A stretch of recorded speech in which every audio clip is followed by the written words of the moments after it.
Hello, everybody. How's everybody doing today? Turn music down a little bit. Hello, Phantom. Hello, Rika. Hello, SCP. Welcome. Is that a well-mixed stream? It is. Hello, Chrissy. Welcome in. Welcome in. How's everybody doing today? Just a forewarning for everybody. If I randomly leave at some point during the stream, it is because my vinyl copy of the Wizard 101 soundtrack has arrived, because that is out for delivery today. So, if I randomly leave, that is why. Because I am so excited for this shit. I was not expecting you to stream today. Yeah. Okay. So, well, here's the thing, Rika. So I was going initially to stream yesterday because my suit fitting took literally 20 minutes. Yeah. So my suit fitting took literally 20 minutes. I walked in. I met with the girl. She had a Boston accent and a speech impediment, which made her a little bit hard to understand at times, but, you know, that was whatever. But, yeah, so I walked in, met her, super sweet lady. She takes, like, 3 measurements, gets me pants and shirt, I put them on, she gives me the suit jacket, first size she tries, fits fucking perfectly. She's like, okay, cool, there you go, there's your size. And then I check out and I leave. Literally took 20 minutes. And then I was gonna get back in stream again, but then instead of launching OBS and Honkai Star Rail, I opened Baldur's Gate and then I played that for the rest of the day. So yeah, I'm doing my Dark Urge playthrough. Yeah. So that's why I didn't stream yesterday. Is because I was playing Baldur's Gate. God, that fucking didn't even stream? No. Well, okay. No, I didn't because it's Baldur's Gate. But also, like, I like to keep at least some of my gaming off of stream, just because I don't want to feel like it's an obligation to stream everything I play, especially Baldur's Gate. Like, I want to keep Baldur's Gate like my own thing and not something for like content. Gotta set boundaries. But yeah, blame Mads for getting me back into fucking Baldur's Gate, because she started playing, and I was like in a VC with her. SCP know who Mads is. But yeah, she drags me to a VC. She starts talking about it because she just started playing it. I think she just got into Act 2. And, yeah, it's really fun. I was like, I kind of want to play my Dark Urge playthrough because I never actually done a Dark Urge playthrough. So, yeah, that's what I've been doing. That's what I did all of yesterday. So... yeah, that's what's up with me. I have a vinyl coming. I'm really excited for it. She was playing songs on her kazoo. Okay, that's the most mad thing I've ever heard. Okay, oh my god. Okay, so one other thing that I want to cover before we get into continuing the quest is I have another cap on this stream. I'm going to cap it at 6 hours again, just because I have to wake up at 4:30 tomorrow morning, because I have my first day of work. So,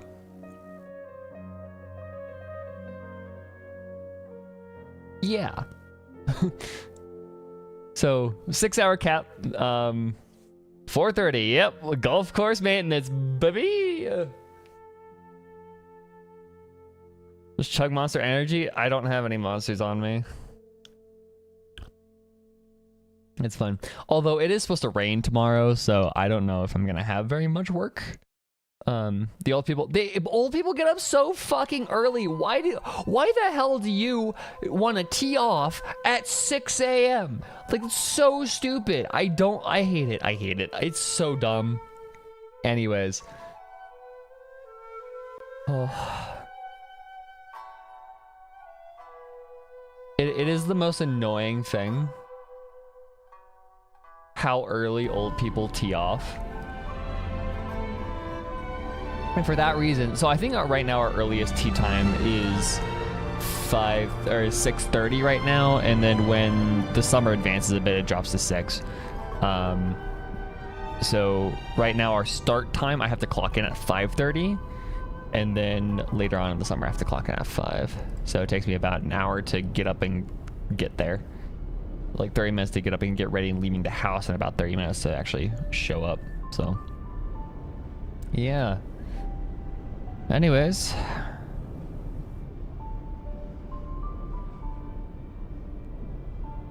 Inazuma music, Star Rail, whale yapping, not enough audio sources, open lo-fi in the background. You also gotta get some gameplay of like Subway Surfers or something. Extra hour of trying to wake up. I mean, it is. I'm pretty good at waking up. I think the big thing that wakes me up is my car ride there, because it's like 20 minutes, and I always listen to like straight up dubstep or something like really heavy dance music. So that usually does pretty good at waking me up. If the routine of making tea and eating breakfast didn't. So yeah, I don't know. Okay, let's get going.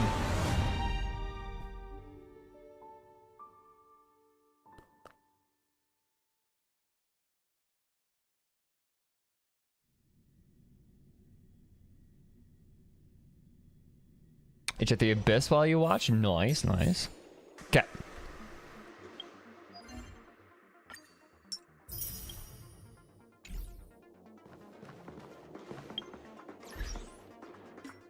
Let's grab daily assignments. Hello, Honkai, please.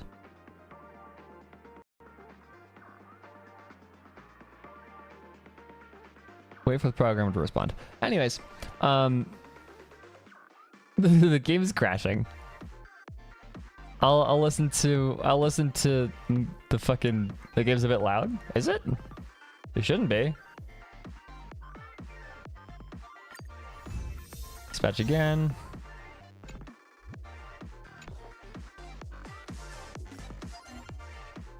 Although, to be fair, I am mixing with my eyes, so I can't hear the stream. Hey, you want me to make you happy again, Rika? Just so I can end the stream whenever I wish. Hold on. Give me a second. Just so Rika doesn't hold me fucking hostage here. See, Robin, one wish. Okay, there you go. I wished for Robin. I can do whatever now.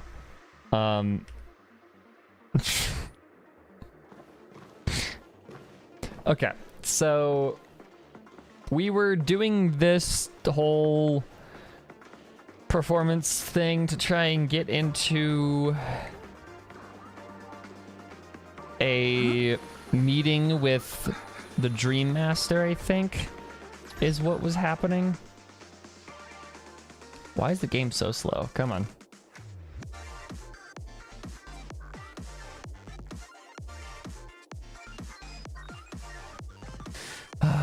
This game sometimes.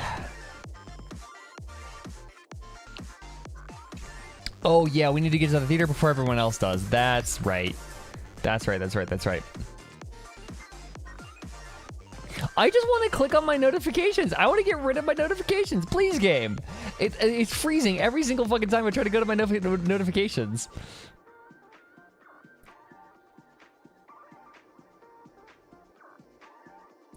Meeting up with the dream team? No. Come on, please. I just want to get rid of my notifications. Because it's so bad. I have been enjoying it. I think it's been fun.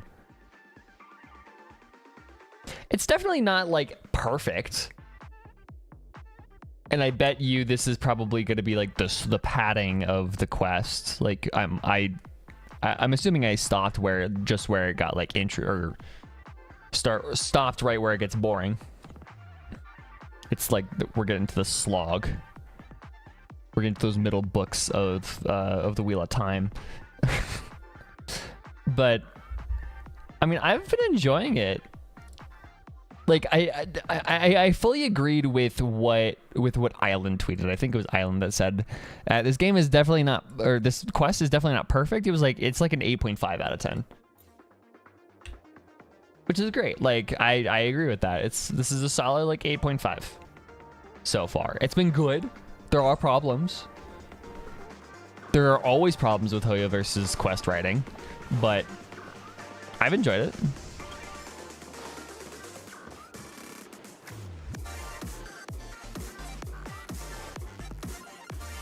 This gives me serious pop culture vibes. It like that's what this reminds me of. It's fucking Pop Culture by Madion. Like that's what the song is. Huh? I would not be surprised if once this song comes out, it's like it's gonna be immediately mapped in Osu. Too loud and colorful for me? Fair. Honestly, go away. I'll have to leave for a while. Oh, no way. Himiko. That's right. This event is a miniature representation of that time known as the era filled with boundless possibilities. It's a bird in here.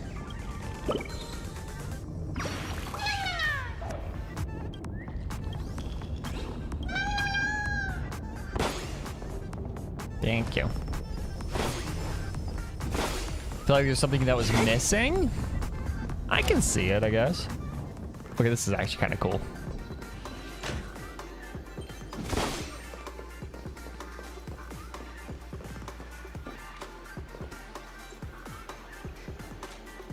This is a pretty cool set piece. I'm not gonna lie. Grab a bottle of Soul Glad and make your dreams a blast. There's gonna be an epilogue. Oh, of course there is. Nameless, They gotta wrap things up at least a little bit. Reminds me of the grand occasion when is a little bit Pinnacle was loud. first established. I was once, during a particularly grueling day, I passed out and was resuscitated by a drink from Mr. Sousa. That sweet taste has since been etched in my mind, and that was what drove me to create the Soul Glad That's literally what we Shaji- all well, know yeah. and love today. The dream-chasing era was truly a wondrous time. Oh, I miss those days, and the watchmaker.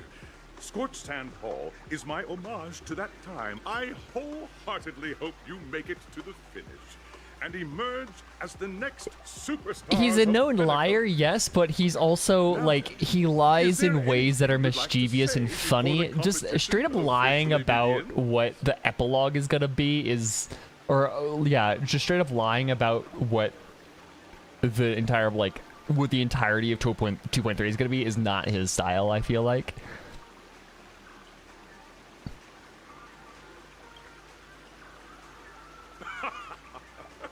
Hello, everyone! Next up, get ready for the Mega March 7th Adventure, where I'm going to break the speedrun world record! Hell yeah, let's go. March is a speedrunner. I love her even more.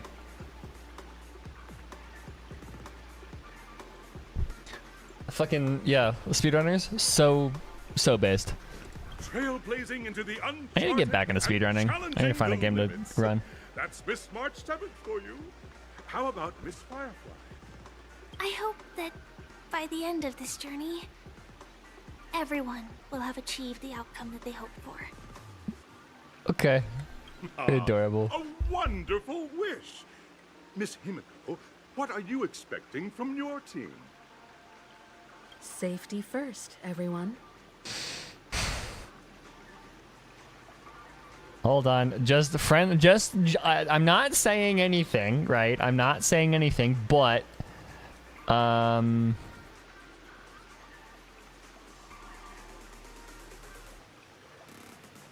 just saying Himiko has been alive in Honkai Star Rail for 384 days. Simple words, but full of warmth. find it hard to enjoy speedrunning. It takes a bit. Like, okay, so for me, I had to really find games that I really enjoy, because for me, like a good speed game is games with good movement and fun glitches and tricks, but nothing like. I don't want to break a game in half, but I also don't want to just not do anything. So that's why I loved A Hat in Time as much as I did, is because there's a very good balance of glitches and tricks, while it's also just, you have to be good at the movement of the game. It's just all about what you find fun about speedrunning. Everyone, as the Charmony Festival is drawing closer, but yeah, like watching people speedruns and watching people good at safety, splitting up into like two groups watching game speedruns of people that are good at commentating the speedruns, so very specific GDQ speedruns, cough cough TGH. March and I haven't known Miss Firefly Yeah. for too long, and aren't They can get really fun to explain, or really fun to watch. Better if the two of you paired up. Fine by me. All right. I don't have a problem with that. We'll split into the assigned groups then. Who am I going with? March and I haven't known Miss Firefly for too long and aren't over. It'd probably be better if you two. Okay, so we're going to Firefly. Let's go, baby.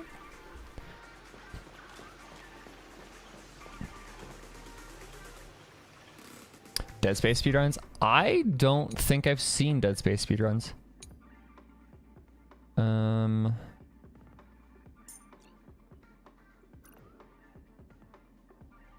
We're gonna keep Mono Quantum for now. Actually, do I want to run Acheron? Let's run Acheron for now, because I'm feeling funny. Welcome to the first stage of Soul Glad Enterprises' 33rd Scorched Sand Festival. In the School of Acting Challenge, you have to complete like what? So I'm assuming original Dead Space, like the original Dead Space, not any of the remakes. But what about it is so crazy? Because I haven't seen. I straight up have not seen a Dead Space speedrun.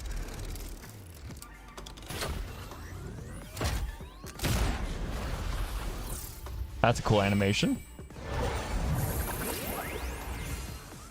Lizilla, you'll be streaming until tomorrow? Okay, fair. I mean, my Acheron isn't great, but she's still probably better than...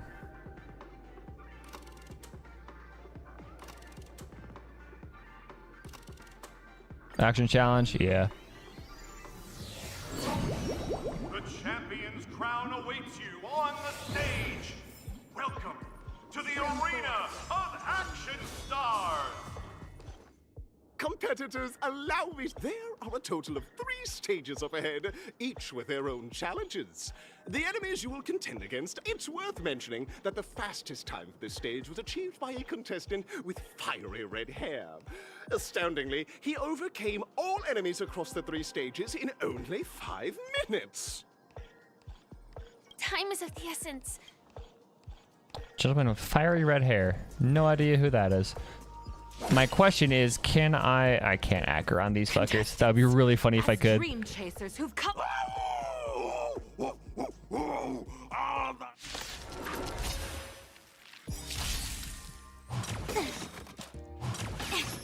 Enemy data secure. Net markers activated. Time for a good old counterattack. Okay, let's get you. This combat needs optimizing. This is double speed. Time for a buzz. Let's carry these fuckers. Gather as one. Commencing support.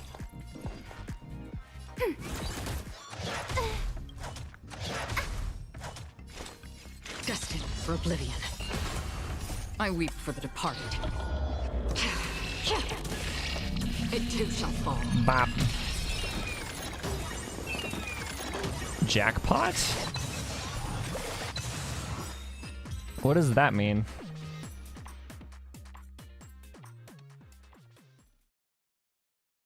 Feels so bad to play these days. Yeah, I mean she still works.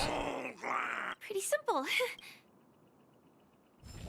But yeah, she's outperformed by pretty much everything now.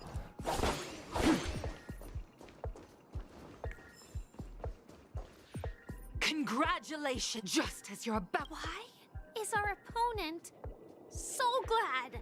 Because this is So Glad Enterprises. I feel you there, Auditions Firefly. Of the 20th season. Isn't this just product? To safeguard the integrity of soul. Hello, Stephanie. Welcome. Again. Don't do that. That's rude. Human creations.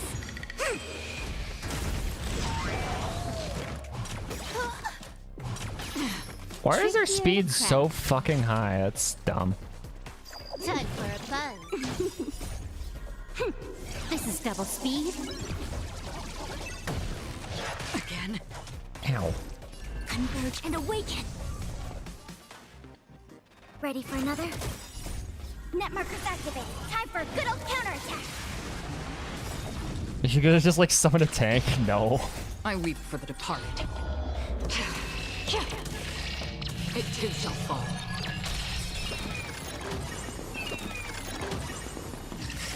Yeah, they do give me energy, which is dope.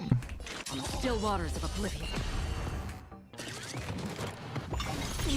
Ow. Time for a buzz. Their speed is just too fucking high.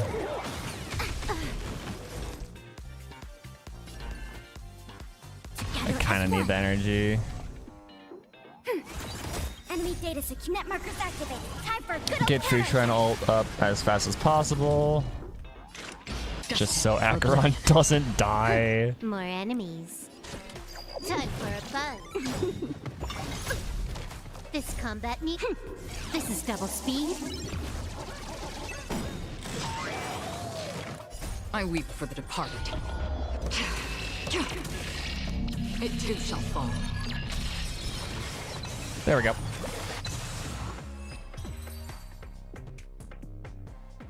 The world kisses. Favorite player style so far is DOT. Yes, I can find DOT. DOT is actually really fun if you play it, especially in Simulated Universe, because it's just stupid. Simulated Universe DOT is just busted beyond belief.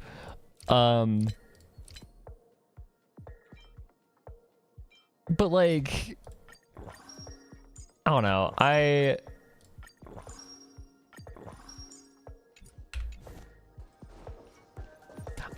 like, okay, the problem with DOT for me is I feel like it's gonna be like, it's not gonna be useful past Penacony.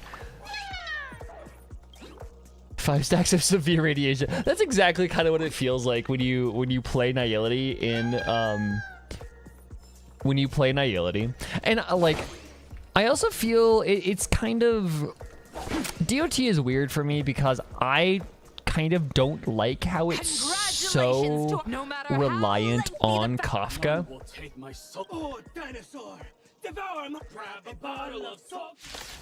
Like, once we, like, I hope we get another DOT support character, right? It's kind of how I feel about it. Enemy targets detected. I'm gonna focus on you first. Ew. Free will, or was it fate? On the still waters of oblivion. Can I have fun this time? 7.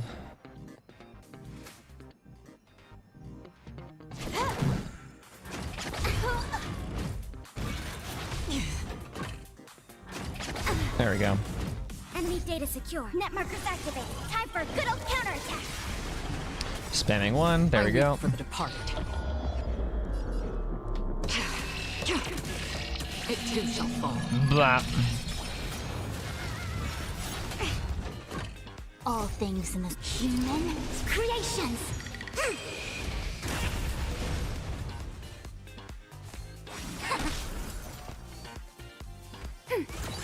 Another journey begins, destined for oblivion. You took the big time for a buzz. Boop. This is double speed. Okay, one dinosaur down. Almost. No matter. We're almost there. Yin and yang. I see through you. There we go. Ready for another? More enemies. Time for a buzz. Boop. Together as Boop. one. Enemy data net markers activated. Time for a good old counterattack. On the still waters of oblivion, I weep for the departed. Dooch. And big hit. Bop.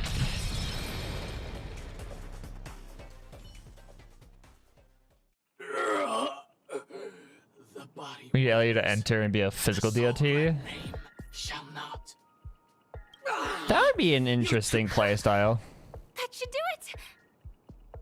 Isn't this fight? Transforming into after an extended battle. In the years that followed, you encountered each other once. You can just say, oh, true. You can just ignore enemy weaknesses. Looks like we won! Let's hurry up and get to the next stage. Yay, we won. It's happy Firefly gets more screen time. Makes me happy. That's all I need in life, really. Some like it hot. Okay. Congrats to look at the time. You finished much faster. So I could than hear I Mario screaming in the Hair background. contestant. Wahoo! You'll find out eventually, but only if you clear the next test first. Welcome to the second. Kafka Black You have Swan. the option Yeah, to choose I've heard. gunfire, and now. I've seen some choice. stupid things you could do with Kafka Black Swan, but like still it's so reliant on Kafka. I hope we get like another DOT support character, at least at some point.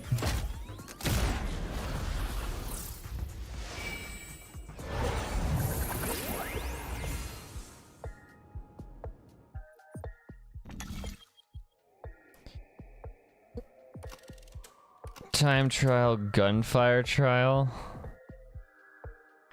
Okay. I don't know what I'm doing. Dear friends, welcome to the enchanting universe created. It is said that these cartoon characters will enter into the world of Hanu. Oh, I via chose the TV Hanu trip. If it's one. a gunfire trial, we should be able to settle this with a fight. Oh, did I actually choose the fucking Hanu one? I don't want to do Hanu. Ah, Ready? fuck off. 1, 2, 3. Are we? Very good. In this, alas, Hanu presently is ill-equipped to fend off.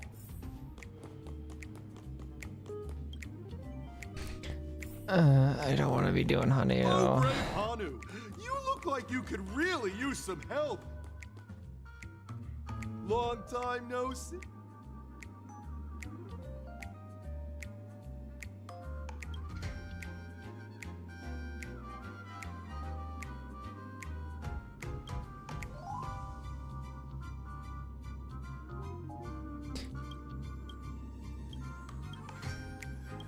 Oh, listen closely, Hanu. Yeah, if you can't tell, I don't care. I just want to.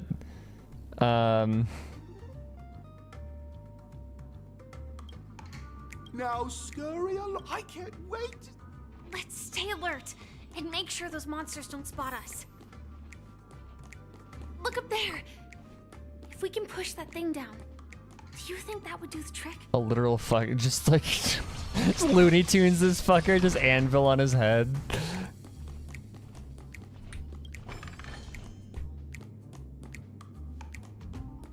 This thing. Push. You. Just Looney Tunes, that fucker. Okay. Zoom in. We need to grab, go the other, okay, go back here. This is nice jazz. The soundtrack to this game is incredible. The jazz vibe, I love it.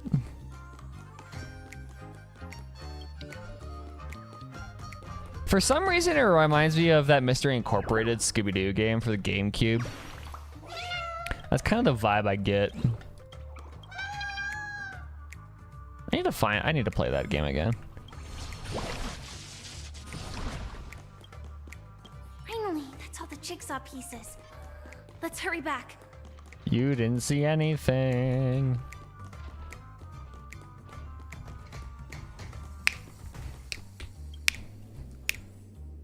Yeah, no, it's the temptation is very strong. That's easy.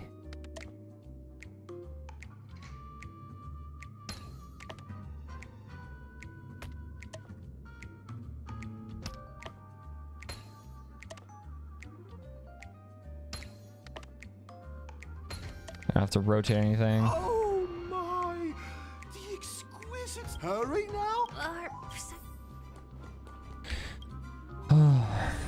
Done with Hanu. God damn.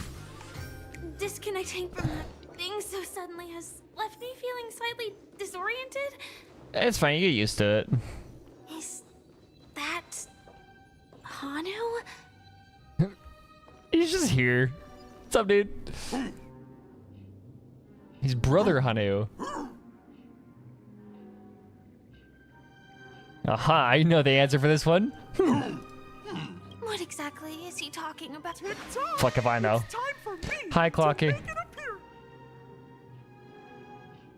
The plot thickens. I can also see him. Is this character part of the show? No, you're just going crazy. Clocky is everywhere and can do anything. Like Can do everything. Okay. says, battle. The enemy is at our doorstep, and we have no path of retreat. Mickey Mouse voice? Yeah, no, he's straight up supposed to be a parody of Mickey Mouse, so. Suspicious-looking TV right now. Ah, yes. Thank you, Clocky. Sheesh. Logic in this plot and dialogue is really being pushed to its limits. Oh, this game sometimes. Here we go again. Ready? I am gradually getting used to this. Huh. Who knows? Oh, did someone say high-level movies just now? That's right, pal. The upcoming script is just last we saw what brave Hon. But we still don't have any weapons in hand. Yeah, Firefly is kind of making this the best part. Hono's favorite buzz. Aside from the fact that she's Firefly, she's also just so self-aware about it. What a coincidentally convenient plot twist. It'd be even more awesome if the organizers allowed me to wear armor.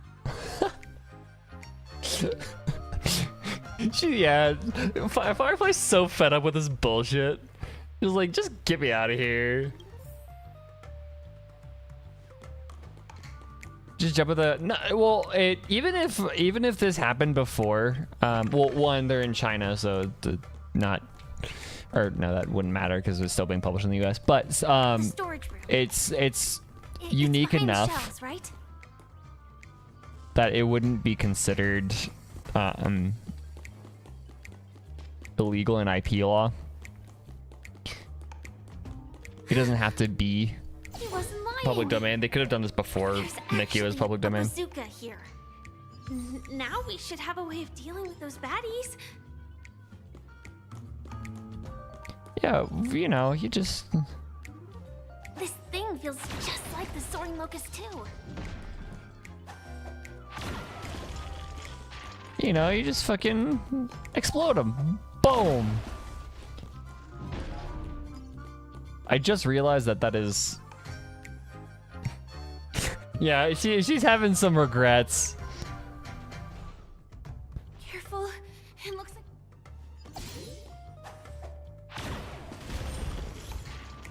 like Home Alone. That's a great achievement.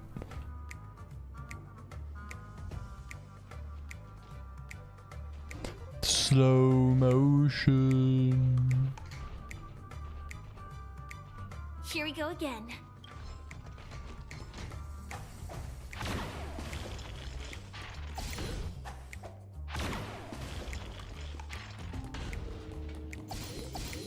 Three.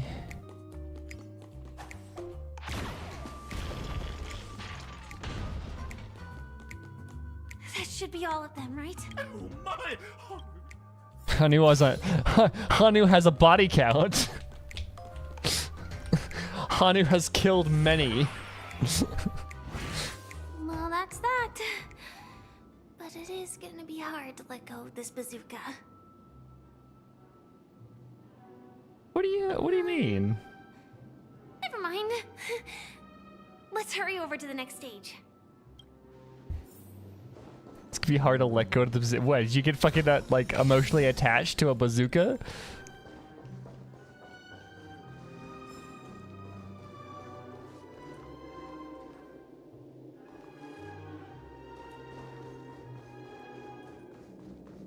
Why did you get rid of it? I mean, yeah, but it's also like a small. It's still small in comparison. I mean, it does one-shot shit. I don't know. Congratulations to both in the final stage. You will face. Welcome to the 33rd Scott.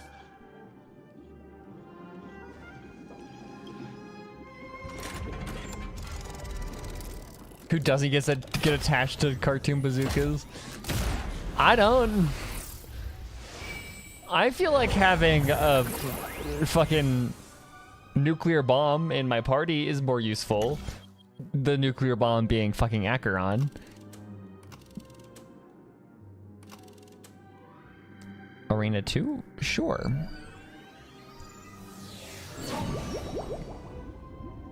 No, it's not arresting a man with a nuclear bomb. The nuclear bomb is Acheron. She can fucking destroy this if she wanted to. Like, this entire planet if she really wanted to. But, you know. Oh, it's Argenti! I think I just saw someone extraordinary. That's the man with the fiery red hair. It's fucking Argenti. What is Argenti doing here? My buddy. My man. Hello, Argenti. Why don't you have a voice line? Such trivial times, your kind faces are as spread. Are you a knight of beauty? He doesn't have voice lines? Aw, that's lame.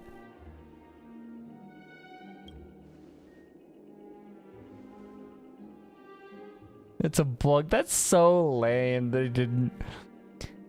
You've already heard of my humble title elsewhere. I am deeply honored. It's only English too. Oh, that's lame. Okay. Okay, it's... No, they probably recorded it. It's just they didn't have it in the... Yeah. It reminds me of the fucking, Place for Them in the Universe dub. One of the characters just straight up doesn't have a line. Like, they're somewhere in, like, episode, like, 10, I think. The cook... The chef just doesn't have a line in the English dub for some fucking reason. Like, their lip flaps are there, it's just pure silence. It's kind of sad. Is it voice? I would assume so.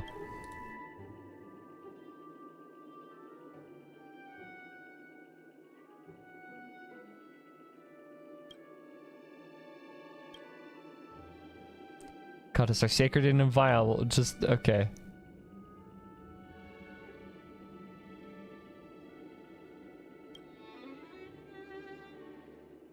That's right. This magnificent dream is built upon the Stellaron and the countless sacrifices of many people. I mean, as long as Firefly gets her voice, I'm set. To encounter deeds so vile, they stir one's very soul. However, present-day Petticoat bears no marks of the Stellaron's taint, and the family has always been renowned for spreading harmony. How could I be?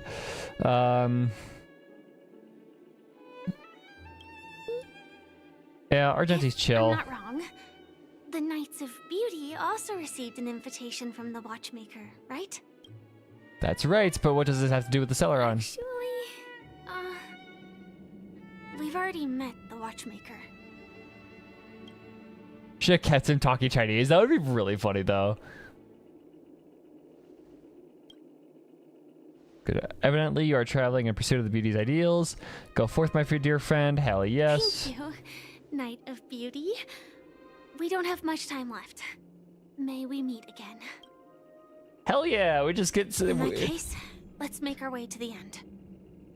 So okay, so if you do that, if you do that dialogue wrong, do you just not? Do you fight him? Persuade Argenti in Superstar Showdown. Can you do that like dialogue wrong and have to fight him again? Time. Yes. Okay. That's really funny. That's really funny. Oh my god. Because I actually don't really like the Argenti boss fight. So I had to fight. That's really funny. Okay. That's really cool that you can just piss him off and fight him. Argenti 大家好。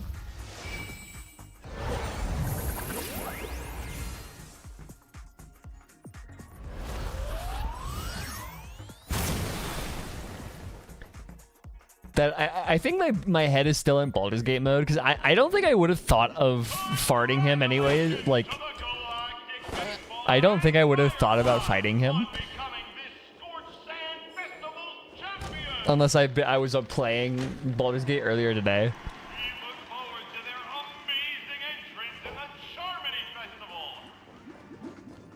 Fighting him. Congratulations to the both of you on becoming the festive superstars of this year's Charmony Festival. Before entering the Grand Theater, I, on behalf of the organizers, extend my sincere congratulations to you. Why are you here Sunday? Wishing you joy under their radiance. Yeah, exactly. What the fuck are you doing here Sunday? Where are my stellar jades? Oh my god.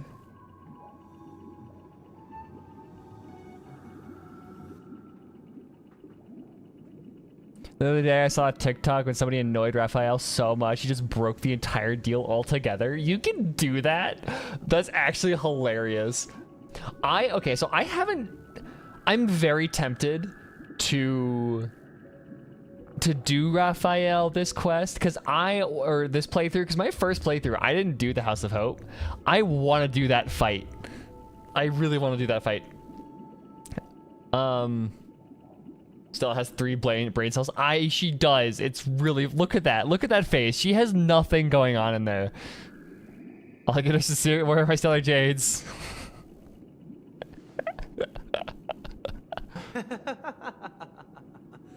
Your endeavors are worthy of extra recognition, and I've taken steps to ensure that. However, this reward is not. She has the face of it. Yeah, she kind of does. It's more raccoon-esque, an open and honest communication, which fits with her obsession with trash. As previously promised, my sister, Mr. Yang, and I have met with the Dream Master. Lies. Bullshit. I would have seen it if you did. About Penacony and its Stellaron, and have come to a consensus. Both I and the Oak family cannot acquiesce to your request. Then where is Welt? Where is Walter? Show me Walter. Just as expected. We acknowledge the perspective of you, Nameless. Penacony does require change, but not as you propose. The planet of festivities cannot and will not revert to a place characterized by chaos, disorder, or anarchy. I'm starting to believe the theory about the Trailblazer being the cat that follows Kafka. Maybe. I can see that in just the fact that Stella is just a cat. Stella's just a cat. That's really all she is. She has no more higher cognition than the cognition of my cats upstairs. Through your journey of overcoming obstacles, you must have glimpsed the She's a wet sopping dog. The vulnerable ruthlessly eliminated, equality non-existent, common folk living precarious lives, eking out a dreary existence. Explains the trash? Exactly. Ultimately, only heroes like yourselves manage to achieve success. But I would dare ask, if you did not possess the special status of having a Stellaron, and you were but an anonymous and frail member among the masses. Which Penacony would you prefer? A dystopia for the survival of the fittest, or a sweet dream paradise for all? Man, have you ever read any dystopian fiction? What's going on in the background there? I'm going insane. Have you read any dystopian fiction ever? It's always like, or utopian dystopian fiction ever.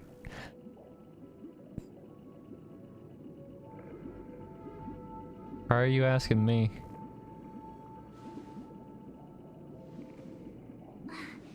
That's not the point. Mr. Sunday, even if the members of the Oak family can't fully agree on what to do about the Stellaron, now's not exactly the time to be holding an extensive discourse about Penacony's past and future, is it? I personally believe Stell is being the cat, but Elio being the cat is also a possibility. I lean more towards Elio being the cat, just because, like, it makes more sense for the cat, especially because it's a black cat, being a creature that follows Kafka instead of, like, Kafka is the one following us. Kafka is the one that's keeping an eye on us, but in all of Kafka's art, the black cat is the one keeping an eye on her. So, yeah, but I can see it. The Stellaron issue concerns the life and death of everyone on Penacony. If anyone has a better suggestion, More proof that the crew is Mahoyo more than loves their willing to super listen. powerful talking cats. Talking cats are Also, great. It'd be best to tell us the ins and outs of that meeting. This way, we'll at least know what Welt and Miss Robin are dealing with, and the reason why they failed to make our appointment. Yeah, Himiko sees through the bullshit. Ah, Navigator. That is precisely my intention. With all present, let's talk about our tribulations and choices, our ideals and beliefs, and our final course of action. The only path to take.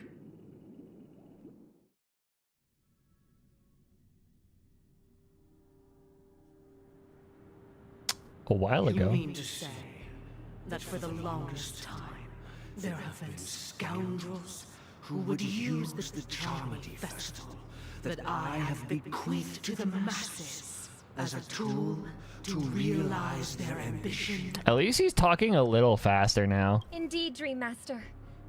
Once the Charmony Festival begins, the Stellaron's powers, along with the song, will be broadcast across the entire planet of Penacony. And then everyone in their dreams will be unable to awaken. This is indeed surprising to me. The dreamscape is maintained by the collective effort of the 5 families.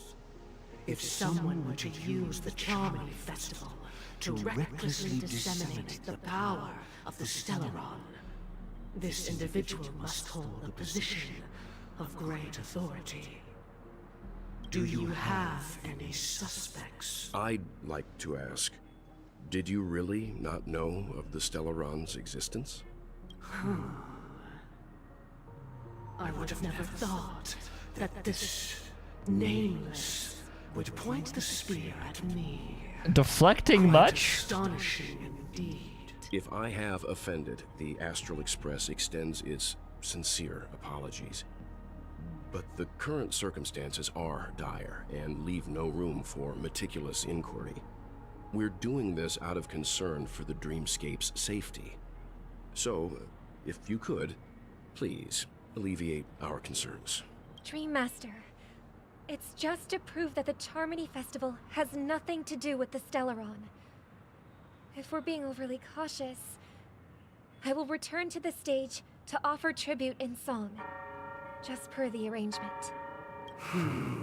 Walt just knows everything? I mean, of course, he was the harsher of fucking reason, Chrissy. Sunday, Robin, I've watched you two grow up and know your dispositions like the back of my hand. Both of you, right now, can surely be lauded as their most devout advocates.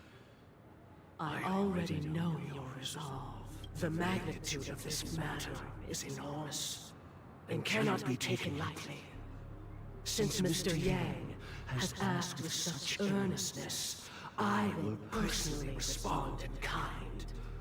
If there is a need, the entire Oak family will be mobilized to heed your call. Someday, might I ask you to beseech them to cast their light unto me, and question me in their stead, so that no lies may be concealed? I will do as you command. Robin, could I entrust you to be present as a witness, to document the truth, and to proclaim my... I will do as you... May thy will be carried out on earth. Oh, triple-faced soul. Let us begin. Okay. There is nothing... Understood. Walter asks the questions. Have you devoted your life to your god, never worshipping other gods? Naturally. Do you love your god as you do yourself? Always heeding their migraine time. Also Catholicism time. Naturally. Have you strayed from the path expected by your god, betraying their name? Never.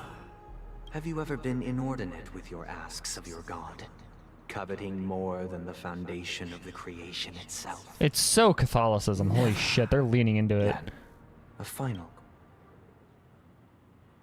Do you swear to fulfill all vows, past, present, and future? With the Eon as my witness, if I do not deliver on my words, or if I renege on my vows, that's a may word. I be cursed in accordance with divine law. They have seen your faith and have endorsed you. Just a moment. What is it? I have another question. I hope to my understanding, the family's harmony and prosperity have never relied on so-called divine laws. Well, going in with the gotcha. The god you both mentioned, are they truly Shipe? Yeah, let's go. Mr. Yang should know that those belonging to the family toil together as if they were kin, embracing solidarity and unity under their light. All duplicity is laid bare before the heart. Joyce really chose to get one. He really did. Such a delicate and complex symphony. Which other god could perfectly harmonize this, if not for the great one? Shipe. Ina? Perfectly harmonized. Therein lies the problem. It isn't an outsider lurking in the shadows who changed the harmony, but a dissonance that has surreptitiously emerged from within this very symphony itself. In the distant past, there existed an Eon. With one flick of the wrist, they crafted the laws of the cosmos. Their followers formed the Beyond the Sky Choir, spreading solemn and reverent hymns throughout the universe. That was Ina, right? The Beyond the Sky Choir was Ina, if I remember correctly.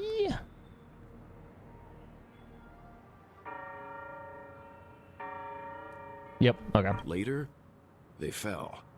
The route traversed by this Eon clashed with the harmony, ultimately being absorbed and fused into it. We were right on that one. The chorus that once reverberated across worlds fell silent, and when it echoed anew, it was transformed into the hymn of harmony.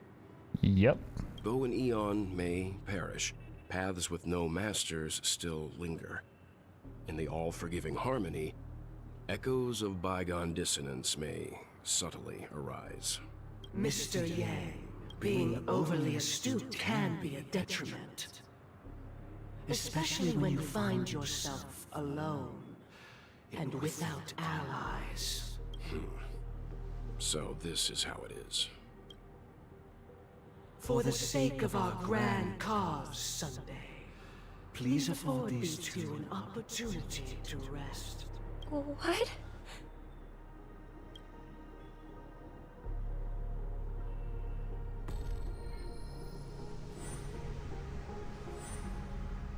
Huh? Sorry, Robin.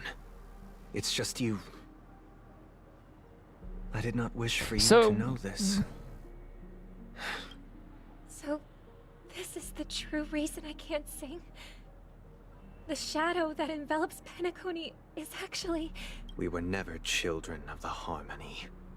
Our ideal paradise could not have been crafted by Xipe. True bliss can only be guaranteed by the one who transcends the many. Within the foundation of law, humanity establishes civilization, and through harmony, Yep. we There it is. obtain Okay, so it is Ina. order. Strange. So that's huge because To think that there would be remnants of the Order on Penacony. so that was interesting because we had a lot of there was a lot of speculation that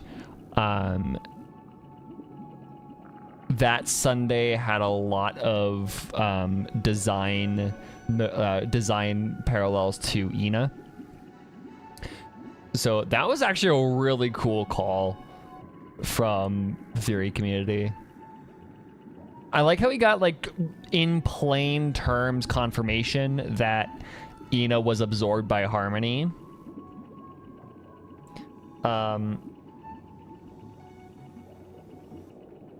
Like, in, like, straight up plain terms that that's what happened.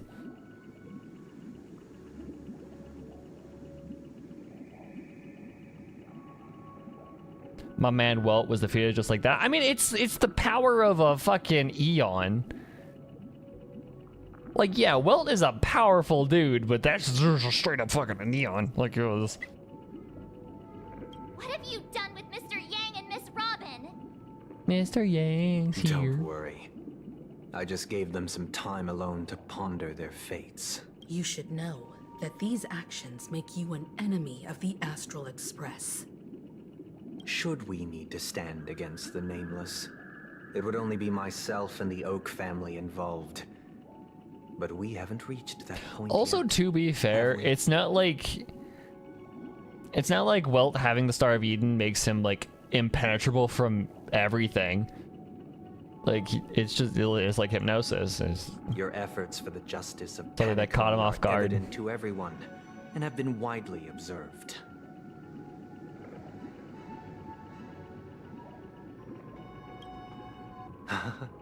Patience is a virtue. However, If it is the Order that drove you to imprison Welt and Robin, and you're using them to coerce our compliance, then there'll be no point in entertaining any type of discussion. you're mistaken, Miss Himiko. They are in very safe hands, and just as the family has always proclaimed, no one can be harmed in the dreamscape, least of all in the beautiful new world belonging to the Order. Yeah, he was the Herrscher of Reason.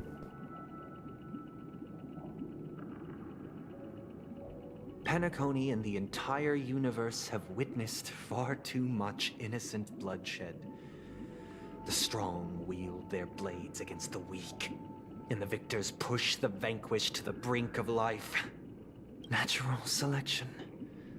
The world abides by this principle, establishing the well-being of humanity atop the corpses of the downtrodden.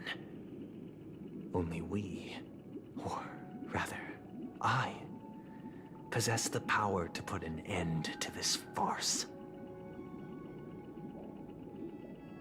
So you've decided to resurrect a dead Eon? No one's ever done such a thing. They weren't dead.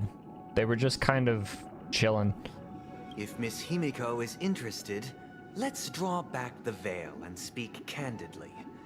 I've always firmly believed that people can understand one another through peaceful means.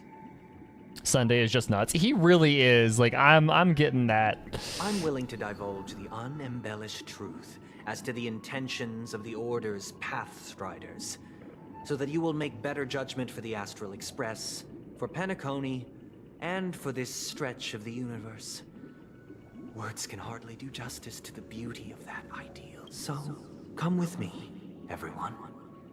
Let us retrace our steps and see. Huh? Where'd he go? Welcome. This isn't any location in Penacony's dreamscape. It's my inner world. The reason the scenery before you remains unchanged is because your consciousness has drawn on similar concepts to fill in the gaps. He's been brainwashed by as a child of the Dreammaker. Yeah, it's neither of them are doing great. Like she yeah, Robin got out of there, but yeah, she's still not. She's still a victim of abuse. Did you do the same? It's a tuning process. Stronger in effect and more draining on the mind. The gray-haired guest has experienced it before, so she should understand what it entails. Tuning allows you to intuitively grasp my feelings, which also means that I cannot hide anything from you. Now, everyone. I like how she still sells on the things. The road we once She's so took cute. begins here. From this point on, you will witness the numerous decisions I believe after going through similar predicaments. Let's begin. This story happened when Robin and I were very young. Later on, We saw it. Robin and I lived a time with nary a care in the world. One day, that baby bird was tiny. We decided to build a nest for it right there and then. However, thinking back, that winter was unusually cold, with fierce winds at night in the yard. Not to mention the many poisonous bugs and wild beasts. It was clear that if we left the fledgling in the yard, it stood no chance of surviving until spring. We decided that when it regained its strength enough to spread its wings, we would release it back into the wild. Its destiny was determined by our momentary whim. Now, I pass the power of choice to you all. Faced with this situation, what choice would you make? Stick to the original plan, and build a nest with soft net where the Charmony dove fell. Or build a cage for it, and feed it, giving it the utmost care from within the warmth of a home. I eagerly await your... Okay. Don't agree with the psycho?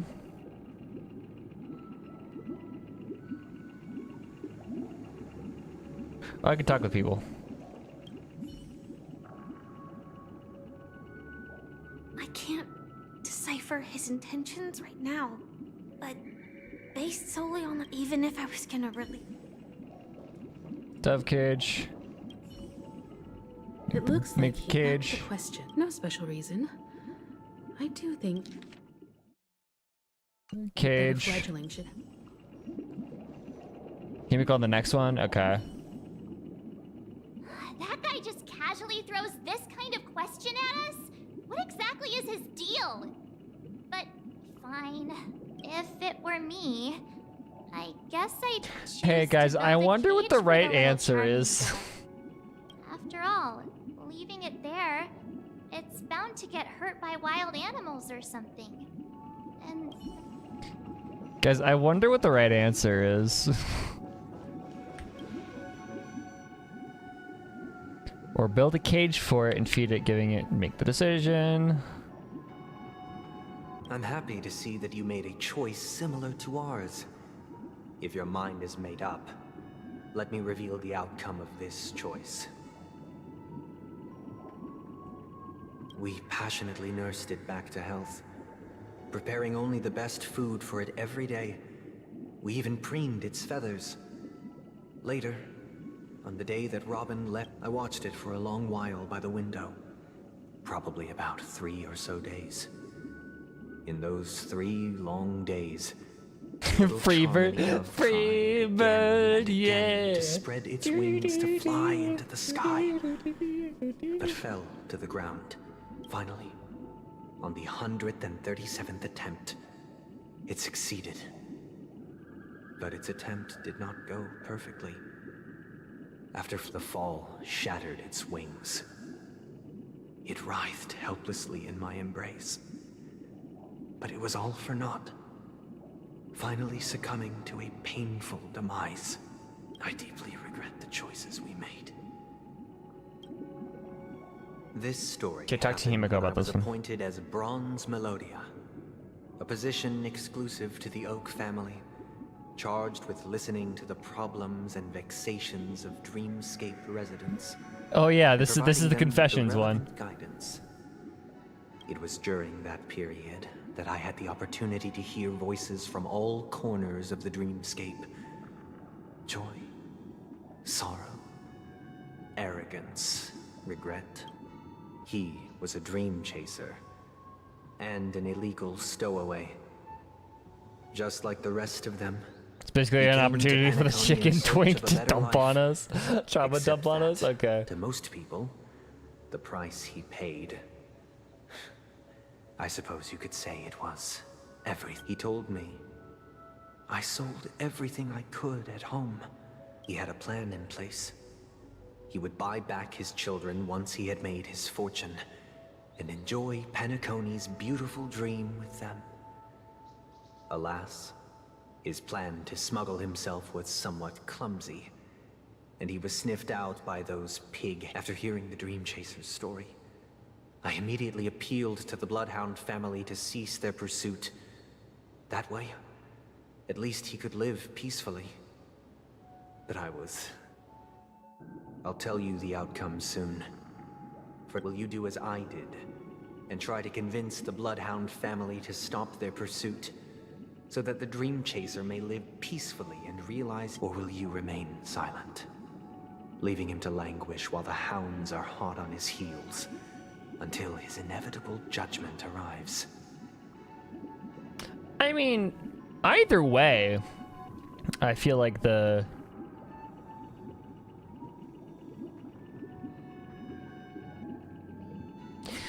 Okay, so this question is pretty much, do you want to take on the responsibility of him on yourself? Which I would probably look do. forward to everyone's decisions.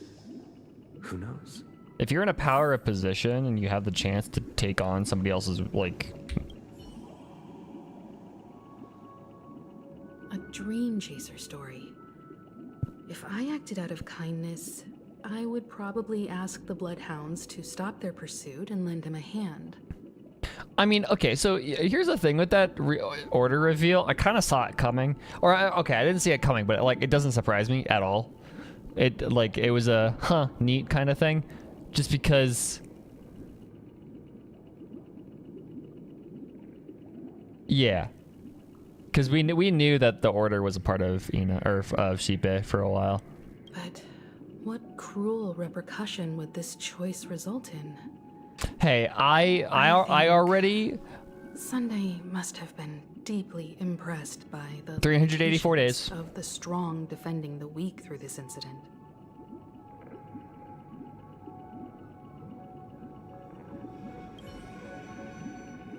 Wait, what did she say? A dream chaser story. But what cruel repercussion would this choice result in? I think Sunday must have been deeply impressed by the limitations of the strong defending the weak through this incident.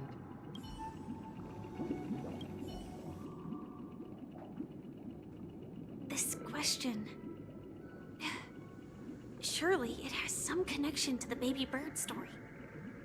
And this connection is precisely the breakthrough Sunday aims to use to persuade us. I'd probably choose to ask the Bloodhounds to cease their pursuit. Okay, so the party wants to do...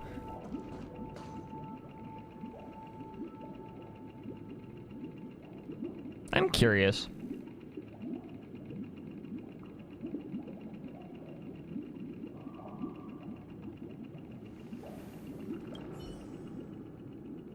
It seems illegal stowaways are really quite common on Penacony.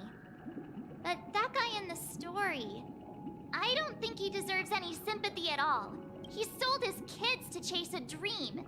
Even if he intended to go back for them, it's still insanely irresponsible. With that thought, there's only one choice. Let the Bloodhound send him back home. Oh, wow. This person deserves to be punished. Well, if March says so, then I'm going.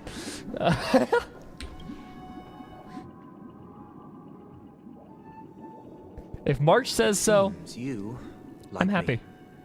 Are pondering whether a different choice could have led to a better outcome. Sadly, his fate would only be more tragic. Say he never gets caught. He would only die from delirium.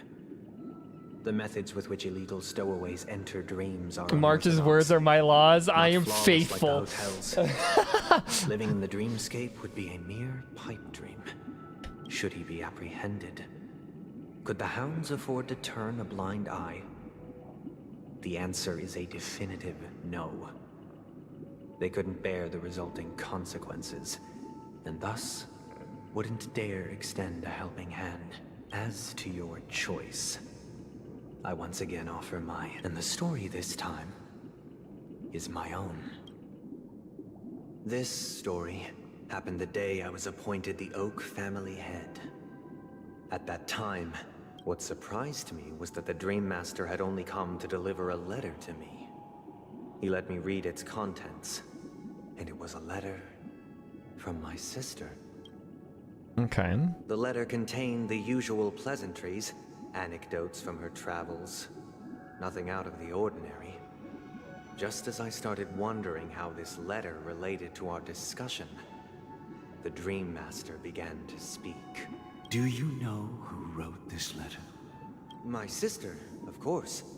But why would you personally visit me to hand me a letter from my sister containing mere trivialities? To help you grasp the full scope of this issue.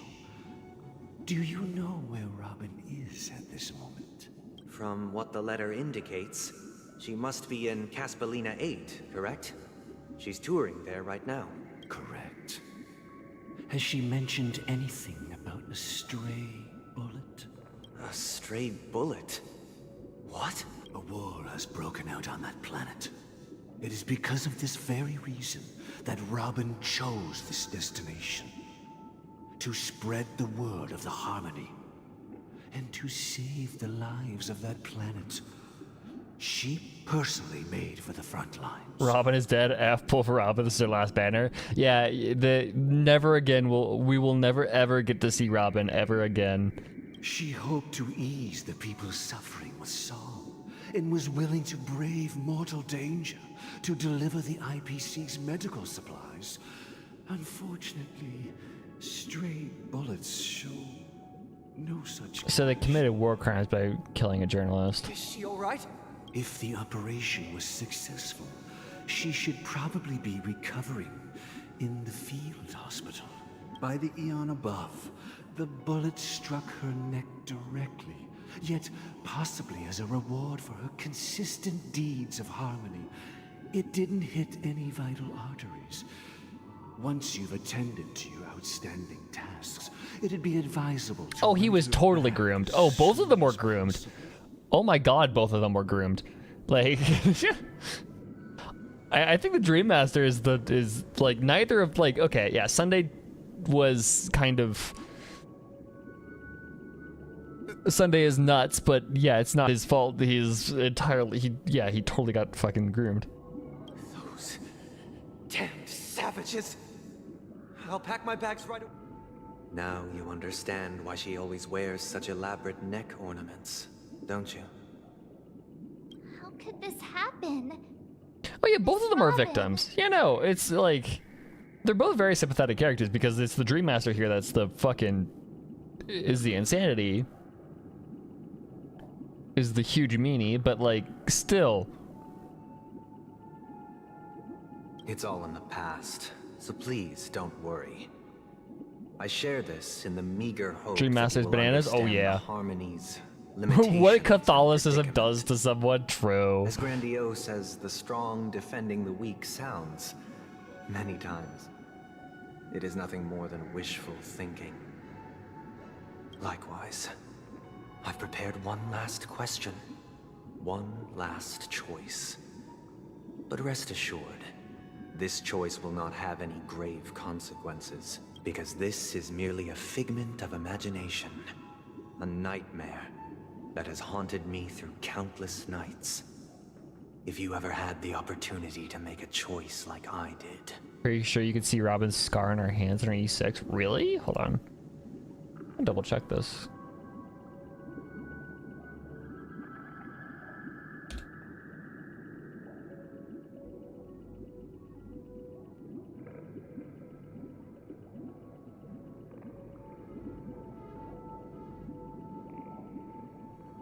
Oh shit, you can.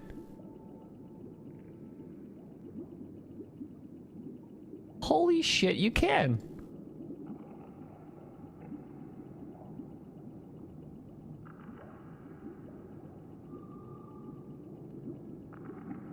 It's hard to see, but it is there. Hold on.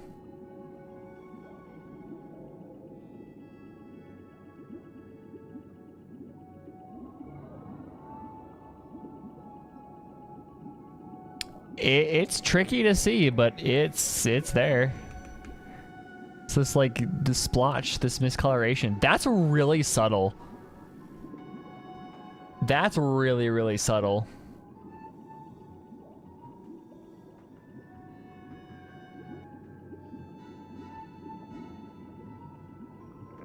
That's really cool though. And that's why E6s are like this. Cause like she hides this major mark underneath her clothing, but when the E6 is bearing the true idol, like the trueness of the character to the player, it's her perfect like form of her, or the truest form of her, and that includes the mark from her getting shot. That's insane. That's a really cool detail. That's why you should E6 Firefly. Yeah. Why don't you go take a drink? Because we're looking at her bullet mark. If you missed it. Right there, that's where she got shot.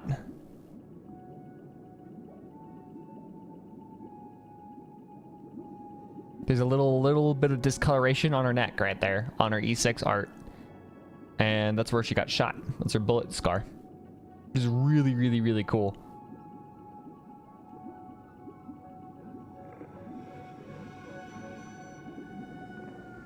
My Twitter moves is really insane about Rabblefly. True. I don't know if it'll E6 Firefly, but I'll fucking... Would you still support Robin's journey on the path of harmony? Yeah.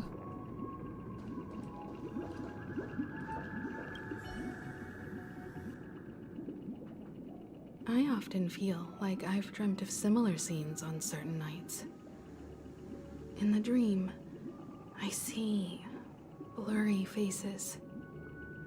I don't know who they are, but I sympathize with all of them. No way! Fighting for survival against some unfathomable force. Fuck you! Fuck off, dude.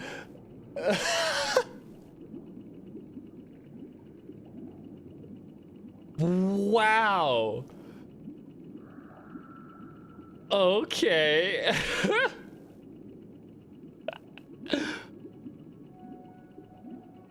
Ooh. It's everyone in Honkai Impact. This is a reference to Honkai Impact. In the dream, I see blurry faces. I don't know who they are, because this Himiko hasn't met Branya. She hasn't met Zila. She hasn't met, like, Einstein or anybody else, or May or Kiana. They're all fighting for survival against some unfathomable force. The Honkai.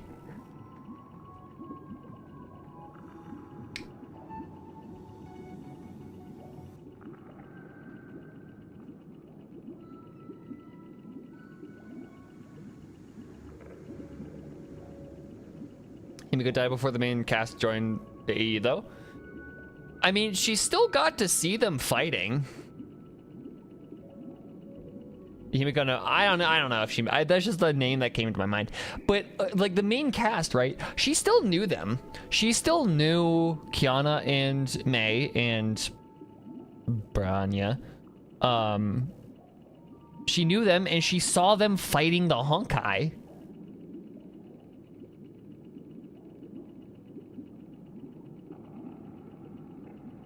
Like, even as a part of Shixel, they were still fighting the Honkai, Rika.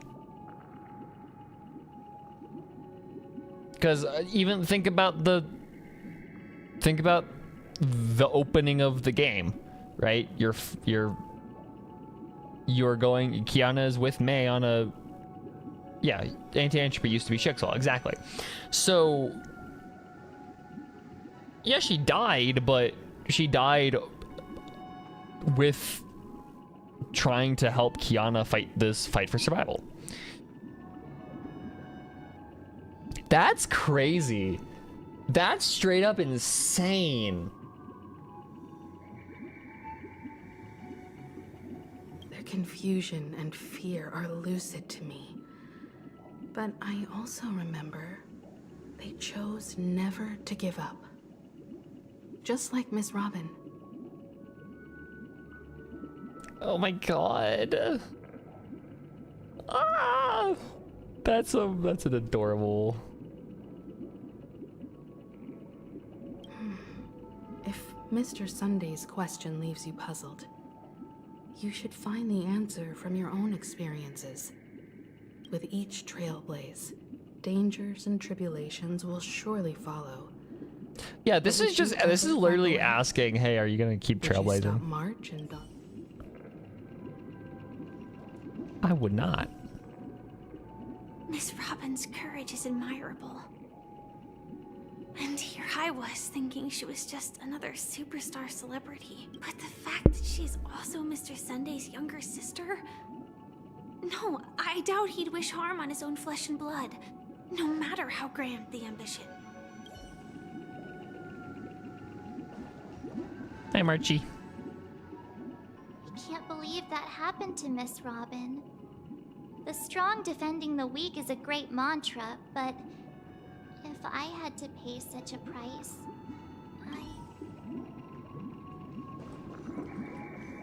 You support her. She's doing great things. I am now aware of everyone's stances. Raising these questions merely serves to illustrate one point. The plight of Penacony cannot be salvaged by the Harmony. The true foundation for a sweet dream paradise can only be established through the Order, where the strong govern the weak. Why are we talking about a Honkai back third? Because Himiko had that line about her seeing in dreams blurry faces of people she didn't recognize fighting against some unfathomable force. Fighting for survival against some unfathomable force. That's literally her just dreaming about Honkai Impact 3rd. Which is interesting because this Himiko is obviously this universe's version of Himiko from Honkai Impact 3rd, who died early on. So yeah, that whole thing.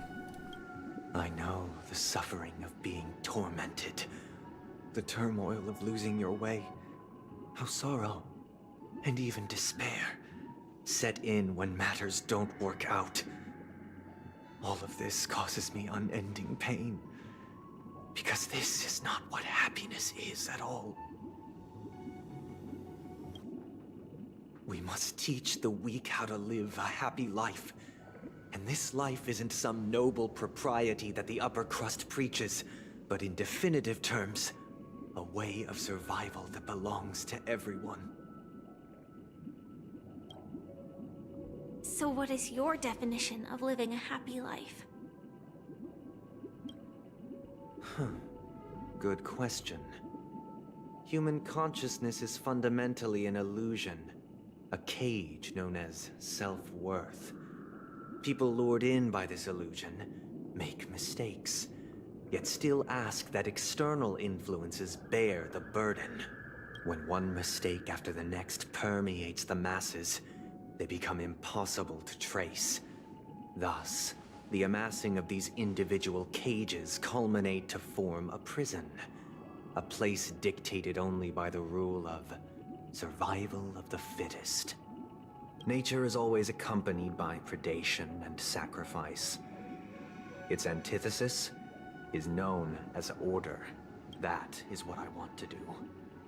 Unite people's happiness under the banner of order.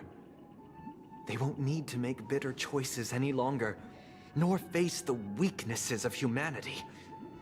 They can cast aside their primal instincts to build a haven for mankind. Simply describing thoughts is far too abstract, so allow me to provide a simple example. As you all may know, there are societal norms like weekends and long weekends that exist on some worlds. Long weekends. During these hard-earned rest days, people are given the chance to extricate themselves from the stresses of everyday life, allowing a certain tranquility to return to their souls.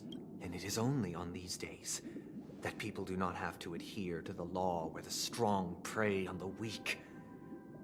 They can live out their lives happily during these brief intermissions. It's just a pity. Bro said, have you heard of Memorial Day? Are still too fleeting compared to the span of a lifetime. True. Yeah, he literally just wants to take away from people's free will. I mean, like... Yeah, pretty much.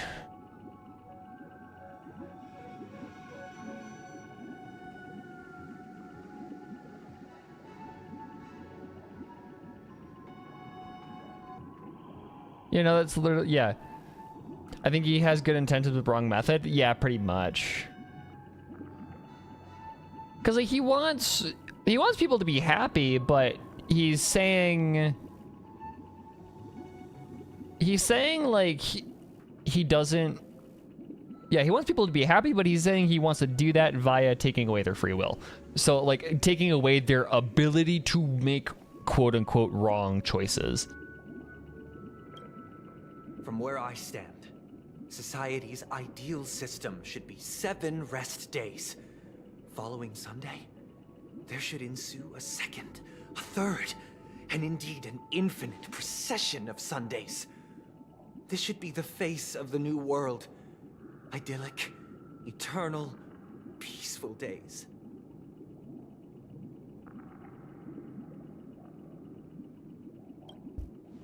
And thus, every person can return to their base selves in this utopia.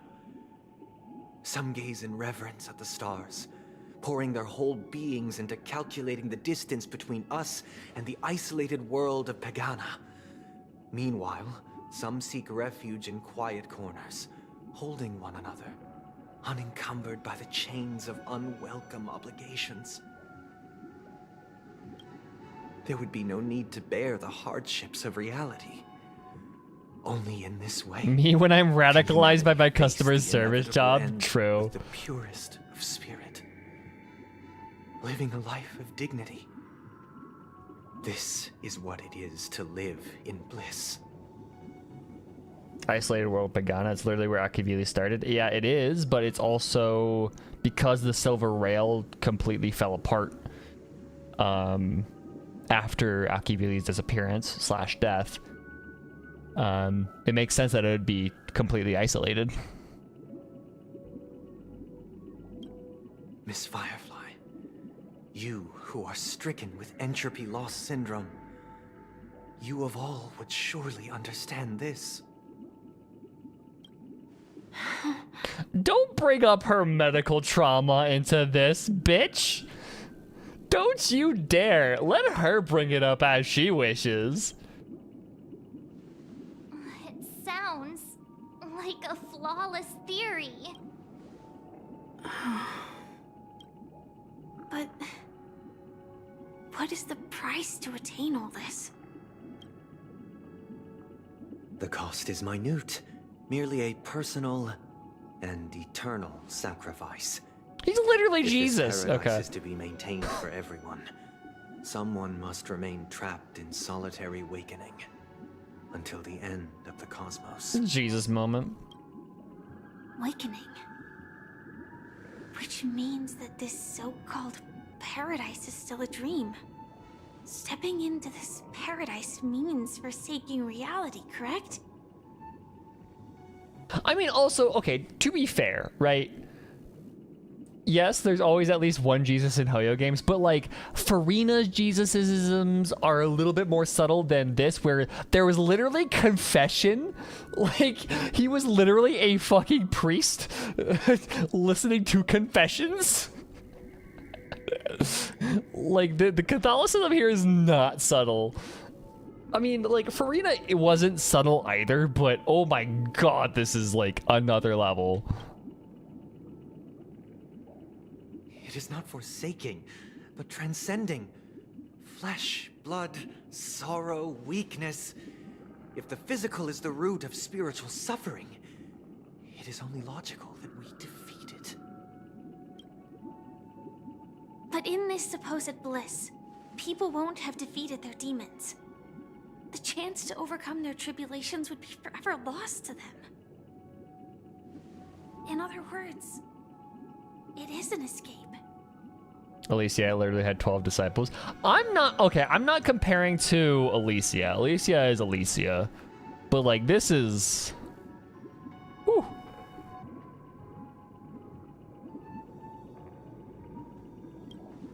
That's another way of understanding it. But there is no shame in escape. On the contrary, the seeds of escape exist in everyone's hearts. Don't you agree, Miss Firefly?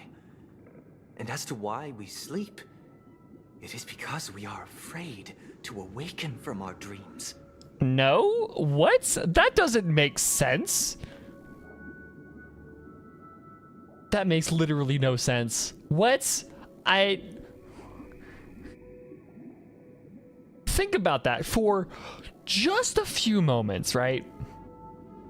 Yeah, dreams are great. I love dreams. Sometimes dreams can be cool. But like, we are afraid to awaken from our dreams. Dude, I don't have any control over when I sleep because I need to. But this is not in conflict. It is? I don't remember Firefly saying that. Only in acknowledging this can we truly understand the frailty of human nature.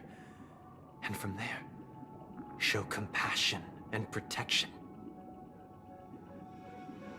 We sleep not to dream. Dreams are just a pleasant byproduct of sleeping. We need to sleep because we need to rest.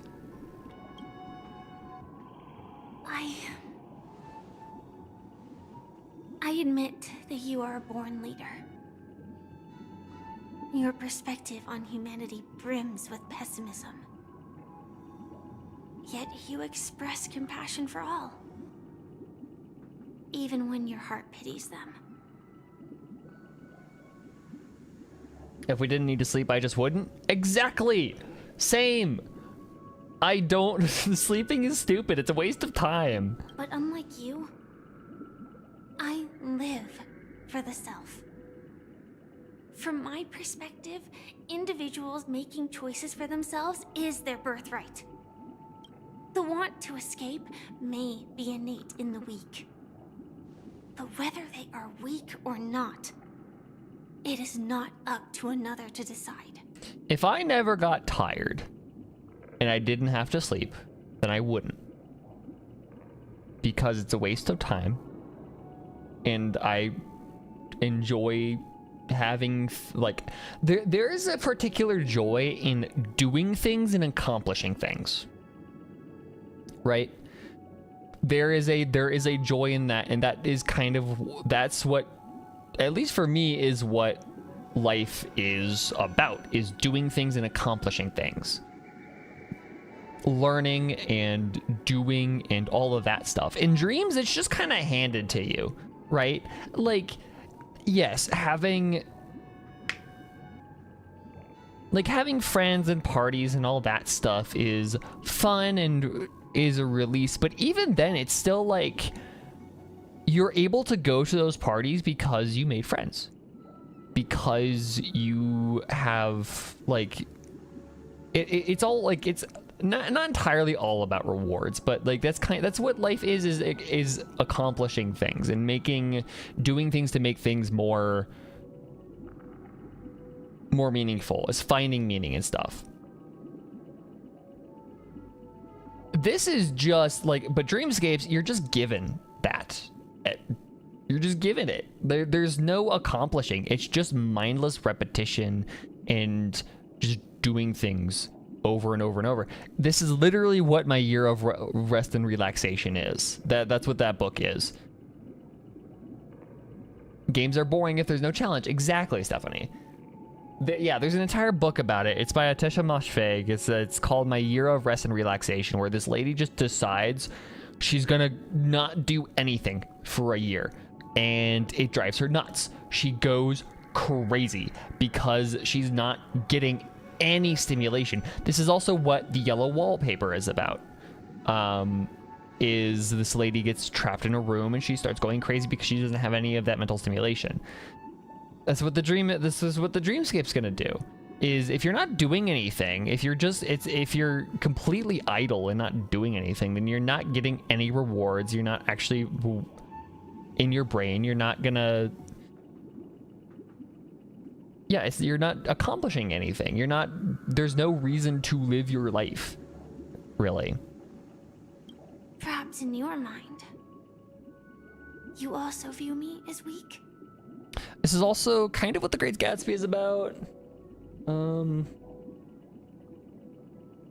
There's another book that I'm forgetting about.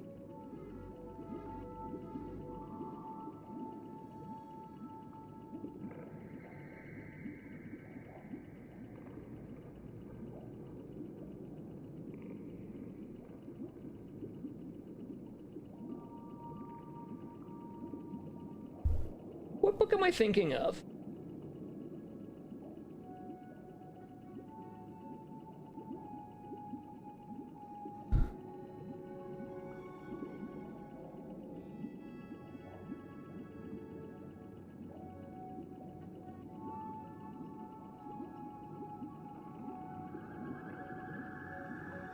There's a book that is about this. It's about rich people just kind of not doing anything, and how vapid and meaningless their lives are. There's a few books like that, but like, yeah.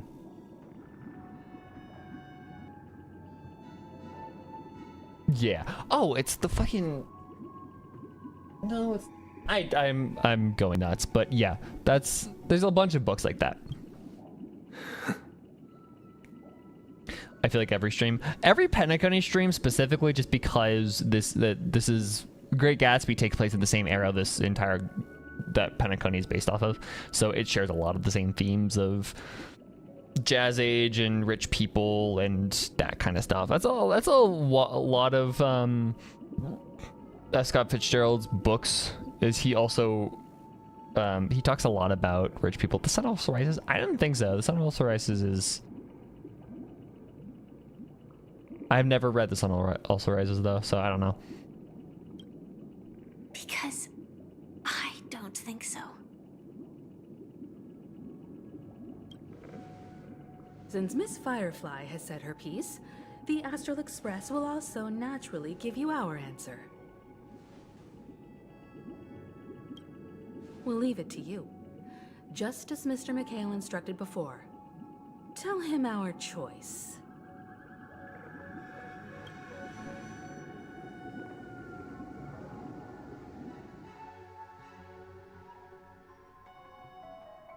What is this place? Hi, Misha.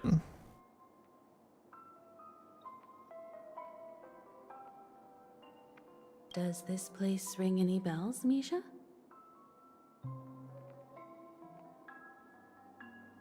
Hi, Misha. Okay.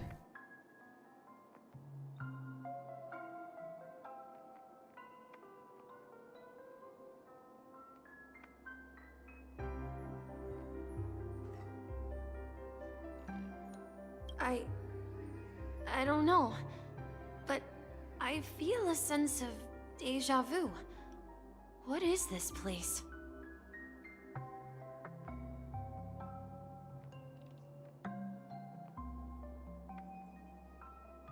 It's the realm within a dream bubble. Oh, it's literally a picture of Dorian Gray. That's what it is. But weirdly, when we entered it, it was completely empty. That's what this is. This is literally what the picture of Dorian Gray is about. That's it. Oh my god. And Against Nature by Huizman. But they're kind of sister novels. That's what the picture of Dorian Gray is.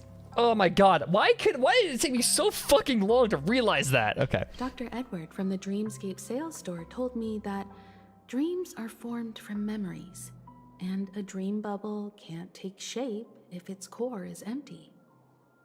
So I thought you might be able to help us in unraveling this mystery, Misha. As a hotel doorman, you know Penacony best among us. I don't know much about dream bubbles, but if you want to figure out what this mansion is, I'll do my best.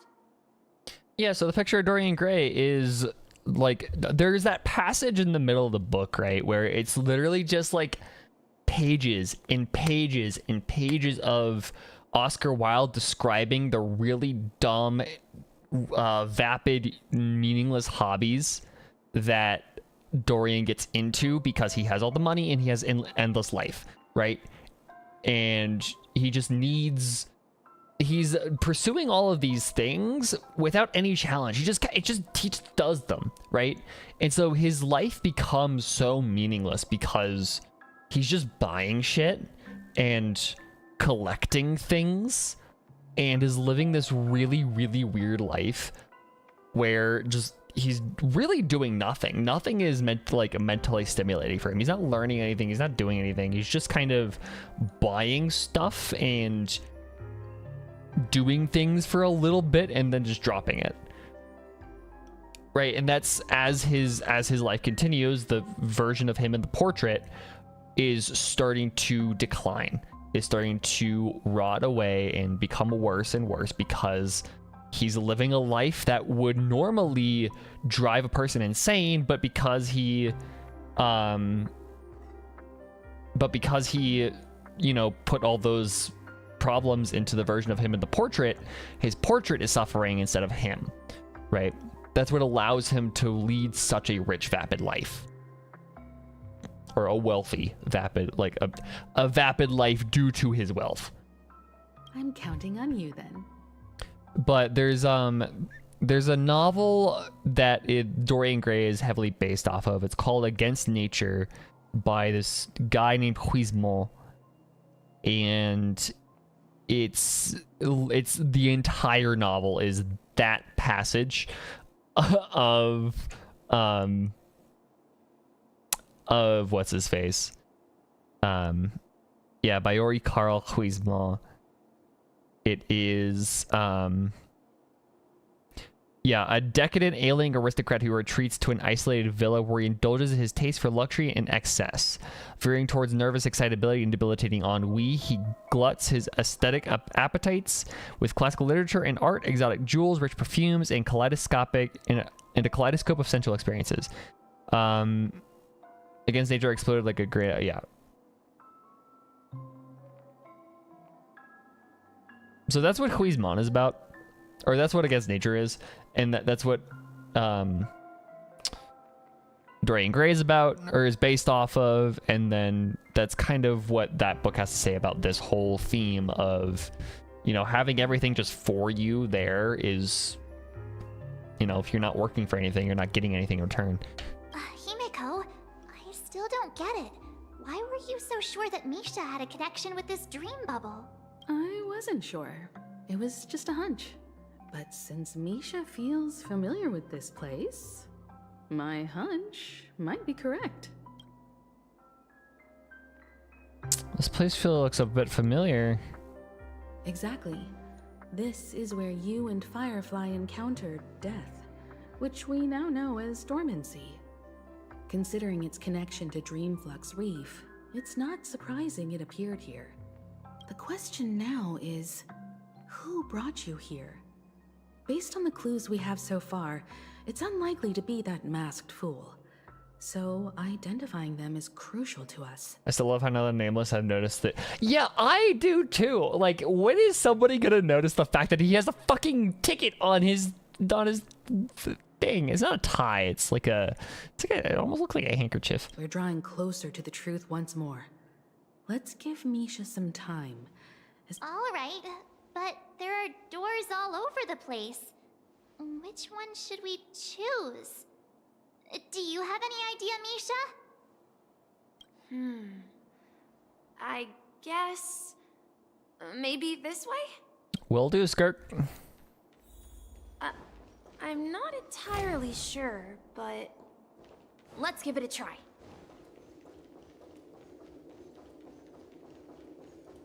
Wait, you managed to choose the right door on... Weird. This place is quite different from the hotel. But I feel like I've As been an here ascot? before, and Sure. even lived here for a while. If I remember correctly, there should be a fireplace down that hallway. Clocky and I used to sit by the fire, listening to the crackling of firewood. And the room on the other side was the toy room. I loved spreading out all the toys from the box on the floor and making up stories for each of them. Hold on. This doesn't make sense. Didn't I grow up in Dreamflux Reef? So, what is this place? The butterflies are back. Yeah, just casually giving Misha a fucking existential crisis, you know, it's whatever. This could be a case of amnesia. Don't worry, Misha. It's common for everyone to forget certain aspects of the past. Those memories haven't vanished. They're just lying in the depths of your mind. We can surely get them back. Zilla jump scare, yeah. Since this place seems familiar, If you look for them, why don't we those explore a few butterflies more are rooms and see everywhere if you around can this recall quest. Anything more? Yeah, then... Tick-tock. Tick-tock.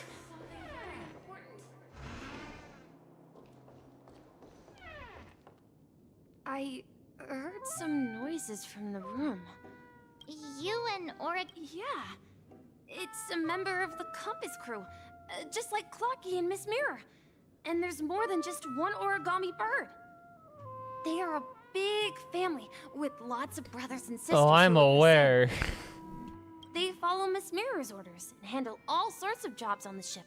They're the best. Sailors? Can Auric... Could you tell us more about the compass, Misha? The Compass She's such a is mom, ship oh my bound god. for the new world. Clocky and his partners travel through layers of fog to the depths of the sea. Whenever there is danger, Clocky will use a compass and guide the ship in the right direction. That's a great story. But in the Penacony cartoon, Clocky and his partners have always lived in Dreamville and never ventured out, right? Huh? Oh, that does seem to be the case. What is up with Misha? I'm still kind of lost on the Misha thing, but we'll get there. Weird. I clearly remember Clocky arrived in the New World in the end. Clocky is a colonizer.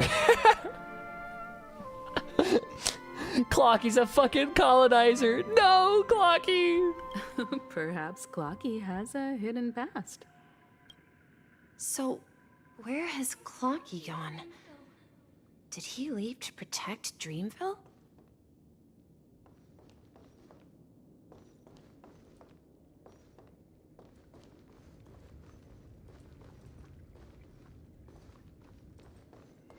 Oh, okay, like the specifics of the Misha thing, because we've already been here in this exact area too. Mikhail, that's the name. Now we all know him as the watchmaker. So, who is he talking to? Do you know anything about it, Misha? I'm sorry. I don't know much about the watchmaker, but Mikhail... Anything special about that name? Mikhail is Grandpa's name. Grandpa? Do you mean you're the watchmaker's grandson? But we haven't heard anything about the watchmaker having descendants. And the name Mikhail is not rare. Could you tell us more about your grandpa, Mikhail? Yeah, sure. He was a seafarer who fearlessly ventured into mysterious seas and storms. He was always on the sea. He didn't want me to call him Grandpa because that would make him sound old. He believed he was still young. The name Mikhail was given to him by his parents, Mihaly and Elise, both renowned seafarers. Every time he came back, he'd share his logbook with me and tell me about his adventures at sea. I want to become a great adventurer, just like him. You're right with that theory, yeah. Fucking crazy. My obsession with Faulkner has use, apparently. It appears that the seafarer has nothing to do with the watchmaker. So, perhaps it's just a coincidence? My obsession with the Sound of the Fury and William Faulkner is useful, y'all. Get...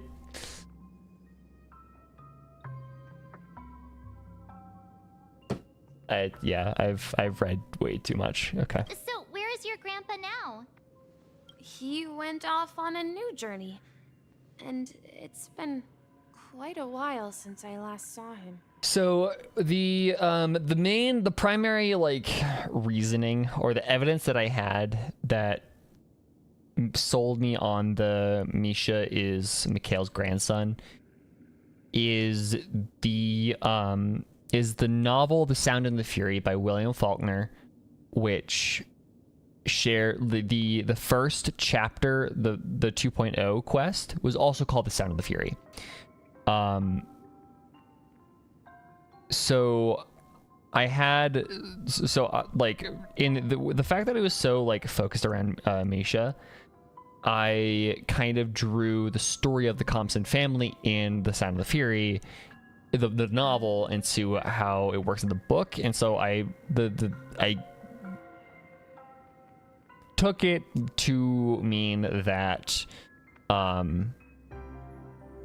that Misha is possibly a stand-in for Benji, possible, or just that generation of Compson kids.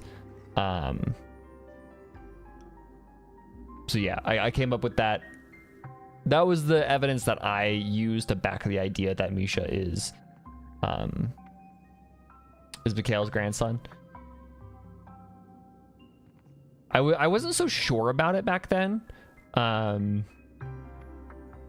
but the fact that I threw it out there I'm proud of that. I think it all circles back to William. It always circles back to Big Man Bill. There's a magnificent fountain up ahead. When you're talking about American literature, it always circles back to Big Man Bill. Look, there it is. Oh, William Faulkner. the water resembles a precious jewel, embedded in the dreams of all seafarers.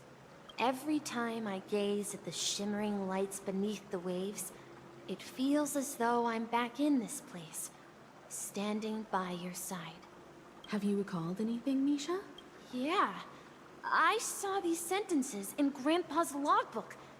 He used to say that despite the perils of the sea, whenever he stood on the deck in the afternoon, overlooking the sparkling waves, he would think of this fountain in front of his house.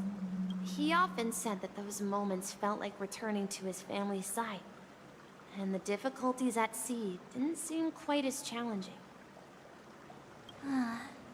You know, I quite understand such sentiments. Don't sigh or you'll start getting gray hair. Says me. Hey, don't tease! I was just being a bit sentimental. Perhaps every adventurer far from home carries a fountain within their soul.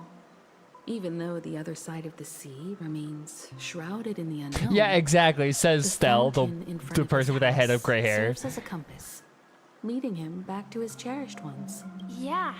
While Grandpa was at home, we would stand by the fountain and place the compass, a toy boat that I made, into the pool. Back then, I would ask him when I could go on adventures like him, and he would always laugh and say I was still too young. It seems this Mikhail is truly a seafarer and has nothing to do with the... Yeah. Based on Misha's recollections, the scenes in the dream bubble appear... But this raises more questions. According to Misha, he was clearly born on an oceanic planet and led an ordinary life, with no connection to Penacony at all. Could this be... See, yeah, some sort of seafaring is a metaphor for being a fucking trailblazer. refers to the memory zone? Crazy. I'm sorry. I don't know, but my memories keep pouring out uncontrollably, like water flowing from a fountain. Perhaps I'll remember more things if we go further. Himiko's gently parent. Yeah, Himiko is such a gentle parent. It's great.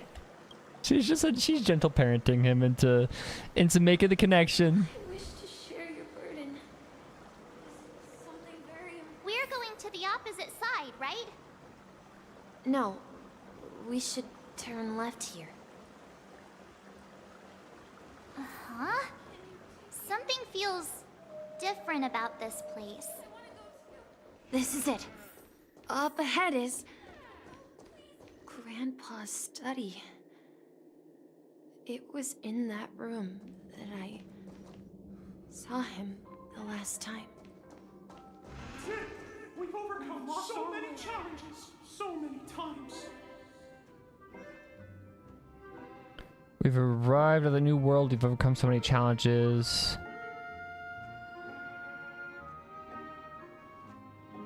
The atmosphere in this room feels... Misha! You finally come! Hi, Clocky. Clocky, you're here! Huh. Yeah. This is the room where we first met each other. Are those books on the bookshelf logbooks left behind by that seafarer? Yeah. Whenever he came back, he placed a logbook on the bookshelf in his room. They contain records of his expeditions to every... He described our world as a fountain. At some point, the sea started to gradually swallow up the land where people Yeah, no, lived. it's just this, yeah. To ensure that It's metaphor. everyone had land to settle on, he had to continue exploring the sea and search for the source of the rising seawater. Could also be a... It also could be a metaphor for Honkai?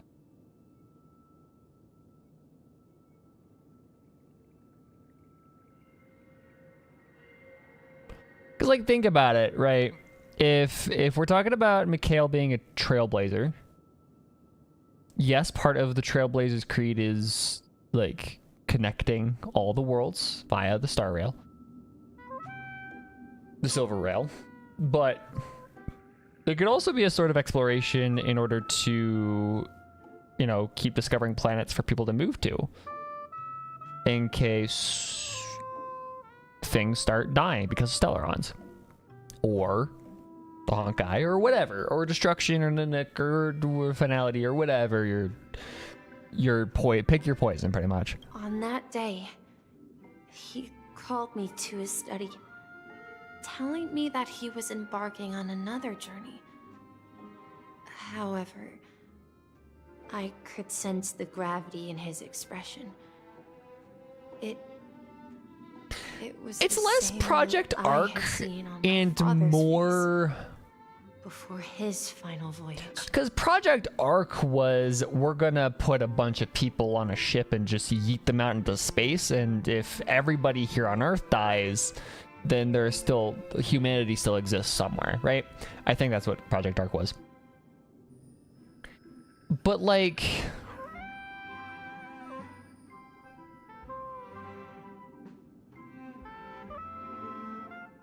I always thought that Star Rail explored the galaxy because that's the spirit of human discovery. I think that's also part of it. Like, Trailblazing does a lot of things. I think it's definitely a part of, like, it depends on the person somewhat. There's actually just one person there, but that's the point, is to, in case everybody on Earth dies, there's still humanity out there, right? That's what Project Arc is. If we're taking this to mean, if we're taking this to mean that Mikhail was like a trailblazer that, in his seafaring voyage, it was less of like an arc kind of thing and more of a, we're going to explore and find new land that the sea hasn't swallowed yet, or and won't swallow. It's just discovering more land for people to continually move inshore from a rising sea, pretty much. And so, like, what I'm thinking is, this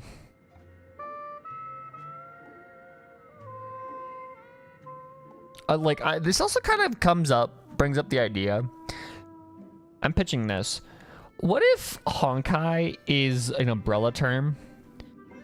Because, like, you have to think, right? In the Chinese, the word that's used for Honkai is, I think it's beng shui.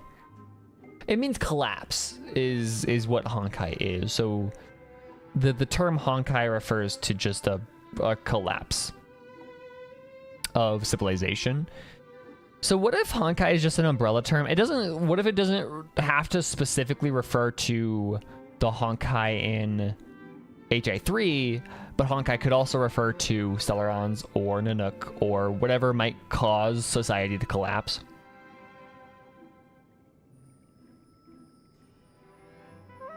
You know, it's literally that's literally what it means. Honkai just refers to collapse. So it's the collapse Star Rail is what the Honkai Star Rail refers to or translates into.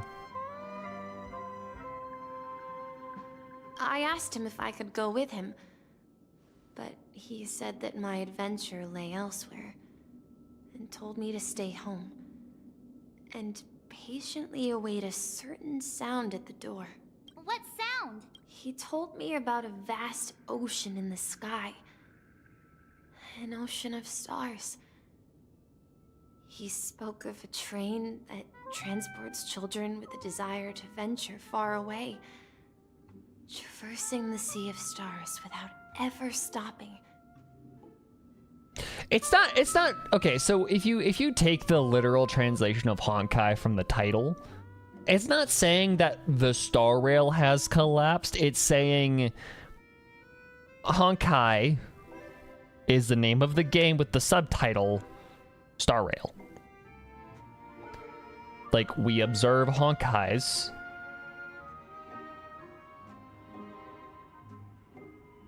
Like, we observe the Honkai by way of the Star Rail, right? The Honkai still comes from the Honkai. But I'm saying, though, or the Honkai still comes from the Cocoon of Finality, but I'm still saying, like, again, what if there's still that, like, a further extension, right? What if the Cocoon of Finality is just an is a type of Honkai? Because it just means collapse. Like, it just means a collapse of civilization. So, yes, the Honkai Impact's version of the Honkai comes from the Cocoon of Finality, but you could also argue that Bellabog's collapse of civilization came from that Stellaron. And the collapse of the Dreamscape here is coming from another Stellaron. And, you know, a bunch of planets collapsed due to Tazeronth.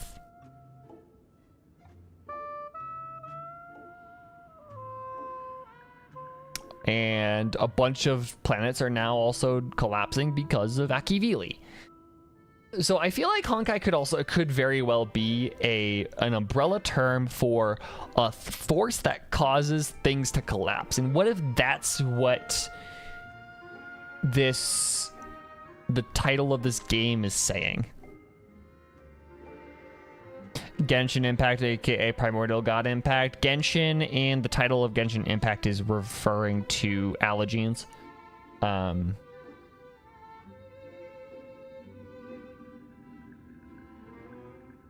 There's a lot of people actually. There is a theory out there that says that Akivili is Nanook. It's an old theory, but it's a theory. But yeah, so Genshin refers to the Japanese version of the Chinese word Yuan Shen, which is the word that the Chinese uses to refer to vision bearers, aka allogenes, in the English version. It's really confusing. But Primordial God, that's just a direct translation of the word Yuan Shen, but Yuan Shen refers specifically to allogenes. He said that he knew the crew on the train, and that he had asked them to take me along. He said the journey I had always dreamed of would start there. A train? Could it be? It's the Astral Express. I remember now. Grandpa's friends are a group of nameless who came to this world to resolve a disaster caused by a star. Then Honkai is nothing but another word for disaster. Exactly. That's what I'm saying. Like, what if that's what it is? What if that's what the word Honkai in the title of these games refers to? Just a disaster that causes civilization to almost fucking collapse, because that's what the word beng shui means. Is it beng shui or is it feng shui? It's not feng shui, is it? Hold on.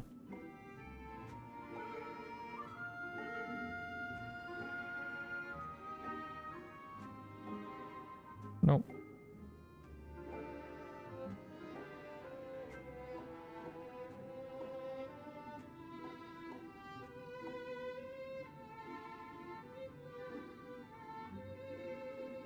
Beng Huai. No, it's Beng Huai. That's it. Beng Huai. Yeah, Yuan Shen means allogene. I got that wrong. It's not Beng Shui, it's Beng Huai. Beng Huai Xingqiong Tiedao is the name of this game. Beng Huai Xingqiong Tiedao. Collapse, Stardome Railway.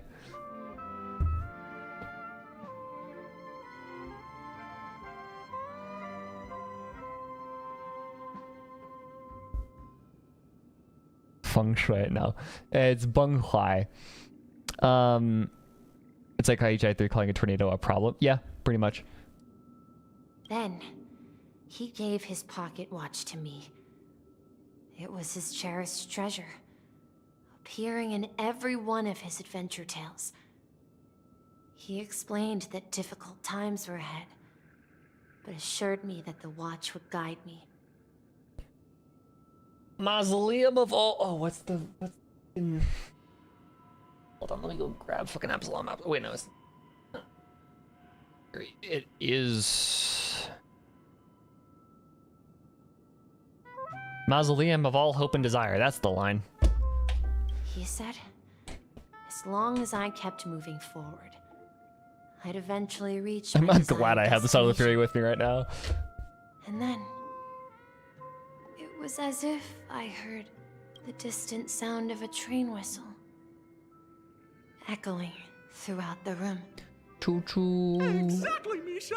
And then we followed that whistle, didn't we? Yeah. I think I can still find the way we took back then. To the...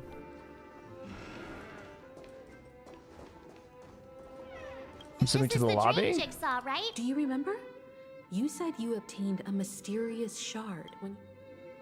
Hey, the shape seems to match. I don't remember this. Looks like we're just one step from revealing the truth.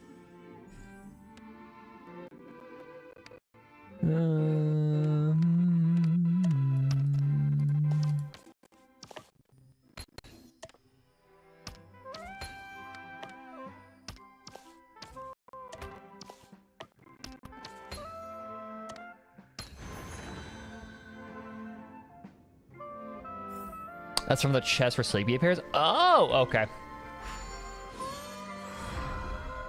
This is it. This is my room of clocks. While I spent my time waiting for Grandpa to return from his voyage, Walter gave me this workshop, and it became my secret base.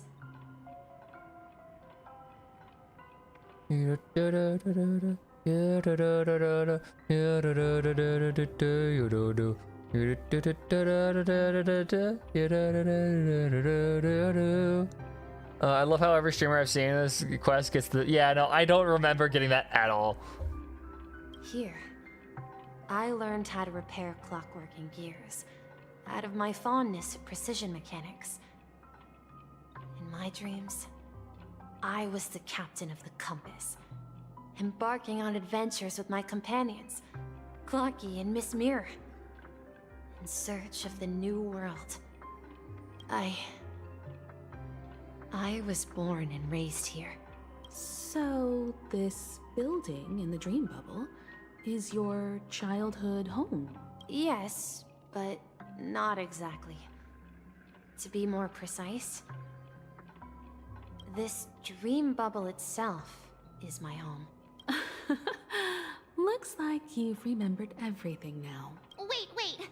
Why does it feel like everyone else knows something I don't? Same, March. Yeah, you're not the only one in the dark. Marge, do you remember when she mentioned a clocky that only she could see? Yeah, the little guy here, right? But we all saw him in Dreamflux Reef, right? And Mr. Yang even greeted him. But he couldn't. Looks like everyone on the Astral Express has a childlike spirit. Yay. The answer lies in the Astral Express. Her experience shows that neither Firefly nor Acheron can see this clocky. And when we were in Dreamflux Reef, you may have noticed that for some reason, nobody outside of the crew had ever talked with Clocky. Yeah, I noticed that too. A mimetic life that can only be seen by a select few. It's just like a hidden message left by someone for the nameless. But Misha can see Clocky too, right? They even grew up together. But Misha hasn't started the way of the Trailblaze yet. Since Firefly saw him during Hanu? No, because that was a different thing that was created by the Dream Bubble. If that was like all, I think at least.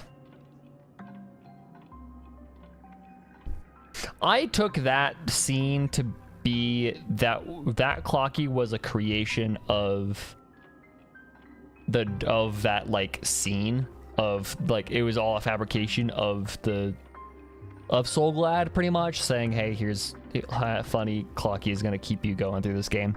That's the key to the mystery, March. Now take a moment to recall. Have you ever seen anyone outside of the crew interact with Misha? Wait. No way! That's the answer, March 7th. This dream bubble is the place where I was born. And I'm a dweller in this dream. Just like a memory zone meme. I should have stayed here and waited for you. But when reality and memories merged, I unconsciously pushed open that door and left the bubble with Clocky. So it's not that the Watchmaker's dream bubble is empty, but rather the stuff inside ran away? And the whistle you heard was the sound of the Express arriving at Penacony? That's one way to see it, but I believe there's a longer story behind all this. How about we start with your name? Now, should we call you Misha, or... Thank you all for helping me rediscover my true self. Now, please allow me to reintroduce myself. I was born on Lushaka, in the Presmere system. Adopted by seafarers Mikhail and Char. They gave me a treasure. A name that carried their hopes. That was Misha the fucking Stellaron.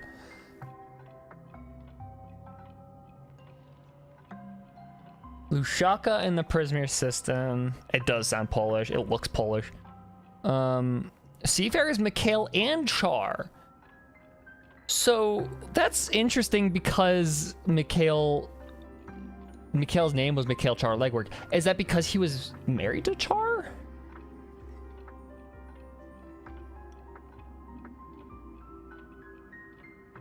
Is that like did Mikhail take Char's name as like a marriage thing? Mikhail Char Legwork. Or simply. Oh, fuck, you are Mikhail. Okay, that makes a lot of sense. I should have fucking... Yeah, okay. Mikhail Char.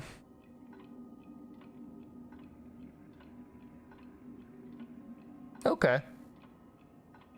I mean, that makes sense.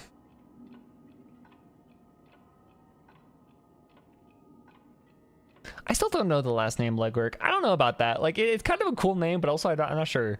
Like, there's something about the last name Legwork that makes me like, that's a cool name, but also that's vaguely uncomfortable.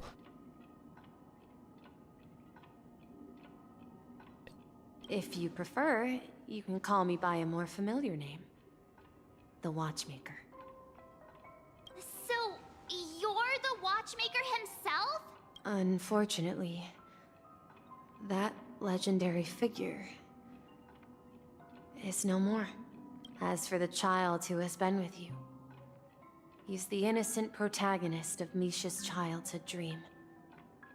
A friend of Clocky, a young apprentice, and a future mechanic on the Express. Okay, that makes so much fucking sense. Ah, yes. The only person that can see Clocky is the Watchmaker. That is on the nose now that I see it. Now that I think about it, that is way on the nose. And this also marks the beginning of his journey, devoted to the Trailblaze.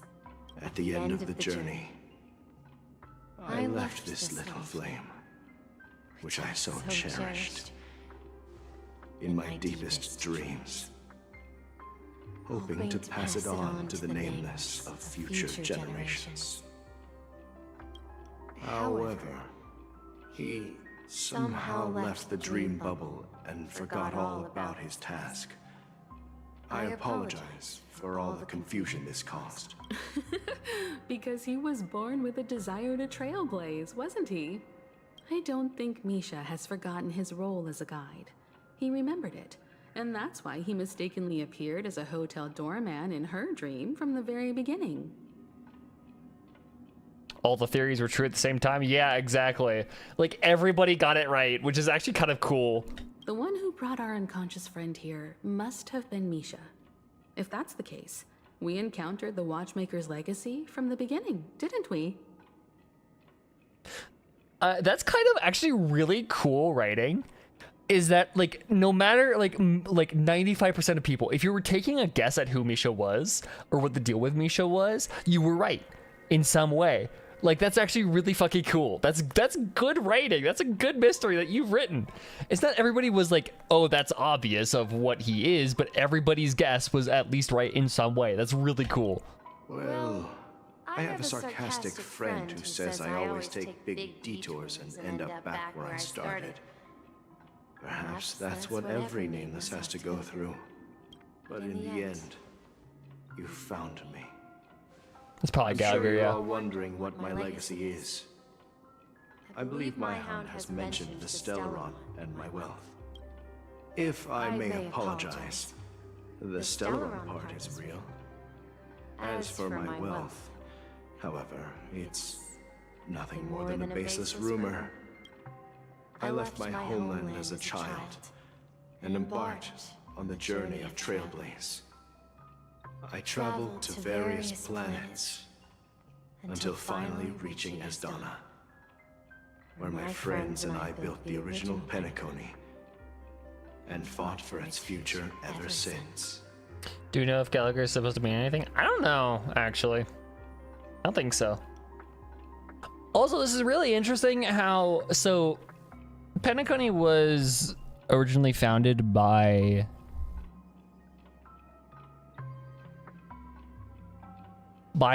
the spirit of the Trailblaze.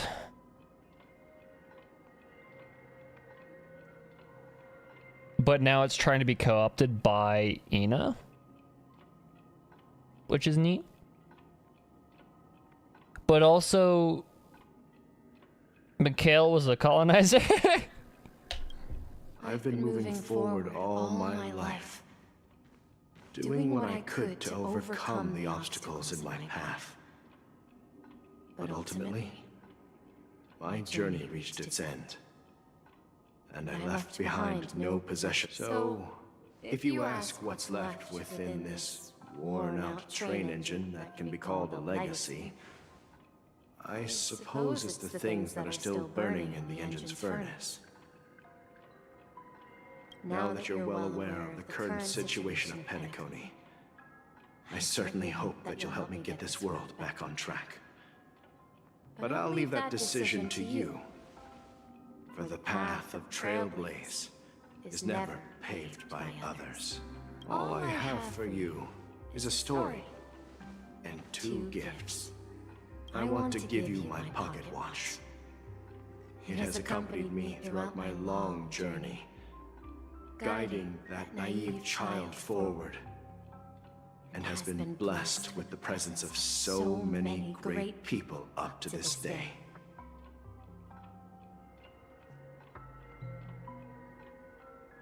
When the shadow of the sash appeared on the curtains, it was between 7 and 8 o'clock, and then I was in time again, hearing the watch. It was grandfather's, and when father gave it to me, he said, I give you the mausoleum of all hope and desire. It's rather excruciatingly apt that you will use it to gain the reductio absurdum of all human experience, which can fit your individual needs no better than it fitted his or his father's. I give it to you not that you may remember time, but that you may forget it. And now and then for a moment and not spend all your breath trying to conquer it. Because no battle is ever won, he said. They are not even fought. The field only reveals to man his own folly and despair, and victory is an illusion of philosophers and fools. Yeah. Okay. And my hat, too. The one who navigated for me placed it on my head and planted a fanciful thought in my mind. Now, it's time for you to make your choice. Once you've made up your mind, open that door and enter the long dream of an old man. I'll be waiting for you at the end of this corridor of time. All right, everyone. Although I don't think anyone will have any objection. I object. No. Of course. We've come this far. Surely there's no other— In that case, then let's proceed together to the end of this.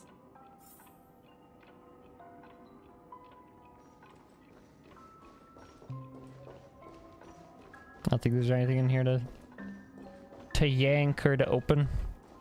Nope. Okay, we're good. Allons-y. Hello there, welcome.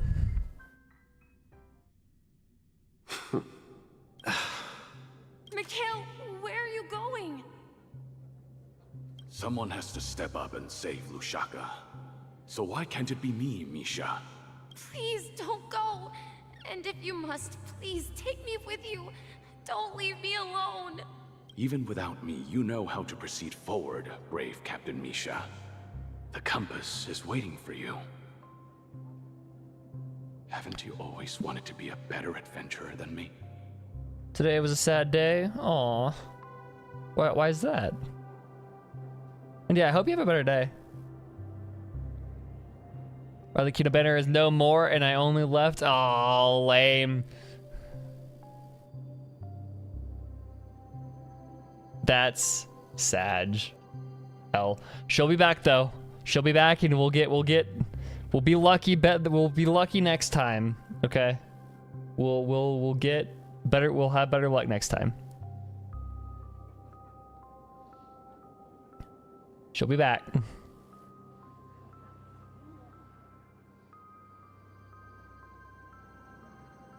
No, it ain't Wanderer time. It's fucking... At least for me, it's saving for Pyro Archon time. Now go, board that train and start your journey. Where are you going, Mikhail? I'm going to It's Greg time. I promised the conductor. Wait, first tell me, did you fix this watch? Yeah? I know what it looked like before. Its chain was broken, the back case torn, and the marks on the dial all worn out. How did you manage to fix it? I'm saving. Oh yeah, same, dude. I'm ready for Natlan, dude. I'm so excited. This is honestly the one nation I've been waiting the longest for. Like, you know, Sumeru is cool and like usually it's X.2. So Pyro Archon is probably gonna be 5.2, 5.3 at latest. This is assuming that the Pyro Archon exists. To be completely honest. Well, it's hard to explain, but I knew it could be fixed. I should be allowed to pull the Pyro Archon. I have the exact same problem, Luna. I have Arlecchino, I have D-Luke, I have Hu Tao. Those are my DPSs.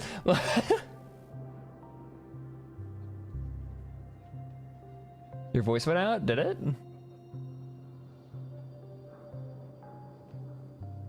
Can the Pyro Archon be a tall woman with actual pants? I mean, that's... You're just asking for Arlecchino. I'm just saying.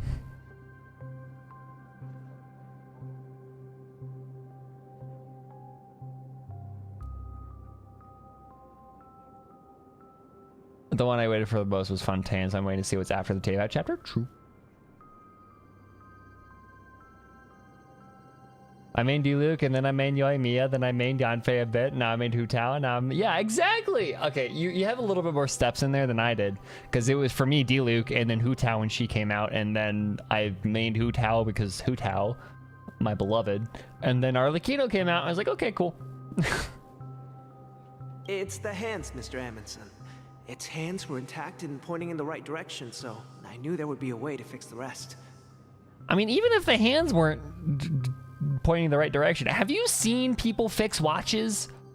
Like, good watchmakers can fix anything. I see. You'll work with me from now on. Haven't you always wanted to tinker with this train? You're its mechanic now. As for the conductor, I'll do the talking. Everything for Fire Ladies? Same, apparently. I didn't fucking know that until I started playing this game. But I only know how to fix watches. Don't worry. You've got what it takes. I'll teach you what you need to know. Being a watchmaker or fixer must be clear in your eyes, though. That's why they use jeweler. Oh fuck, what is it called? They use magnification. A lot of times they use a jeweler. What are the things that jewelers use? That they put up to their eyes. It's not called a lens. There's a fancy name for it. Not a monocle. It's not an eyeglass. The fuck is it called?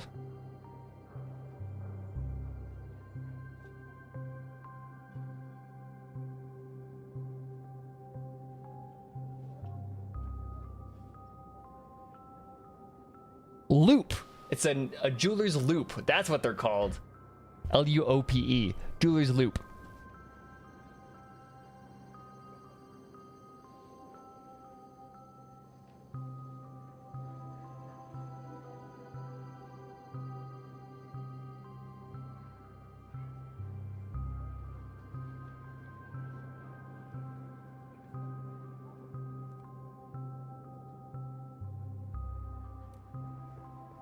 It's L-O-U-P-E. It's a jeweler's thing. I've only called it a jeweler's loop before. Where are you going, legwork? It's time to head to our next stop. I'm staying in Astana with Rosalina and Tiernan. I see. This place reminds you of home. The people of Astana have only achieved a tiny victory and still have a long Yeah, way to Himiko's go the mechanic towards of true the freedom. Astral Express. Hanunu Certified girl needs boss us. too. Don't worry, not all journeys lead to Who the needs you? stars. Hanunu. Even if I leave the Express, our path of Trailblaze will continue. Himiko's the navigator, but she's also the mechanic. Because, you know, she fixed the fucking train. Yeah. I knew you wouldn't stay on the Express forever. Leave in peace, my friend. And this is Mr. Amundsen's hat. But why?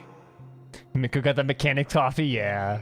She could be both as a when he treat, yeah, departed, exactly. He said he would leave it to his best student. Well, I suppose the time has come. Farewell, legwork. Take care of Tiernan and Rosalina. And don't forget to write to us. Oh, she's so cute. Rosalina's so cute. Look at her. Look at the little... Oh my god. Okay, anyways. Where are you going, watchmaker? Don't worry, Micah. Just going on a little trip. Someone has to be at the forefront of the interstellar frontier, and I'm the only former nameless in Penacony. So why can't it be me?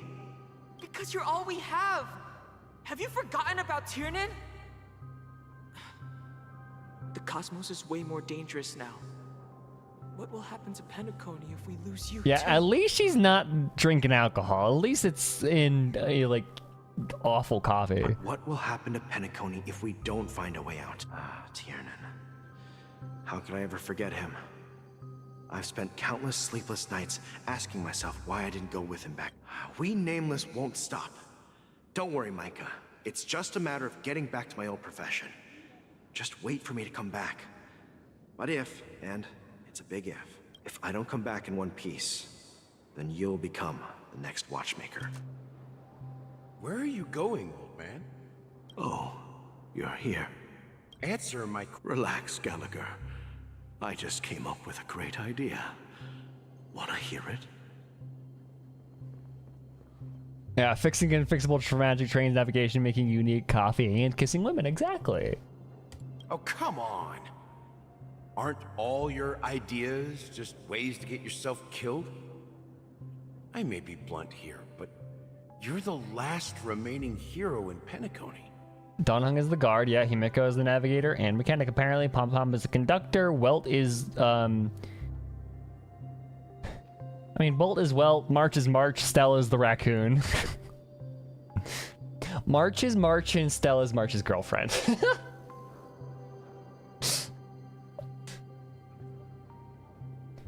Yeah, Welt is the ringmaster, is the ringleader. He's, yeah. That's his only thing. He's like the contractor that you bring in to get the. If you die too, Welt is old. Welt is the certified old man. Go to the... Yes.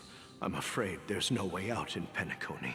So I'll have to consider alternatives beyond Astana. It's less group dad and group grandfather. March is the mascot, is what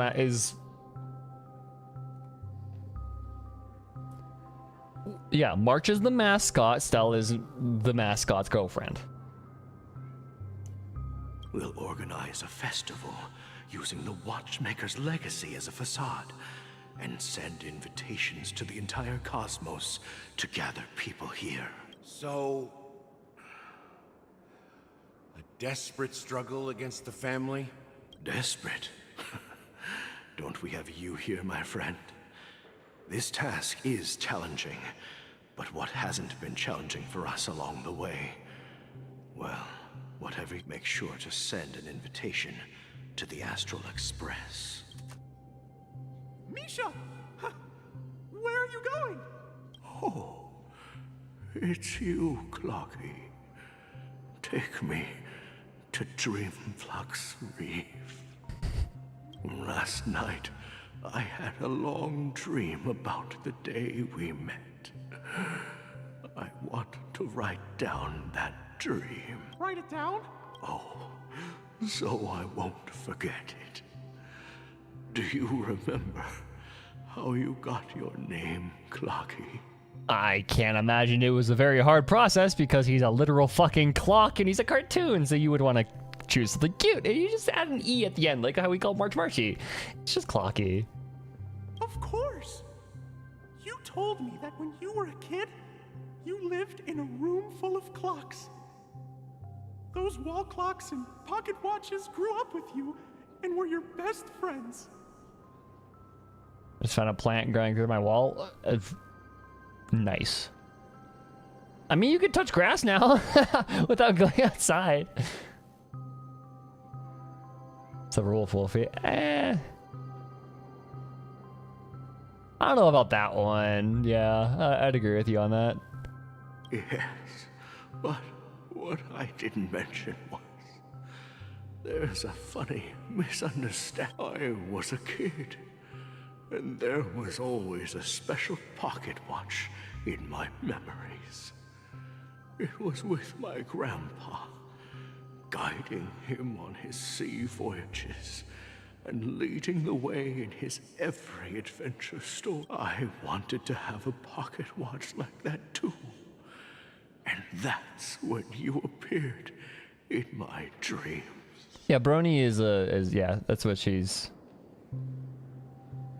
That's her nickname a lot. Yeah. Every night, we boarded the compass. But you know what? It wasn't until it was a compass. So, your name should have been Compassy, and the watchmaker is just a nameless. How do you make that mistake? We've arrived at Dreamflux Reef. So, where to next? You know, Clocky, I don't think I'll be going anywhere else.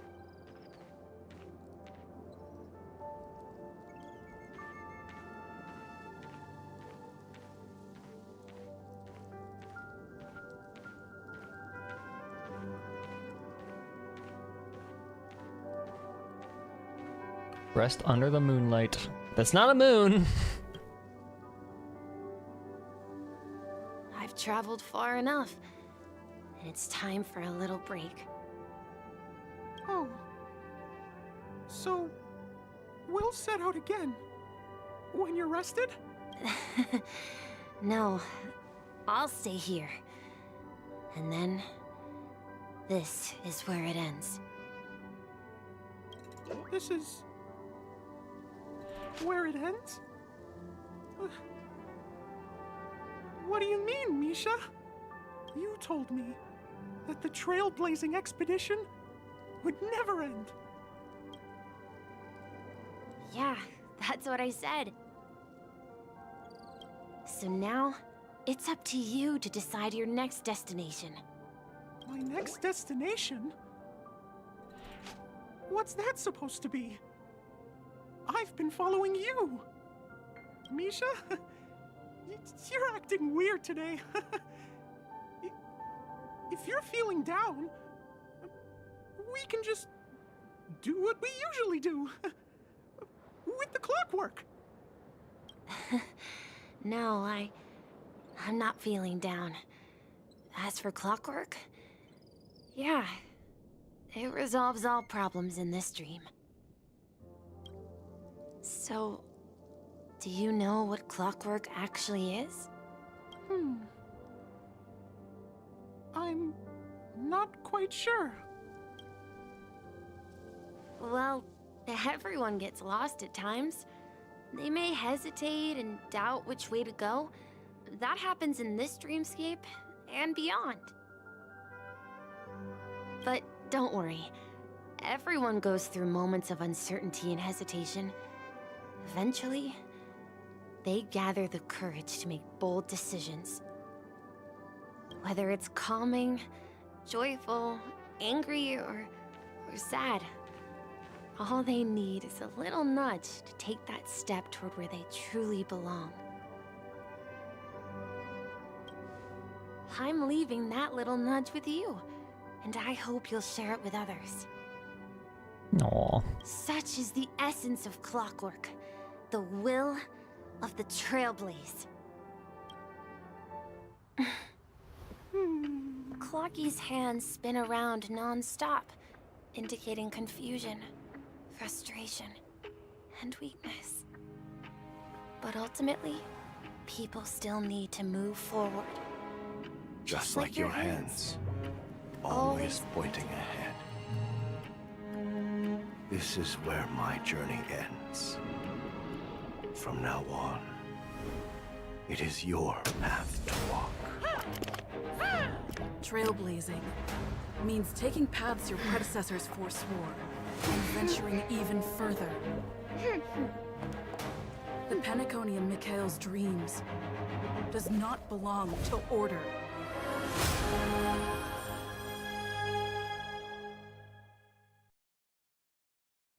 Oh, hell yeah, baby! Oh, Rachel Chow lines, but also she has a hat now. She's so fucking cool. Oh, she's so cool. Oh, I love the hat. Oh, I love the hat. Also, yeah, OMG, there's so many moments in there. Oh my god, the lesbians, Starchfly is real. Gage, cutscene's a bit too cringe. I like that. She opened her eyes, yeah, or Sipe opened their eyes, which is weird. There were a couple lesbians there. Oh, there's so many lesbians there. Starchfly is real. I can't believe that Eon would cast a glance at Penacony at a time like this. Is it because of the resonance from the legacy of the Trailblaze? Or perhaps the bond between you is so strong that it even Hell yeah, impresses we an have a Eon. bond with Firefly. Let's go. Starfly, we go. Well, there might be another possibility. Perhaps they want to witness, on behalf of the fallen Eons, who will hold the future of Penacony.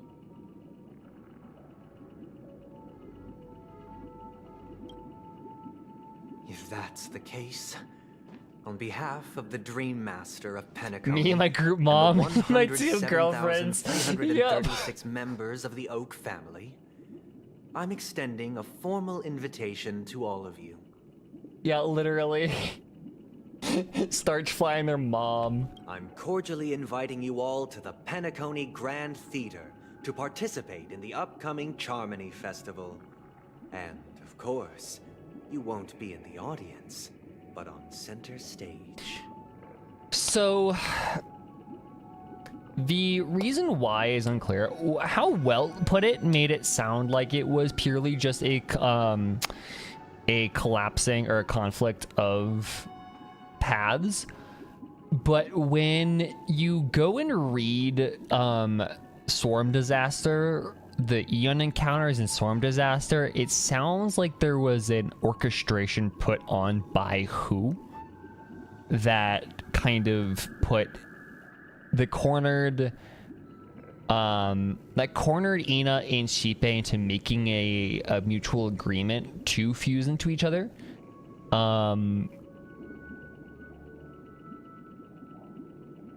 So yeah. I need to go reread all of the Eon encounters from Storm Disaster, but that's what those imply from Storm Disaster is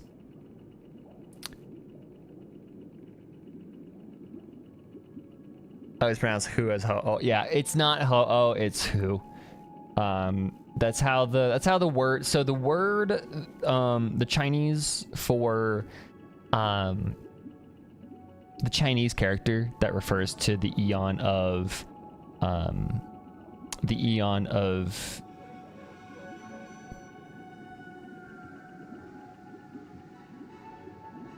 Eon, that character is the pinyin is HU, who, and it means like mutuality or balance. And okay, here's actually a really cool thing. Let me pull. We're going on a we're going on a paint tangent. Equilibrium. That's it. That's the term that I was forgetting. Hold on, let me open paint. We're going on a paint tangent. It has symmetry in every language, yeah.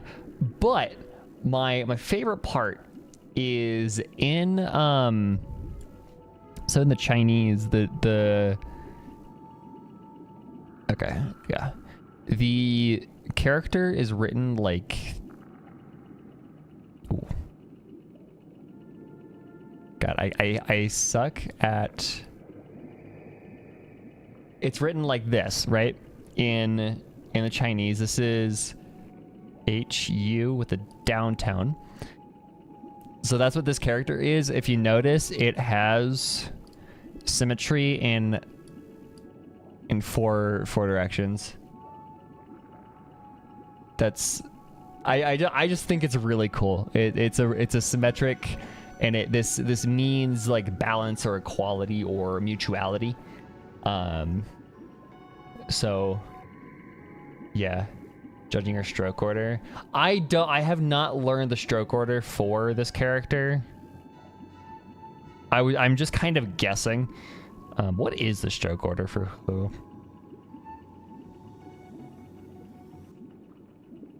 Hold on, I'm gonna look it up real quick.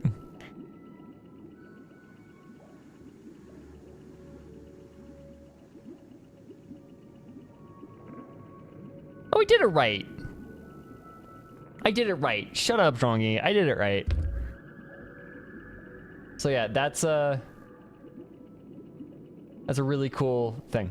Since the future of the Stellaron, Penacony, and even the entire cosmos is at stake, let's draw a conclusion there, in all fairness. Whoa, permanence being one of the oldest eons? Crazy. Okay, yeah. I have gotten pretty good at guessing stroke orders. Because like it's just kind of pattern recognition, and once you get the pattern recognition down of generally how stroke order works, then you get pretty good at guessing. Sometimes some of the some stroke orders are pretty stupid. The one that I always suck at is the one that I hate so fucking much is G. Because it's written like that. I hate it. Oh wait, no, wait. It's that. I hate it. I hate writing this fucking character so much because it's so counterintuitive. Anyways. If you truly believe in Akavili's path, then show me their courage and determination. I will.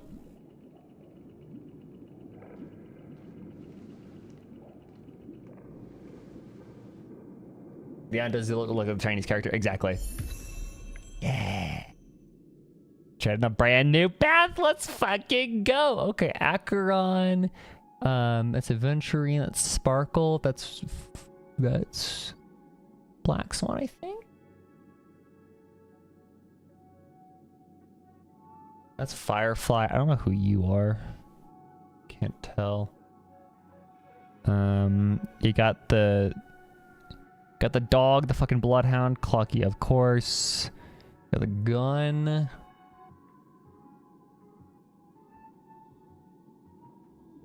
This is Aventurine. I don't know who that is. Behind the coattails.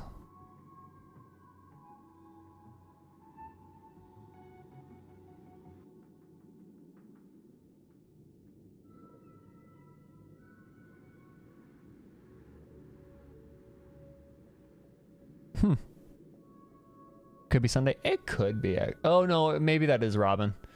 Maybe, yeah, maybe this is Robin. Maybe this is Black. This is Black Swan. This is Firefly because of the thing. Yeah. This is really cool art. I love that. Good view. Why is it called Nessun Dorma?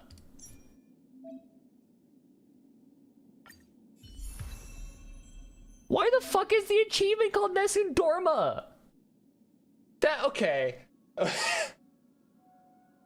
Oh, Opera, what is the context of Nessun Dorma? No one will know my name.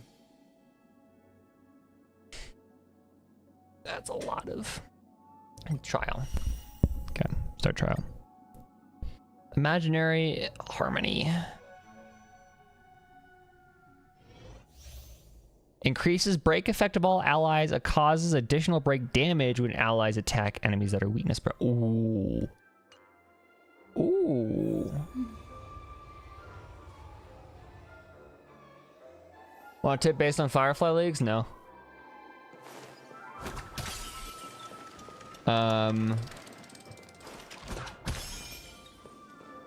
Her technique is the best.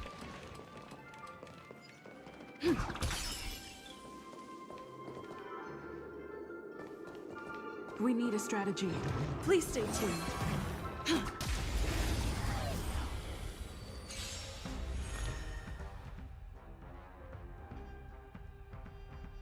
Increase all allies break effect. Okay. Start of the next okay, so now I'm the band. Halftime to make it rain, all out footlight parade, full on aerial dance. It's a very she's very musical. Also super break damage is fucking OP. Is it really? Okay. So deals minor imaginary damage to single enemy targets with 5 bounces in total. Grants all allies the backup dancer effect. Allies with the backup dancer have their break effect increase and additionally deals super break damage 1 time if they attack enemy targets that are weakness broken. Okay. Time to test our rapport. Let's improvise. Ready for another? It's time.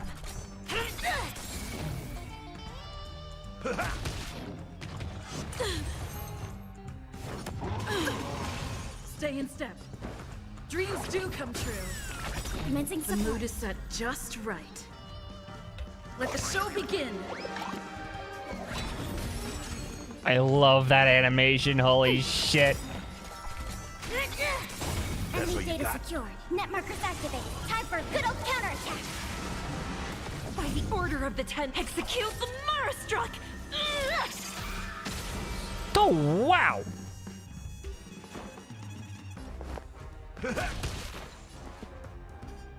Let's improvise. Enemy targets detected. Ready for another? Nice like it, my friends. That's incredible. Indulge yourselves! Wow. That was more than 90k. That was over 100k on Shui. Okay, now I need to actually build you properly.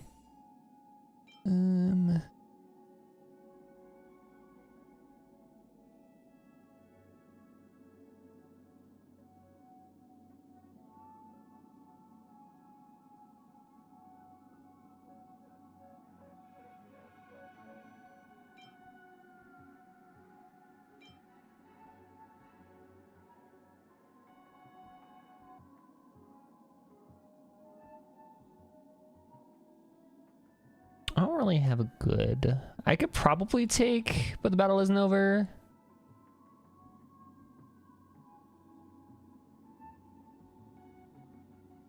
Battle Pass Light Cone, is this it?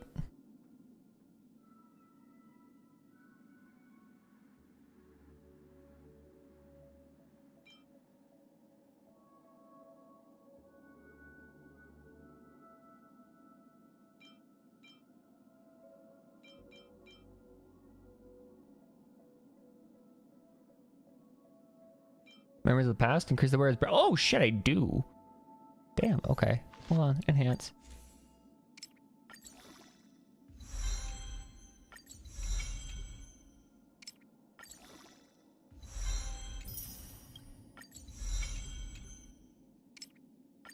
Completely forgot about this one.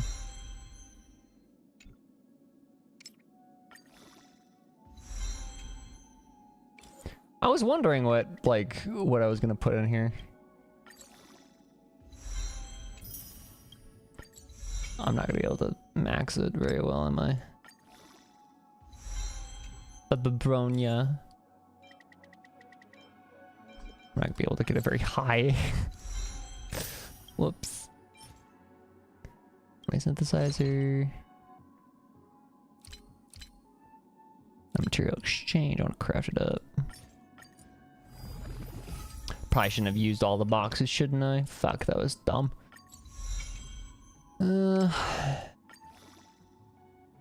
Whoopsie doo. Well, I have any superimpose because I'm not going to use any of them.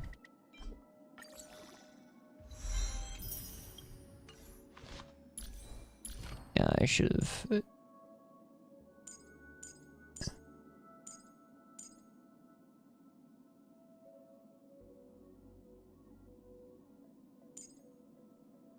I'll have to fight this fucking thing? Dude, that's stupid. Okay, so...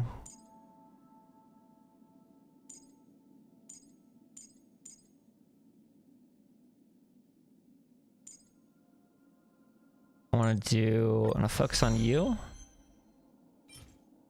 Do I not have any of these?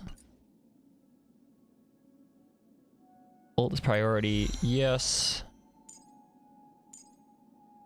Grab the extra break effects.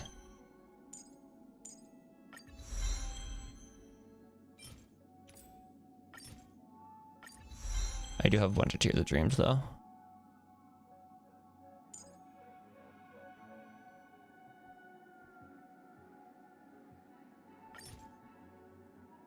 Before our paths diverge, savor the shared journey.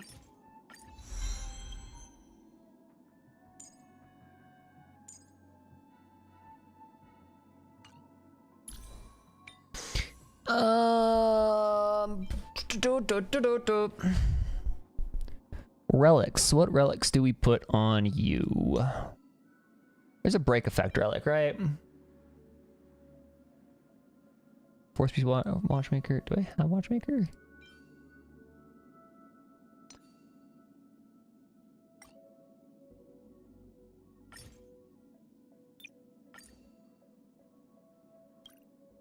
Yes, watchmaker. Okay. Oh, that's a equip you.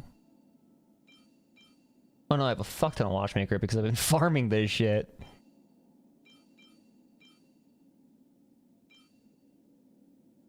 I'm gonna take this one because of the break effect. Actually, do I have any other? No, I'll just take this one. Enhance. See what you get. Great, not bad. Okay. I'm looking for break effects. You don't...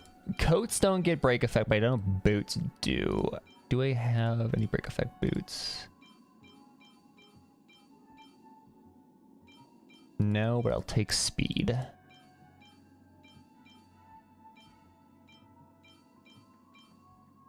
That's a nuts boot, though. I had another speed one down here, right? Equip. Ornaments get BE? Oh, okay.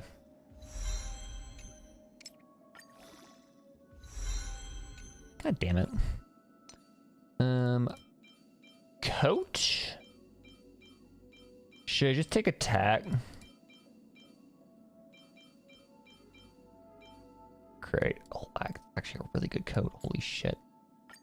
What are the random ass pieces I have just sitting on standby?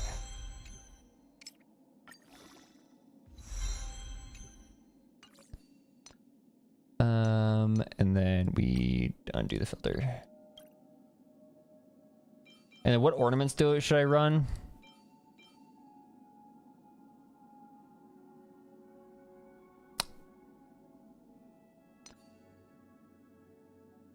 I mean, I could do HP. I think I have a good HP.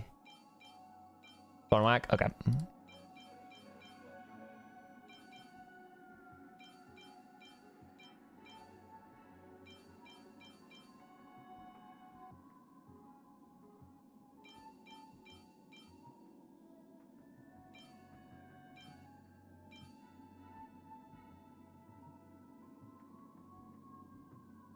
I don't know why that one's locked.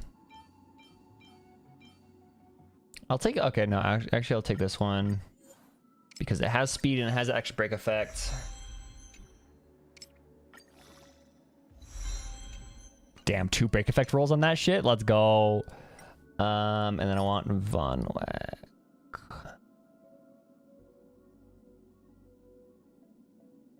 It's really Von Whack.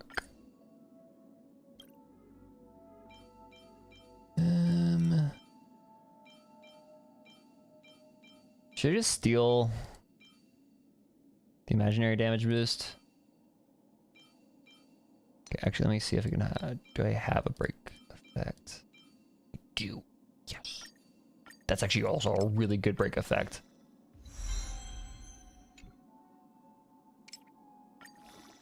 Literally, whatever ball works. I probably could just steal from Walter, and we'll call it good.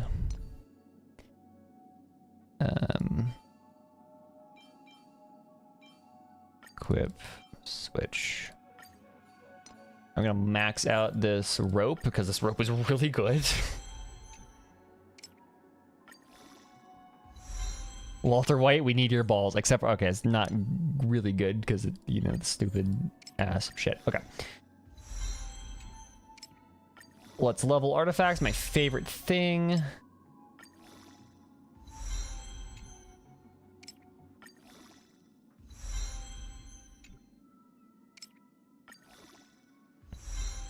There we go. 1 break effect roll. Enhance. Come on, break effect rolls. Yes. Yes, let's fucking go. I'm going nuts. We're going crazy, y'all.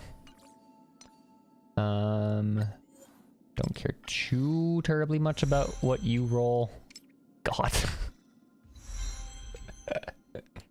This is insane.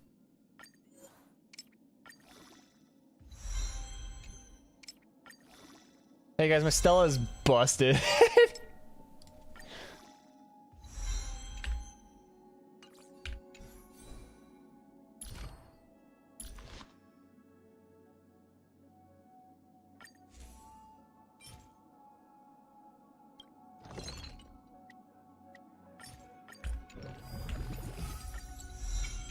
Okay.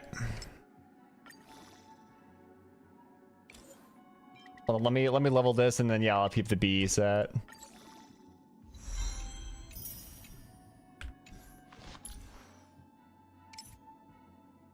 Where's my 166%, y'all. Let's fucking go. Okay. So we've got you done. Level those boots. Fine.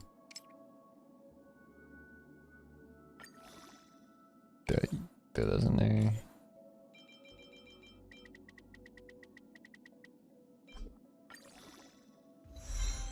Okay. See, we're good. 15, 12. I don't really need you full. Enhance.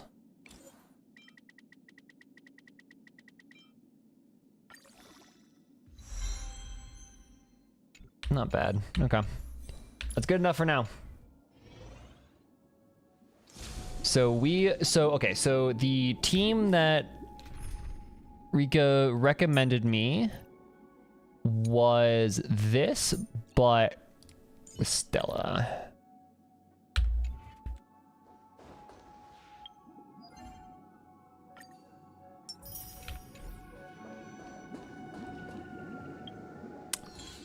Okay.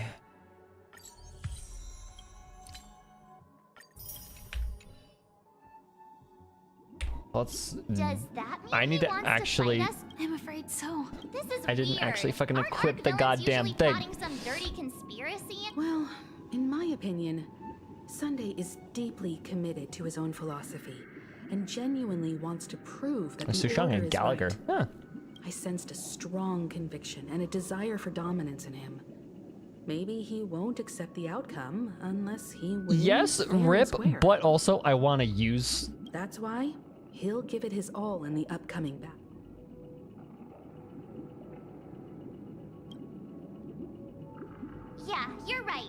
Anyway, we can't leave the Stellaron unchecked. Now that we've taken up the mantle... However, the same applies to the Order. Their plan didn't materialize overnight. And they have the profound collective consciousness of the planet of festivities behind them. And I mean, to be fair, I don't necessarily need to use Silverwolf if the, I don't need to use Silverwolf if we're already talking about a lot of imaginary weakness, so. A desire to dream. To slumber and escape reality. All those hidden emotions have given birth to the sweet dream of the Order. I don't have any debuff. No, true. They've harnessed the will of an entire planet to create an Eon. This confrontation is far more complicated than a simple power struggle. To secure Penacony's future, fighting on the stage alone is not enough. RNG go burr. It's not really RNG though, because we're talking about the enemy has a lot of imaginary weakness, and implanting quantum weakness only helps. What do you mean? Are you not coming with us? I believe Firefly is trying to say that she's heading off to another battle. Mm-hmm. Oh no, Firefly! Before I left, the Destiny Slave told me that this journey would bring unforgettable got it. Yeah, got it. No RNG, no debuffer for ratio. Even though the script he gave me only had a few lines, I couldn't ignore them. Because one of the lines said, "I'll experience death 3 times in the land of the dreams." No! 3 times? Roll of 3, fuck you, but also,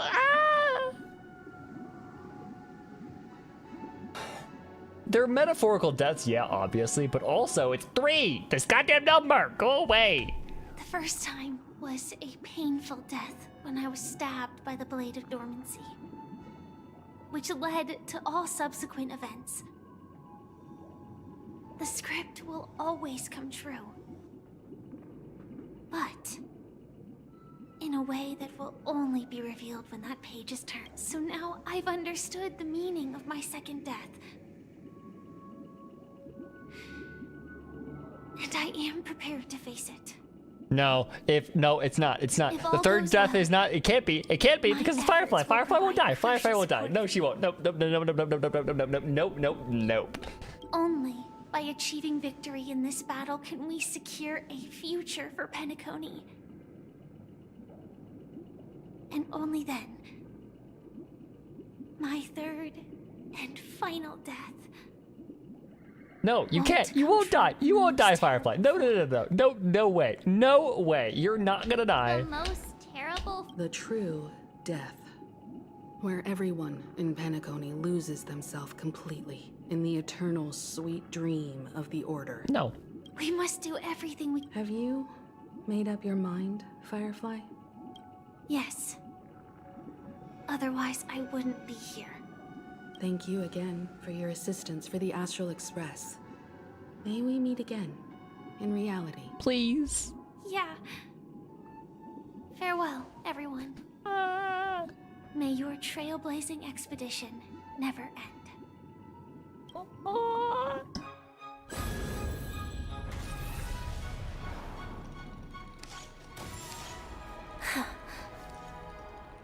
I dreamed of a scorched earth. Everyone, are you ready? A new shoot sprouted from the earth. It bloomed in the morning sun and whispered to me. Like fireflies to a flame, my biggest death. May we meet again in reality.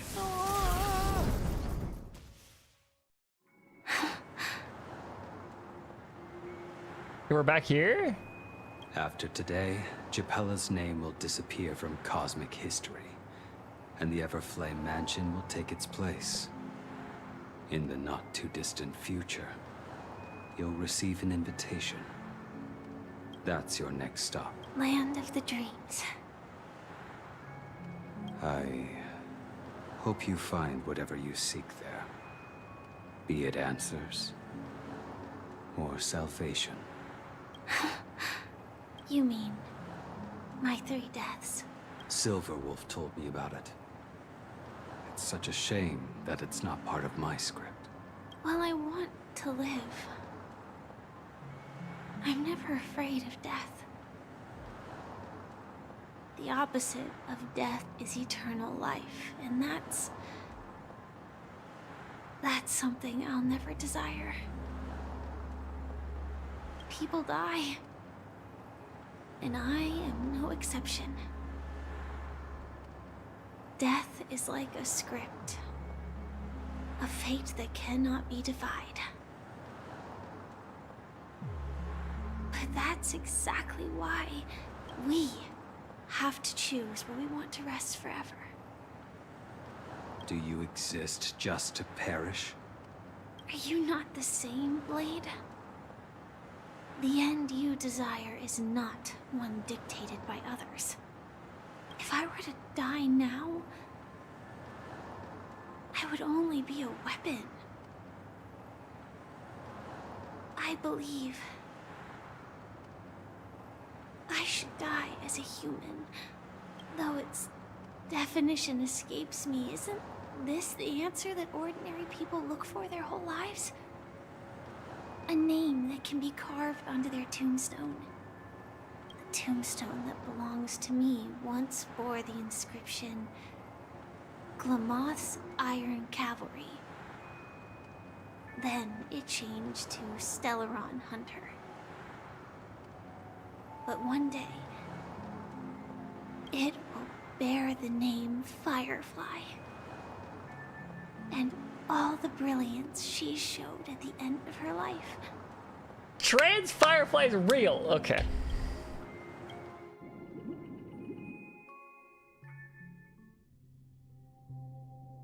That's quite unexpected, old man. I can sense that this false sweet dream is coming to an end. The Nameless may be young, but they had the ability Firefly's to experience achieve this relate very goal. much to trans people, aside from the flaming mechs. What do you wait? What do you mean? your Trans time. people just don't have? All trans people don't have flaming mechs? I thought they did. Like, It's a shame you won't be able to see it firsthand. Maybe I won't either. Once yeah, something yeah. fictional I thought all so trans people had a ceases to had a flaming mech. Yeah, I don't. Or is it only NB people? Yeah, not just those nameless. Don't divulge your secrets. Even Mr. Wings is just like you. Stubborn. Yeah. Won't listen or give up, no matter what. Sorry, I didn't know. I'm Well, sorry. in the end, we managed to do it. And now we can find solace. Remember how those idiots cursed us? They said, Is everyone "Go trans? to hell, That's what you I'm worthless thinking. I was like, wait, traitors." everybody here is trans apparently. Whoa. We can't know. Yeah, the cis can't know the trans agenda. Well, I don't know if they really meant it, but if longing for freedom means going to hell, then I'll be joining you soon, you old fool. The trans outnumber the cis in chat right now. Let's get together and have supper again in hell. Oh, I almost forgot. There's one more thing. Here's to you.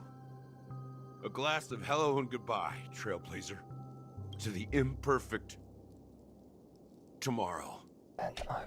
And tomorrow. It's warm here, isn't it? You're lucky to have found shelter from the rain.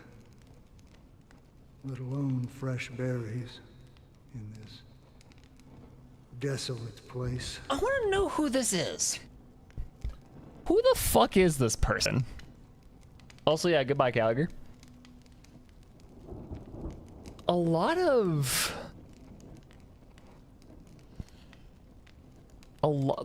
there's so much happening in this oh my god. So many things happening. I was just following the scent of life. It's particularly strong in a place like this. It's a shame these berries don't have much flavor. Seriously? In case you didn't know, this fruit is pretty juicy. The only downside is that when you chew it, it becomes extremely spicy. So it's just a pepper. They're literally just eating peppers. Have you lost your sense of taste? Yeah. I can still taste certain things, like a faint sweetness. Before coming here, I stopped by a place called Orkron. It had barren cliffs and nights lit by bonfires. Burgundy snow would fall from the sky. Ugh. When it landed on my tongue, it tasted like raspberries. Ugh, burgundy snow. Oof. Acheron can beat anybody in a spice eating competition? Yeah, pretty much. This guy has to be important though.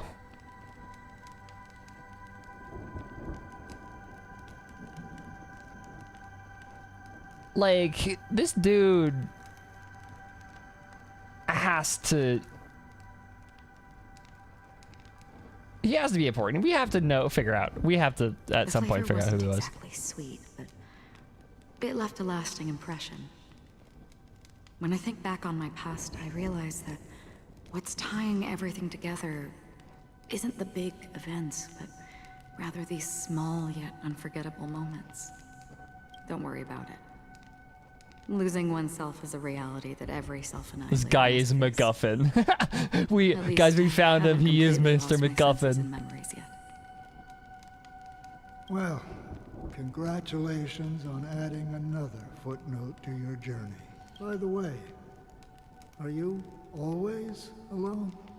No, I had a companion in Orkron. She's a short, nameless girl who aspired to explore IX. She always said she'd walk a path deeper and farther than Akavili's. Okay, so that was the person that she talks about in the artifact set. Yeah, free Bess. Quite an ambition for such a small girl. So, what happened? She became stagnant water. It's not Kiana. Kiana would have been somebody she would have known back when she lived. This is somebody she talks about in the in one of the Archon. She talked about it in one of the Archon sets or Archon artifact sets. My condolences. Yeah, transitioned. Good for him. Condolences. I don't need them. The girl left with a smile. She never regretted her choice and most definitely wanted me to say goodbye with a smile. No. This guy is not Kiana. No, I want to know who he is, but he's definitely not connected to Acheron's past. He's just a guy that she met, but the fact that they're so Hoya was so adamant on not showing his face and keeping his name a mystery, but also he's very present in Acheron's story, and Acheron is Acheron. I don't know. That's proof that you're grieving for her. Or perhaps I'm just afraid. Afraid? I rarely sense that emotion from you. What do you fear? I'm afraid I'll forget the 30 days I spent with her. Just like all the other days in my life. Most of them have already washed away with the rain, disappearing into an unseen realm. I fear that those vivid red memories will fade away too. There isn't much color left. And besides this faint, warm red, there's almost nothing. Maybe this is a complete, random ass connection, but the snow is burgundy, which is a shade of red that she felt on her tongue and she could taste it still. So maybe that's a connection. I don't know. Hard to imagine. A ranger accustomed to bloodshed destruction and chaos finding warmth in the red color? Because I have experienced this warmth many times. Long ago, I promised someone that I'd bring it to more people. And that for every remaining moment of my life, I'd strive for a better ending for all. As long as this red color still lingers, I have a chance to fulfill that promise.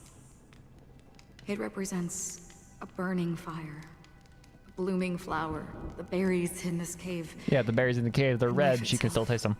Fleeting yet still dazzling. In the end, it will lead me beyond the horizon of existence.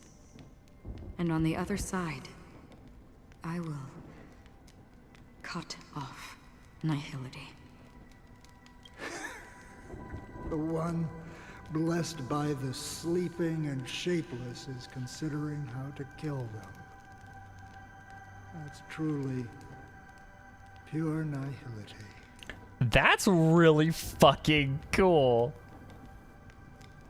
So then, okay, if she does that, do you think she's gonna become the Eon of Nihility? Do you think Acheron's gonna become the Eon of Nihility? That would be a really cool plot point. After spending so much time near this stagnant water, only when I look at this vibrant red fire do I realize that I'm still alive. When will this rain ever stop? Perhaps when the sorrows of the departed have finally quieted down, the sky will clear up.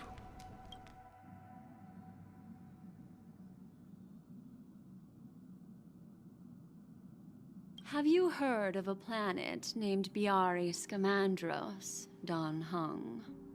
It's one of the Paradise Kingdoms under the influence of the Harmony. A sought-after wonderland for the inhabitants of the So what the Dardani fuck major happened and there? minor That was... systems. Okay.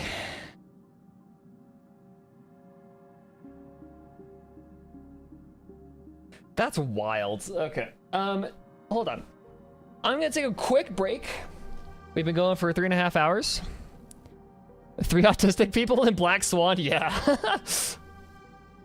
Okay, we're gonna take a real quick break. Just question mark, aka Blue Baby. That's a Binding of Isaac reference. And yeah, so I'm gonna take a quick break. I will be right back. I need to let my dog out and get food and all that stuff. Give me a quick second.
Sorry, I'm back.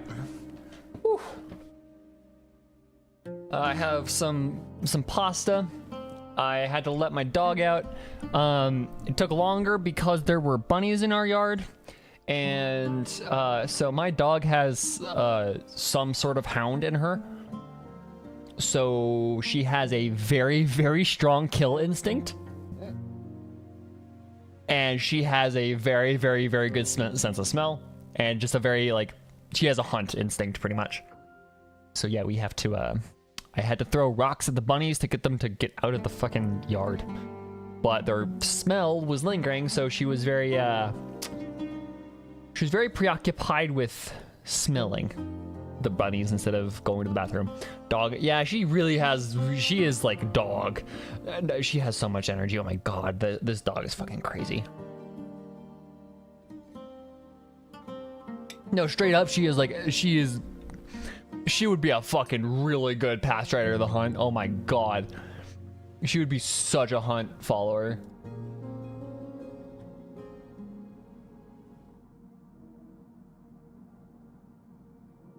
Well, because like my dog's kill instinct is so strong, she almost killed one of my cats.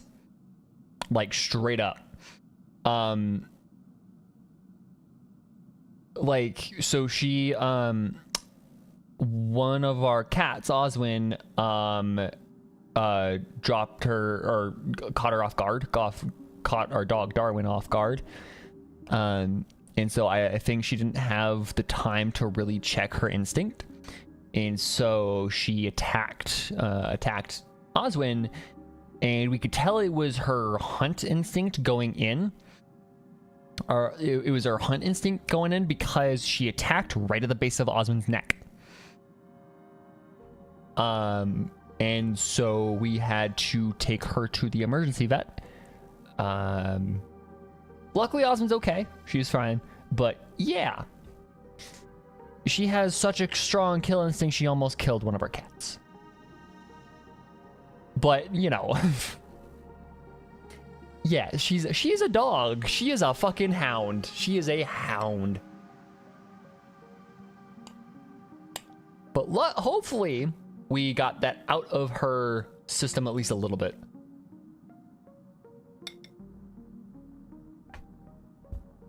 I don't think I think the big thing is we didn't really necessarily realize how much of a hound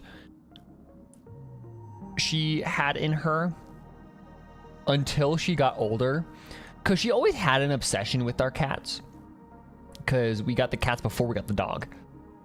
So she grew up around the cats, but we didn't realize how much hound she had in her until she grew up and she started not trying to play with the cats, but started to go at them. And yeah, so it's Darwin's a fucking menace to society. Oh my god. Half an amber era ago, the family held an unprecedented festival there. And after that, everyone on the planet became part of the family. Okay. That's still terrifying. Do you think the same thing will happen on Penacony? Oh, I forgot to grab a soda. Yes. Or how else can we explain it? The family deliberately used the watchmaker's invitation to keep all the Pathstriders here, but banished the emanator of the nihility. I like how they're still like wrong. Like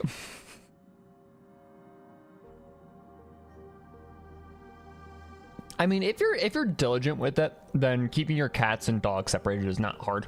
That's what we do now. We don't necessarily have to do that, but that's just what we do. Because of the nihility, I'm rarely affected by the power of other paths, but somehow I can unconsciously infiltrate them. Maybe that's the risk they're trying to avoid. I'll put this on auto while I eat. I would disagree. Biari Scamandros is not part of the credit system or connected to the Silver Rail. It's nothing more than a remote civilization sheltered by the Harmony. But Penacony is different. If the family messes with Penacony, that would be like declaring war on almost half of the factions in the cosmos. They have no reason to do that. Because it's not sheepy. No, they don't. If they truly serve the Harmony, that is. What do you mean? The path in Penacony is impure. The Harmony here has impurities. Do you remember the ancient swarm disaster? Here we go.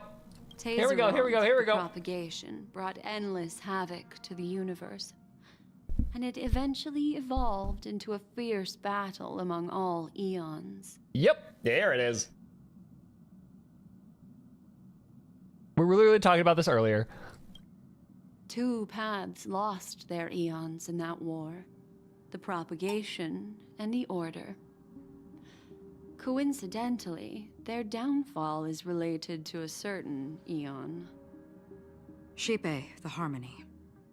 Legend has it that they participated in the crusade against the Imperator Insectorum and devoured Anna the Order for unknown Simulated reasons. Universe says they didn't devour, they agreed. Holy Forgaroni. So you're saying that the two leaderless paths... Yeah, working Akivili died behind shortly the after, I scenes? believe. But I don't see any descendants of the propagation. Again, in according to Penacony. Simulated Universe. Could it be that the remnants of Beyond the Sky Choir are hiding within the family, trying to resurrect a fallen eon? I can't say for sure, but they're definitely planning something for the Charmony Festival. Whoa, Boo, now this is getting way too complicated. Is this why you want us to leave Astana right away? Are you giving up? The Charmony Festival will start soon. There's one thing that I need to confirm no matter what. A warp jump is the best way to do so. Time is running out. I have another plan.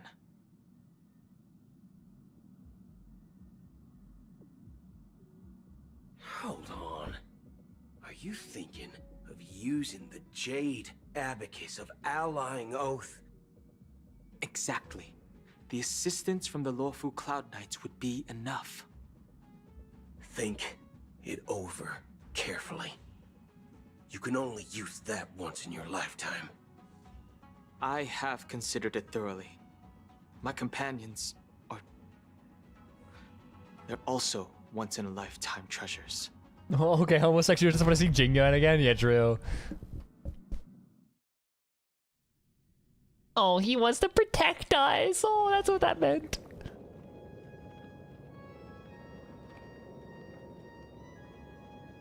Are you the only one here, my child? I feel his disappearance is much more recent.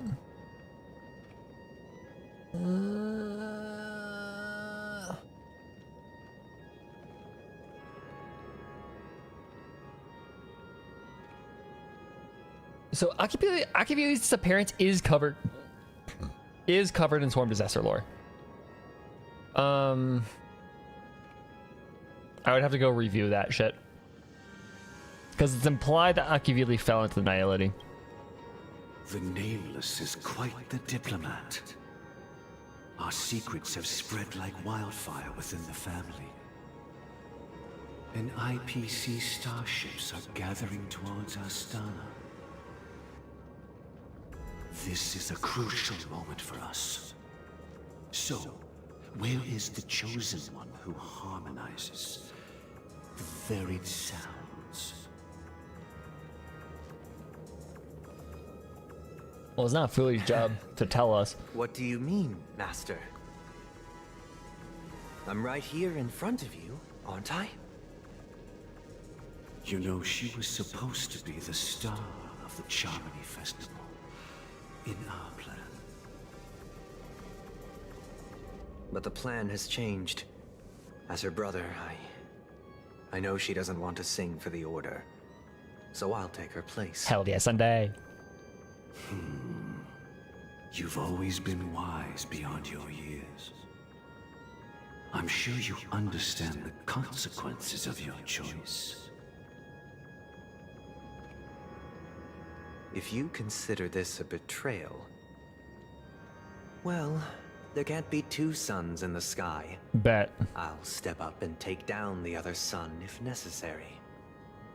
Literally should ask Acheron about her place. If karma exists, then everyone has their own karma. Tatooine is right there, bitch. You have yours, and I have mine. And my karma has nothing to do with you, Mr. Gopherwood.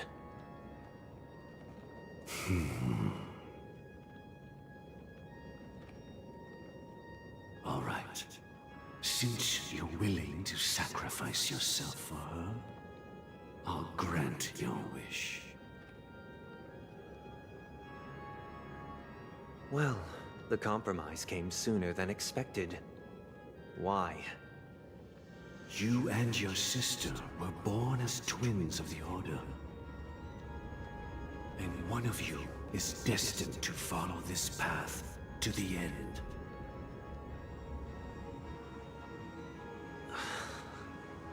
Is this part of your plan? Does karma imply the existence of Buddha in this universe? You're still as clever as you were when you were fucking space Buddha. Okay. The opening is near.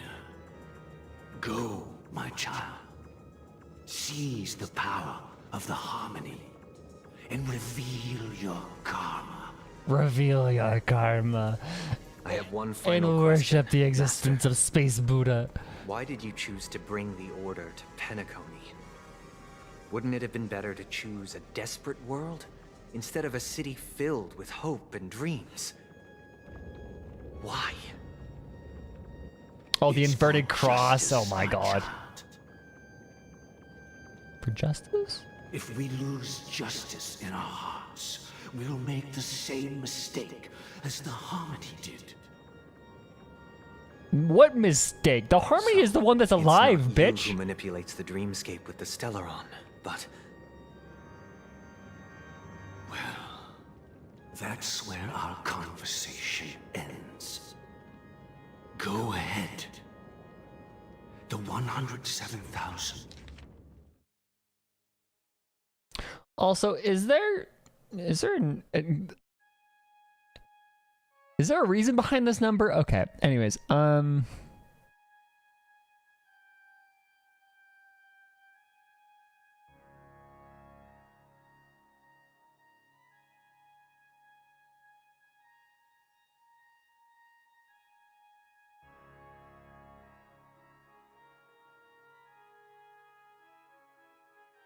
actually, that makes a lot of sense that this is the Stellaron being the one in control, because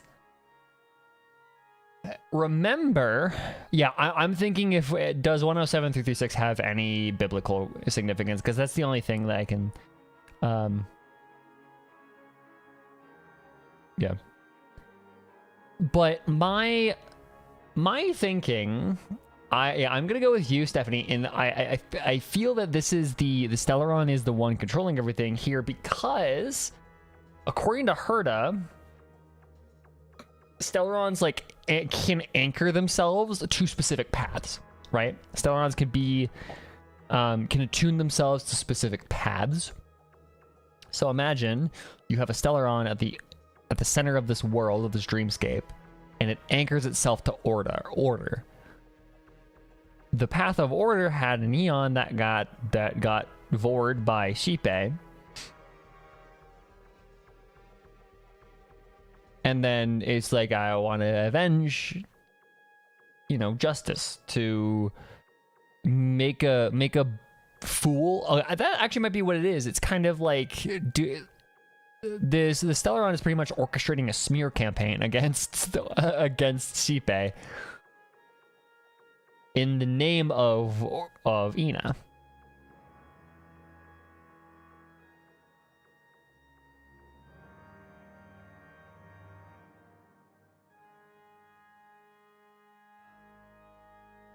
No, so the architects were what created Belobog on Eurilo 6.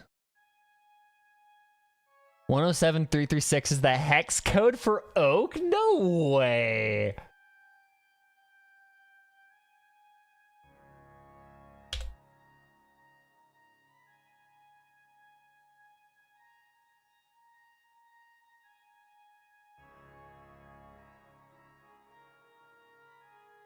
Hashtag 107336.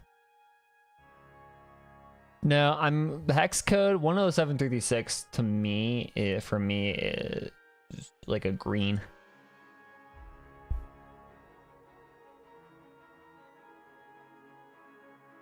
That's what I'm getting for hex code 107336.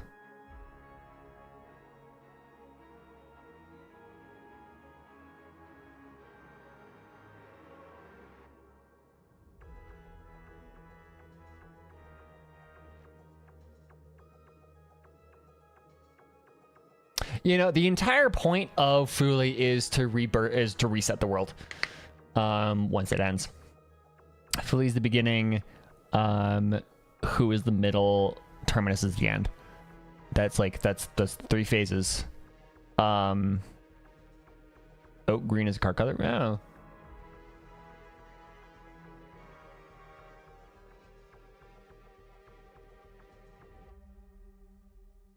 Is finality an eternal cycle? How I see the Holy Trinity, the whole quote unquote the Holy Trinity, the three primary eons of the Star Rail universe is the beginning. The birth of a universe is Fuli, right? You got that one. The preservation, the Herda preservation light cone that says that it's collecting seeds. The Garden of Recollection is the point of Garden of Recollection. The point of Fuli is to collect memories so that when the universe does die, there is data to rebirth it, pretty much, is to recreate it.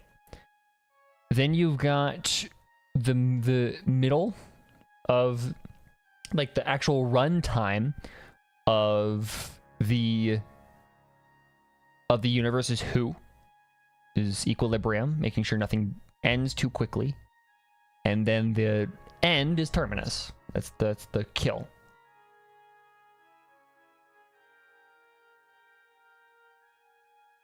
Lego Space Knot. Nice. That's actually a really cool detail. I love that. Yeah, exactly. It's the three fates. Yeah, birth, life, and death. That's how I see these three eons, especially because they're the weirdest. They're the weirdest and the most like enigmatic and I mean except for the Enigma, but you know. Fuli doesn't have a reason to destroy the universe. Because that's not what Fuli is doing. Fuli has nothing to do with the destruction of the universe. That's all Terminus. That's what Terminus is. Fuli is awaiting the end of the universe. Once the end of the universe comes, by the hand of Terminus, then Fuli's there to reboot. That's why Fuli doesn't do anything. Fuli doesn't like meddle in literally anything directly. Fuli just is watching. He is the ceaseless watcher. Like Fuli, they are the ceaseless watcher.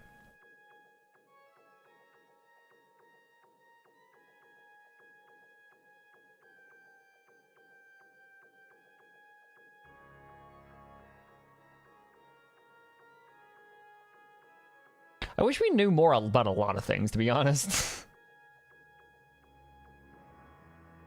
I know Terminus was trying to destroy the universe. It's okay, so it's weird. Because I don't think they are necessarily. It's really weird because okay, so Terminus is the end, right? Literally, they are like their Chinese name is the King of the End. So in it's the finality. It's about the end of things, but it isn't about the destruction because that's a different path. I think in my head, what it is Terminus is the eon that makes sure things do come to an end. They reside over the last moment, or because they move backwards in time, their birth dictates the end of the universe. So whenever in the timeline that Terminus is born, that is where the end of the universe is, and that's their only purpose, is to pretty much be like be the back cover of a book. Right, is to be one of the end boards of a book.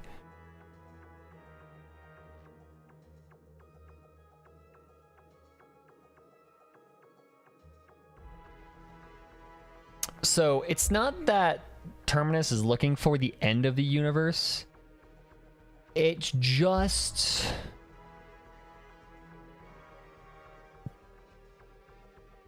their existence means that the universe is going to end.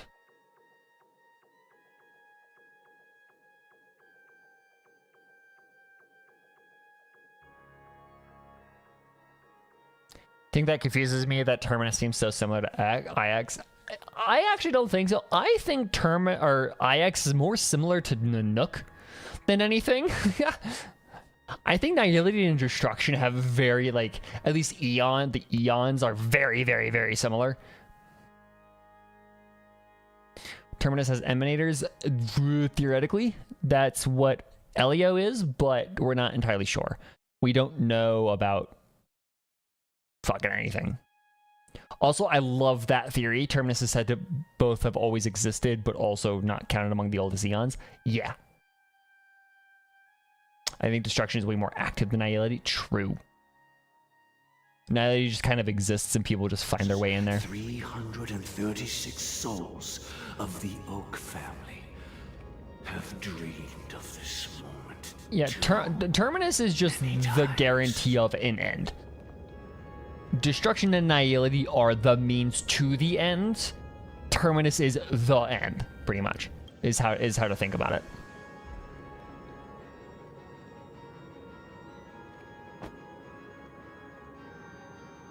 Bruh. Bruh. I shall ascend to the heavens, becoming the scorching sun. Bathed in my light, my people shall flourish, while all evil shall be eradicated. Rebozo, Mr. Gopherwood. It's just a rip to his avatar. This is the interior of the Penacony Grand Theater. It's quite exhilarating to be flushed into the air by Soulglad. But why is the venue still closed when the Charmony Festival is about to start? And not only that, the entire theater is eerily quiet. No audience, no staff, no one around. It's too quiet. Or the dead birds are a Bible reference? I think the dead birds are the Charmony Dove reference. What would an emanator of Terminus even be? That's a great question. What the fuck is Elio? That's the only theory that like makes sense in my head, is that Elio is an emanator of Terminus. But again, we don't really know what Elio is even doing. Like we don't know what the purpose of Elio and the Stellaron Hunters really is.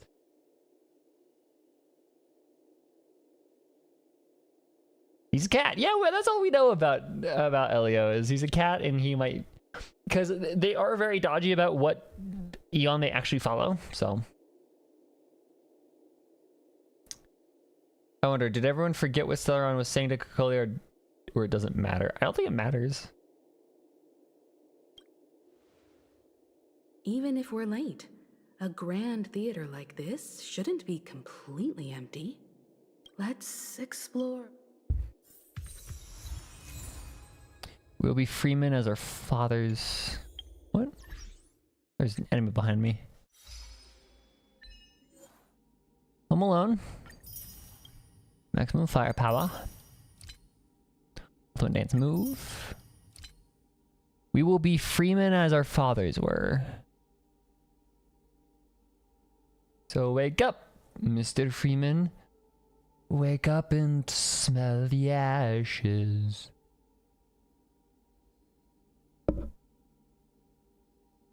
Yeah, Nihility Trailblazer will have something to do with the doctors.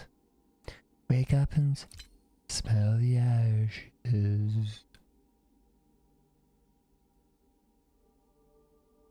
So Nessun Dharma. I still don't know what's up with this.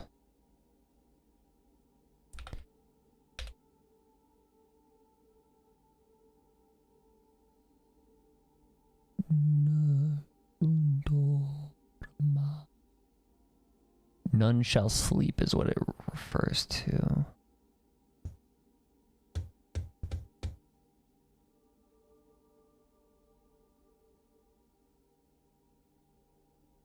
My secret is my mistero on me.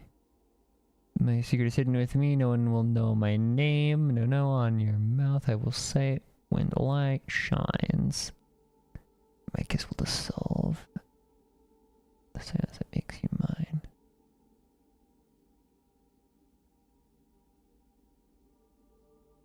None shall sleep.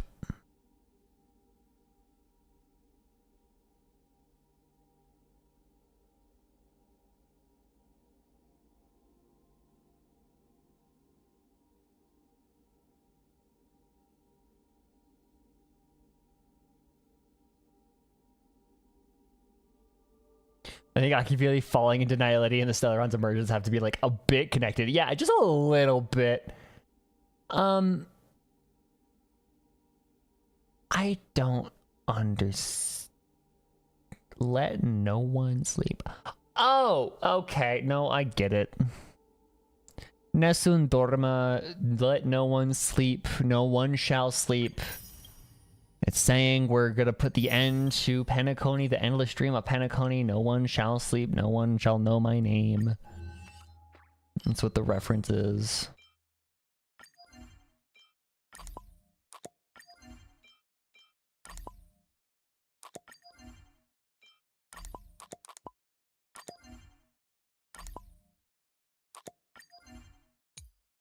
Nessun dorma. Dorma.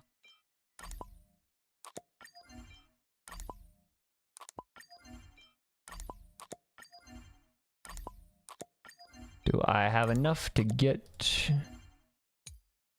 I don't, damn it. Oh, so close, dude.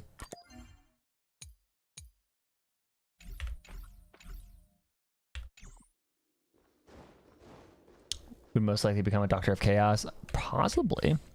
Okay, let's actually take out the fucking the team that I love the hat. Oh my god. She's so pretty. Gosh, the atmosphere here is so creepy and unsettling. True, I have been in an empty theater. No audience yet. There should be some staff around. I have been. Why is it so silent? I have been in a completely empty auditorium because when I performed for my all-state orchestra, while the choir was rehearsing, we kind of fucked around in the lobby to the theater we were supposed to perform in, and it was really fun, and it was completely empty because other people were like doing shit backstage and whatever. But no, we went up to the super high rafter seats and all that stuff, and yeah. Sticker? Who sticker? It was the best of times. Is this really what this? It was the best of times. It was the blurst of times. Yikes,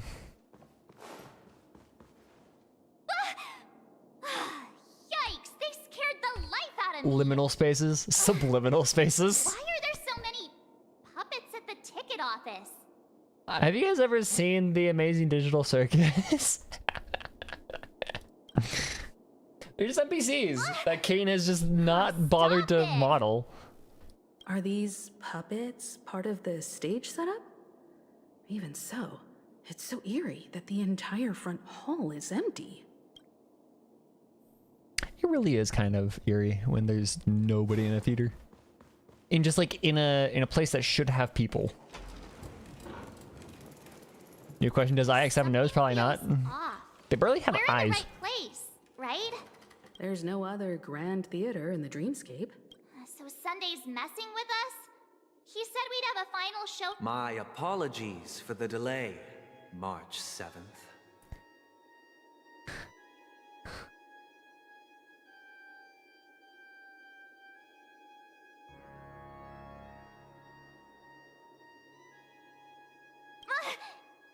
You scared me. Where are you now? It's called an intercom, my guy. This reminds me of the Soul Sanctum from Hollow Knight. The music reminds me of the Soul Sanctum, except it's missing that very, very, very loud organ hit at the very beginning of the song that fucking jump scares everybody the first time they go into the Soul Sanctum. I'm waiting for you behind the curtain. Following the Asdana tradition, I invite you to enjoy a stage play in 3. History is a mirror reflecting the universe's true essence. In 3 acts. Let's Point use that out. this opportunity to delve into the rich history of Penacony and the Eons. Okay. Within it, let us commence with the dawning of the world. Beginning, middle, end. 3 After fates. the Dusk Wars, darkness veiled the sky, and chaos consumed the earth. Enna the Order emerged, destined to restore all existence. That marked the first day.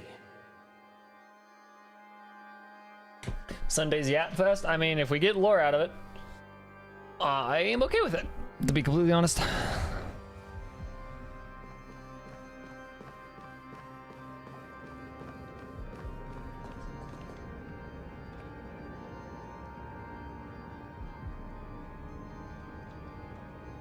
Guys, I wonder if it's Bible coded with the upside down cross in the background, dude.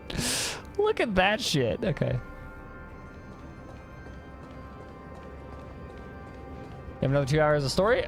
Bet. They gathered nebulae and forged them into picks, thus creating a grand lyre with black and white keys. Strike the white keys, and the sun rose. Strike the black keys, and the moon rose. It's not what a liar is. And so, the cycle of day and night arose. That marked the second day. Oh, this is literally just Genesis. Okay, yeah. This is literally just the book of Genesis. I could honestly just pull out the fucking Bible out of my iPad. The puppets are gathering around the frame. Yeah, they're Are they praying? expecting us to Dude, this enter is it? so... Oh my god, this is just the book of Genesis.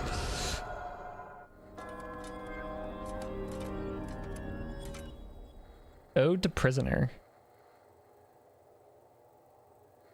It kind of reminds me of Layers of Fear 2. Where are we now?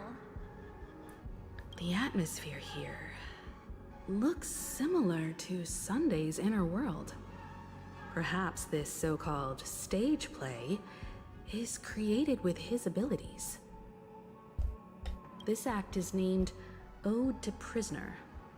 Given the atmosphere here, I believe it's about Penacony's past. I thought things were finally looking up as I managed to dodge prison during my recent trailblazing expeditions. But now it looks like I'll be back behind bars again. All those fat fucking piano chords. Oh, I Genuinely love wish to those. avoid a violent clash with my esteemed guests from afar. Therefore, I've arranged 3 acts before the Oh, situation I need to keep... becomes irreparable. I need to keep reading the Lords of Pagana. I forgot to Where read that. shall we start our narrative? Well, let's start with the time when Penacony was still a frontier prison.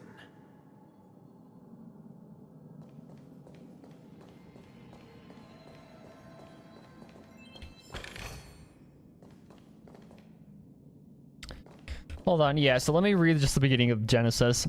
In the beginning, God created the heaven and the earth was without form and void, and darkness was upon the face of the deep, and the Spirit of God moved upon the face of the waters. And God said, let there be light, and there was light. And God saw the light, that it was good, and God divided the light from the darkness. And God called the light day, and the darkness he called night. And the evening and the morning were the first day. And God said, let there be a firmament in the midst of the waters, and let it divide the waters from the waters. And God made the firmament and divided the waters which were under the firmament from the waters which were above the firmament, and it was so. And God called the firmament the heavens, and the evening and the morning were the second day. That's kind of this is the first chapter of Genesis has that has kind of that. That's how it's structured. So you have it was the first day, and there was the second day, and there was God creates different things on each day of the beginning, and yeah.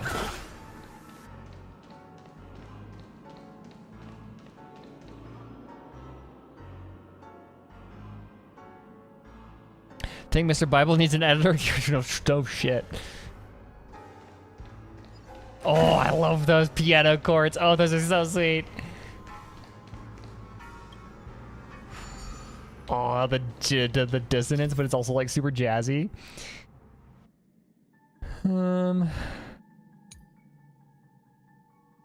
Okay, it's just a signal that a thing should go there.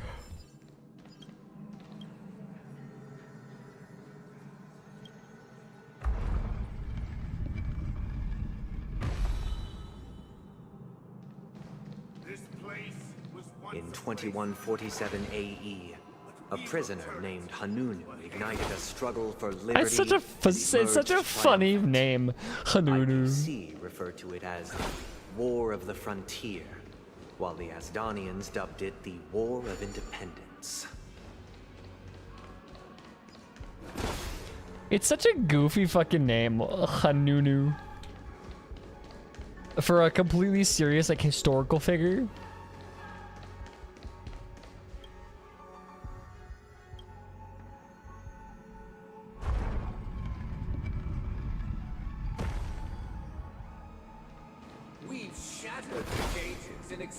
It's true that Hanunu was a legendary hero, but it must be acknowledged that while he bestowed freedom upon the prisoners, he didn't grant them true liberation. The three nameless stayed on the planet, endeavoring to spread the tenets of Trailblaze throughout the frontier prison. Alas, their efforts proved futile.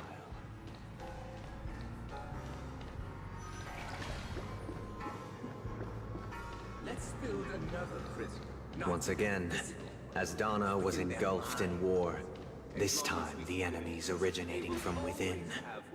The prisoners remained prisoners for the rest of their lives, fighting for freedom rather than living for it. Her ult deletes System 32, bro. Fucking EVE Online moment. Land of freedom on a scorched earth. As you can see, their sentences have freedom. Check the quest description, okay. Every corner, except fragile souls. Prisoners, this is my order. Learn the essence of so in like the mid-aughts, in like the mid-2000s, EVE Online released an update that deleted System 32. If you updated the game and played it, yeah, why does the candle have boobs? I just realized that. But yeah, so if you updated the game back then, it just wiped System 32, and so the developers had to release a blog post that pretty much described how to rebuild System 32 from scratch.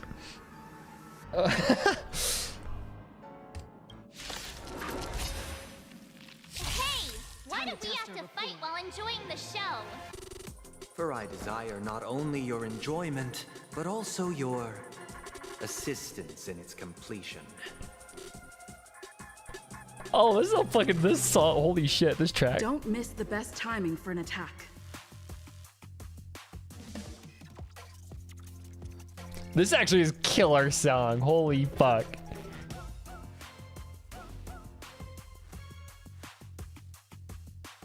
This is actually really cool. Dreams do come true. Also, I love Stella's goofy ass pose. Time for a buzz. Test. Ah. Zero. That.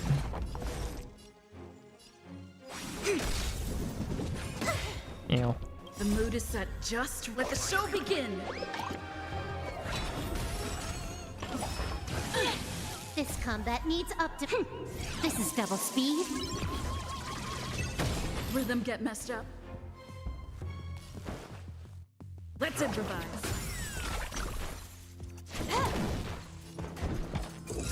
Answer me. Free. All things in this world, human creations.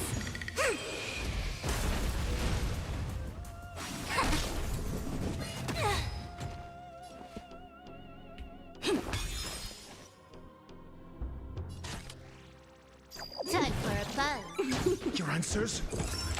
Yeah, I just kind of happen to not. See, I'm really silly. I'm not doing Fushuan apparently. What does that mean? I'm not doing very good with my food, with my SP management. Hold on. Give me a second.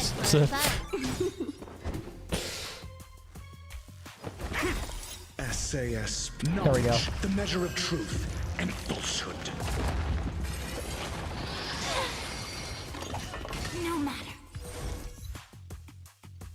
Converge and Here we awaken. go. And then we All can get a things in this heal. world, human creations. Rhythm get messed up. I do have an old on a silver wolf, but also that. More. This combat needs.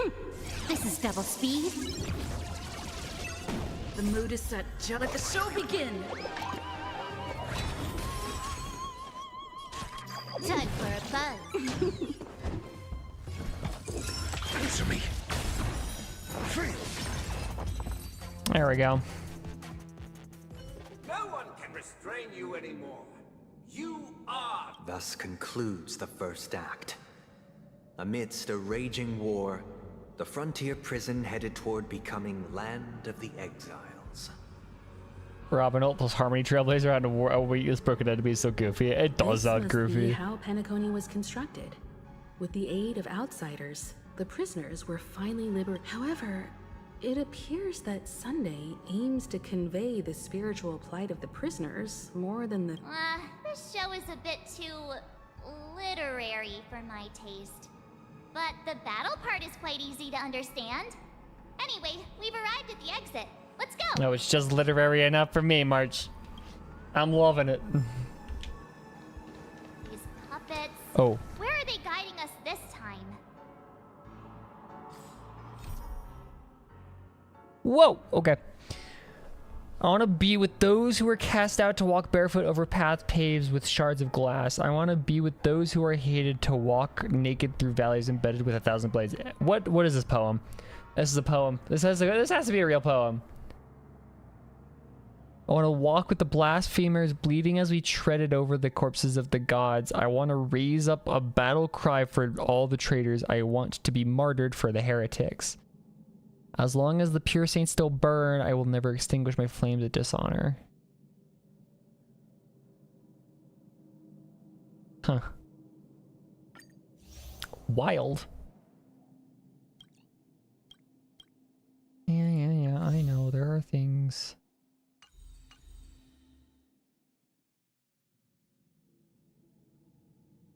What is this?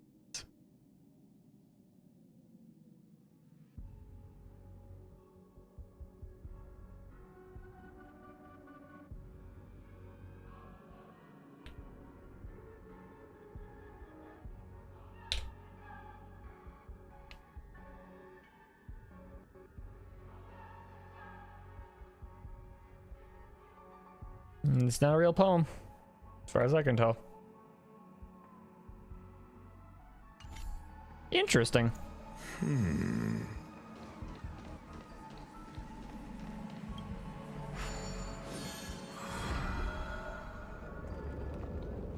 They transmuted streams of stars into inked nibs, creating symbols to be pronounced and counted.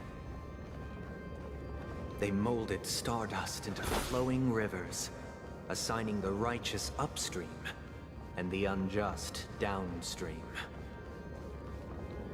Thus, all things were marked, and the world learned to discern between good and evil. That marked the third and fourth days.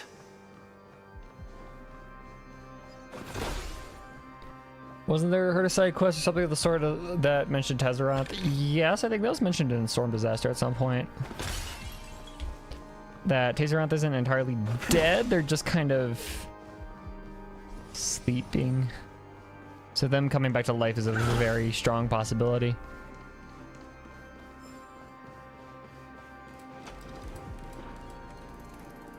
Look, another frame.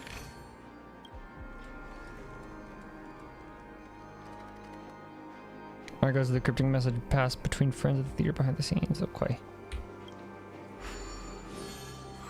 Kind of makes sense they couldn't be completely killed? Yeah, it kind of does. Ode to Fool. Okay. Ode to Fool. This must be the second act. Is Act 3 Ode to Joy? The surroundings are different from before. The stage Ode to Sampo. Behold the ensuing tale, a struggle for power. Penacony witnessed the ascent of the 7 major lineages: tree, grass, flower, bird, Beast, fruit, insects. fruit, and insect. Man's got that rhythm. Peace never truly graced Land of the Exiles. The history in this era is rich and intricate, so please allow me to present it in allegorical form. Oh god. Here we go. Allegory, my favorite. Land of the Exiles was in disarray, besieged by both internal and external perils. Though the 7 major lineages appeared united on the surface, each harbored their own ambitions, leading to ceaseless conflict. Accountant, we are the pillars of this. The Black Plum family was the first to fall. They withered away in the White Desert event, orchestrated by the Alfalfa family. My child, you did not serve the old The leader of the Alfalfa family sought to defect to the IPC, trading freedom for survival. However, his eldest son slew him in the name of righteousness and ascended as the new family head.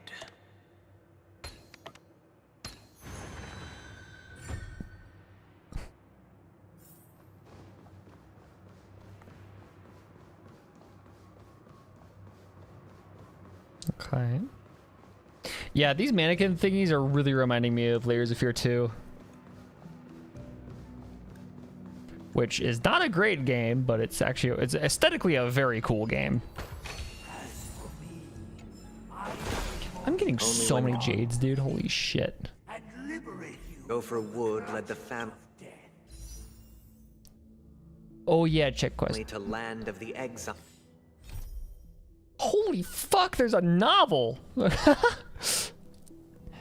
Merchant. Accountant, we are both loyal servants to our master. We should use our loyalty to encourage each other. How could you scheme against me? Accountant. Because the master crafted you from clay and me from fire. I am more noble than you. You have never served the old master and will never understand his true power. Okay, it's play form now. Yeah, so it's in play. So originally it was in verse and poem, but now it's in play. I wonder if it's gonna go to novel. How dare you cross arms with me? Because the master crafted you with fire and me from radiance. I am more noble than you. Because the master crafted you from fire and me with blood, I am more noble than you. The master will return. The servant who serves them with the most loyalty, the most humility, and yet the most noble, You would be that devoted believer who never robbed or fought what was not his. As for me, I shall forge new bonds of kinship and liberate you from the clutches of death. Okay. Trials and earned recognition from all 5 major lineages, did Penacony earn its new name, the Land of the Dreams. Dear outsider. You want us to help New you? master is... What do you... I wish they could regain their reason and cast away the shackles of... This is the second act. Looks like it's about Penacony's journey to becoming the Land of the Dreams, during which the family plays a crucial role.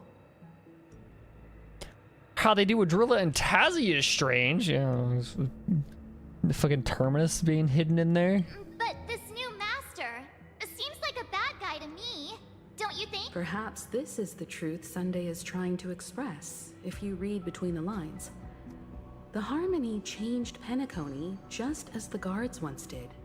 Looks like we've gotta help those guys kneeling down over there calm down a bit, right? Let me grab the chest first. Yeet.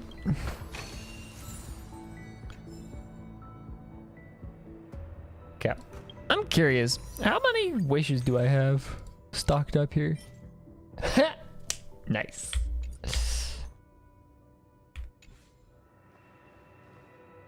Master.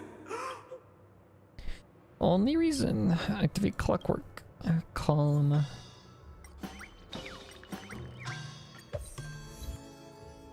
I know your thoughts. Master. That's spooky.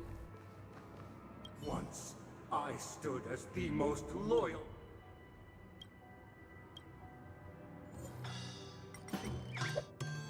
My former master has lost. Master is no longer here.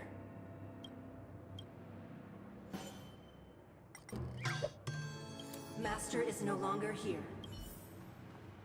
Either I shall. Yeah, Daisy just kind of shows up, which is really funny. Without a master. Look at that JoJo ass pose. What the fuck? That is like the most JoJo-esque pose I have ever seen. That's actually really funny.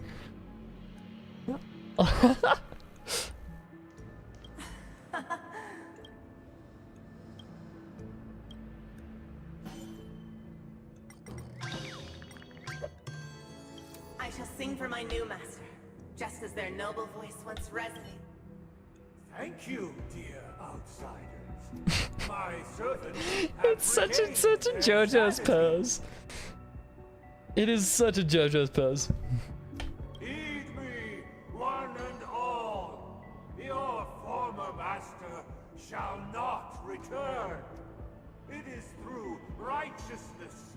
Probably with the puppets has a fat ass. Why did you? Why? Why do people notice these sort of things? True, cast aside the veils of hypocrisy and embrace one another.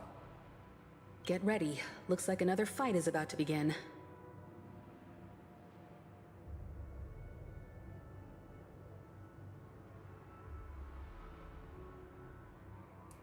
The bugs were first introduced outside of Storm Disaster with Argentine's companion mission. Yeah.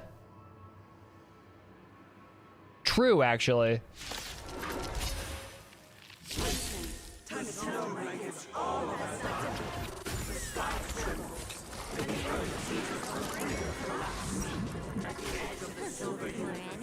Ow.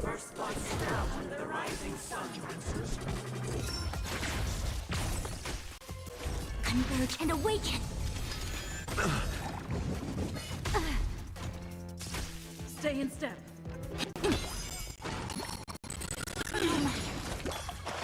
Can I have fun this time? Time for a buzz. A quick divination. This is double speed.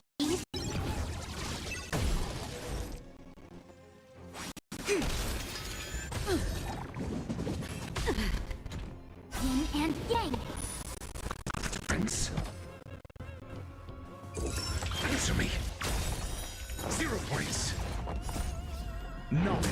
measure of truth and falsehood. Dreams do come true. Fail. 0 points. Together as one.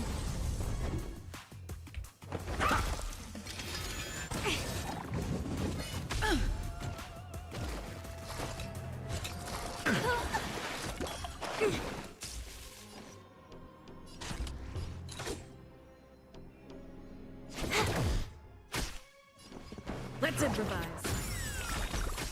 I'm asking questions. A test. Fail. The mood is set. Let the show begin.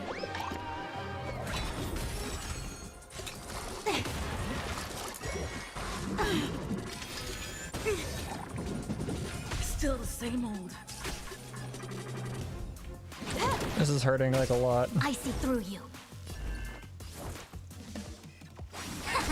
There we go. Human creations.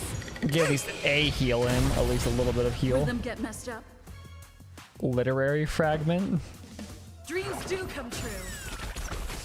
Your answers? Answer me. Boop. 0 Bop. points.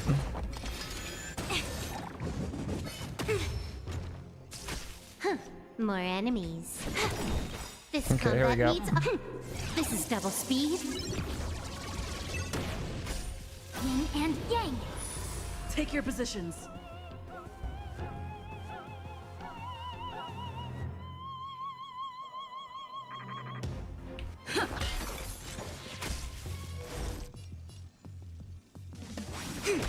Okay, now we're fine. A test.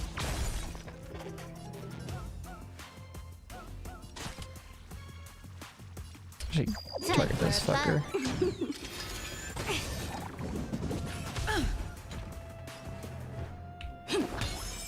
Make sure I still have enough for you. I'm asking questions. Answer me. Boop. Boop. SAS Perkibi. Knowledge, the measure of truth and falsehood. Boop. Not having to sustain fun this fucking time? sucks. And not having to heal is rough. The mood is set. Let the show begin. I just love that animation. That's so good. A test. 0 points. Alas, they remain but slaves till the very end, with the illusion. Yeah, most of the Eons played a part in Tazy's downfall. Exactly, they had to, because Tazy dying meant, or Tazy existing meant everybody died. Thus concludes the second Which act. can't happen. Amidst an illusory harmony, Land of the Exiles charted its course toward becoming the planet of festivities. This is how Penacony fell under the family's control. Since the arrival of the Harmony, the Land of the Exiles has undergone dramatic changes, not all of which have proven beneficial. This guy really loves dramatic scenes. Bet he comes from a whole lineage of...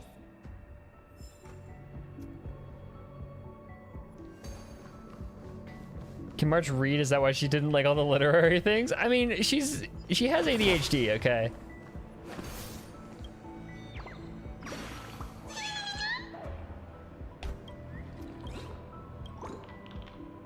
She has ADHD. She's an ADHD girly. She can read, she just doesn't like to. Yeah, she loves detective novels. It's just when it gets too literary. When you start talking in fucking tongues like some novels do. Glauks. Guardian's a cool looking ass.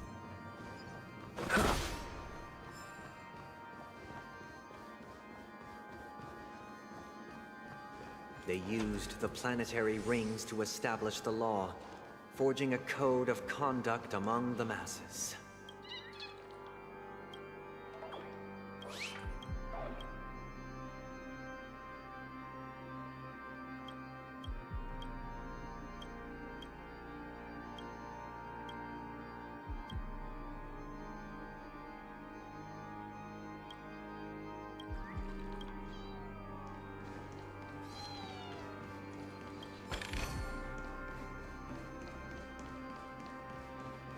Can the bird get me some sake?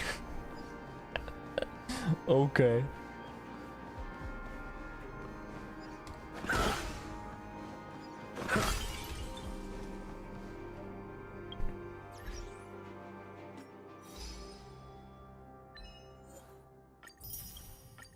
Yeah, that was Luocha's entire thing. That was the entire point of Luocha's companion quest was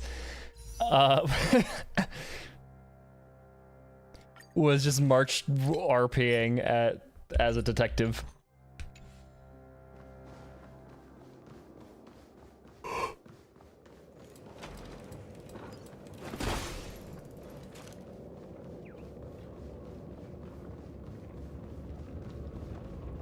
Well, I mean, it wasn't. And I think that's kind of the point, is it wasn't supposed to be important because, you know, he's just his importance came at the end of the Luo Fu quest. This guy is really into these puppets. Don't say it like that. That's weird. I feel like that's... Requiem Aeternum.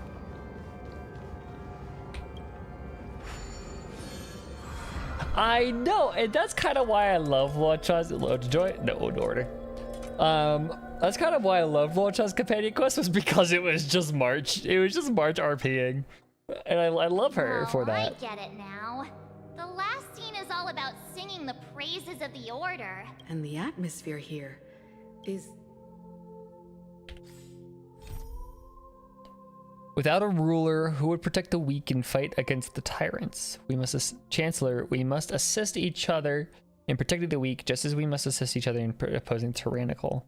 Jester, without a ruler who will make the stars follow their paths and tides rise and fall and allow life to grow. These things did as they will long before the ruler appeared, just as they will continue to do with rulers gone. However, now that we have bid farewell to our ruler, who shall take their place? We no longer require a ruler, for we were originally all rulers who stand above all things.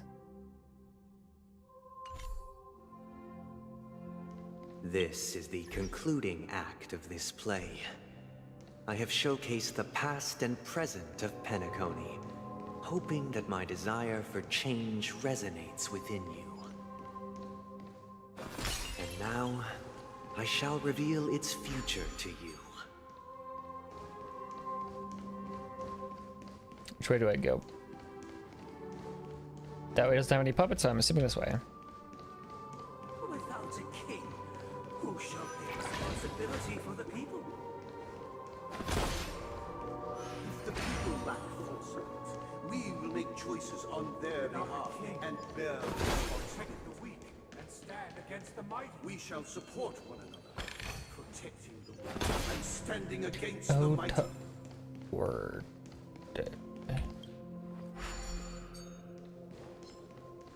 Isn't alliteration specifically consonants? Also, I don't know if they're the same vowel.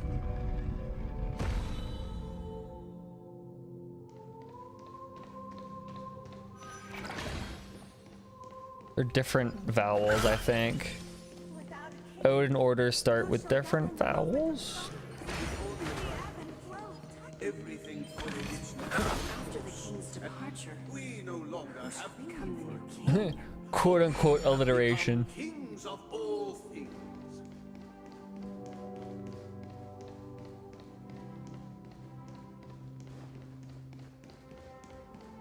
Where am I trying to go? Hold on.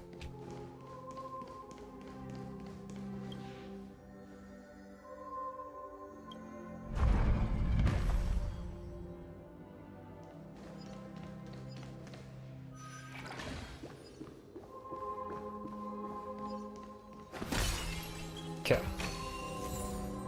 I'm assuming this is gonna be the Chancellor. Hey, aren't we supposed to kick off a short story and have a fight here just like we did in the previous acts? Hell yeah, Marge, let's go. Why aren't any of these puppets saying anything? Perhaps we'll need to complete the... So, do you think their mind needs tinkering or something?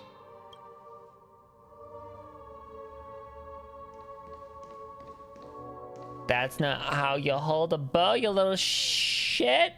Okay. General.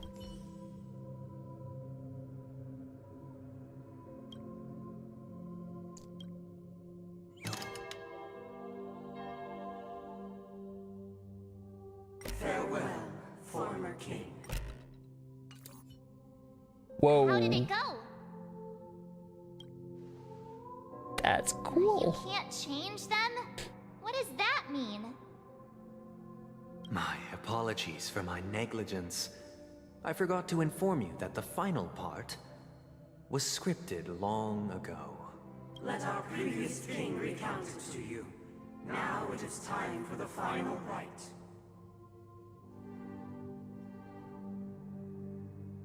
Prepare for battle. Looks like we'll have to fight again. Hell yeah. Descending from the infinite spiral staircase, I traverse towards the future with measured steps. No need to remember or seek my Can I have existence. fun this time? For the contours of my mind shall be intersected with other experiences. This is gonna speed. Answer me.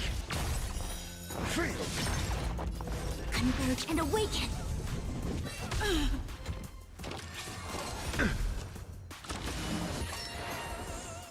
Take your positions. What the fuck did that do? Okay. Time for a buzz. I want imaginary. Thank you. Test. 0 points.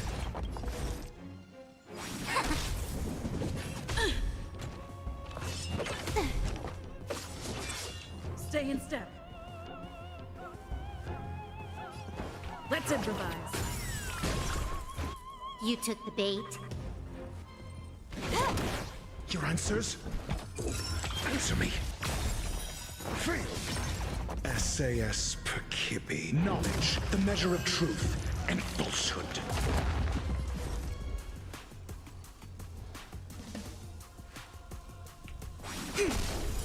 Zero points. So what I need to do Dreams is do come true. this so I can ult. The mood is set. Let the show begin. All things in the And then get creations. backup dancer. You can do you. This combat needs. This is double speed.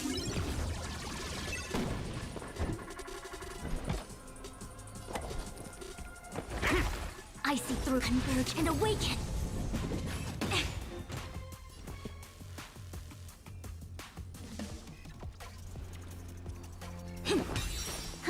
Moran, time for a buzz.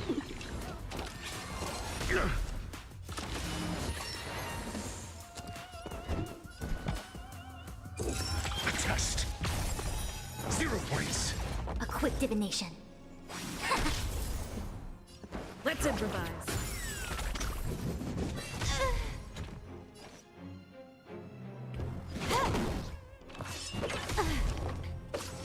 Harmony Trailblazer gets so much energy for the talent being leveled. Oh, is that okay? That's nice to know. I see through you.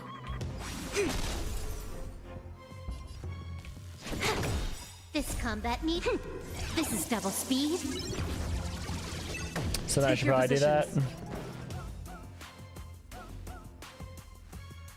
Dreams do come true. I'm asking questions. Test. Bap. 0 points. Bap. SAS knowledge, the measure of truth and falsehood. Can I have fun this Ult time? and then talent. Okay. So I should probably go do that then. While I'm here. Human creations. 0 points.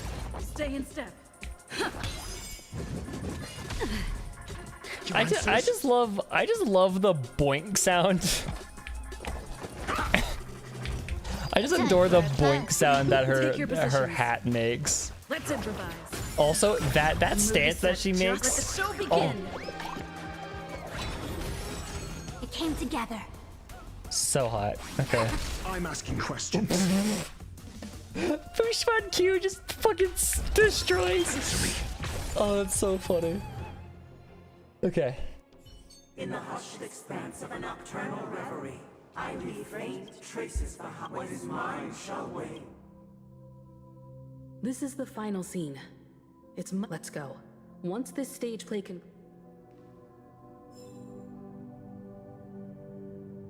Oh, Talon is why you can get away with without ER robe? Got it.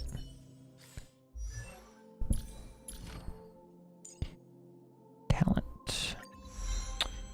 Immediately regenerates fire. Okay.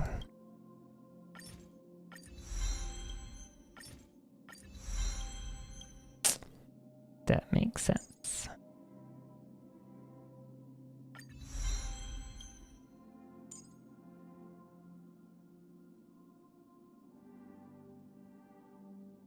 Should I do one more? I'm gonna just do one more.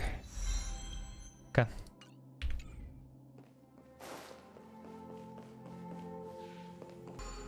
I mean, it's free, so I might as well.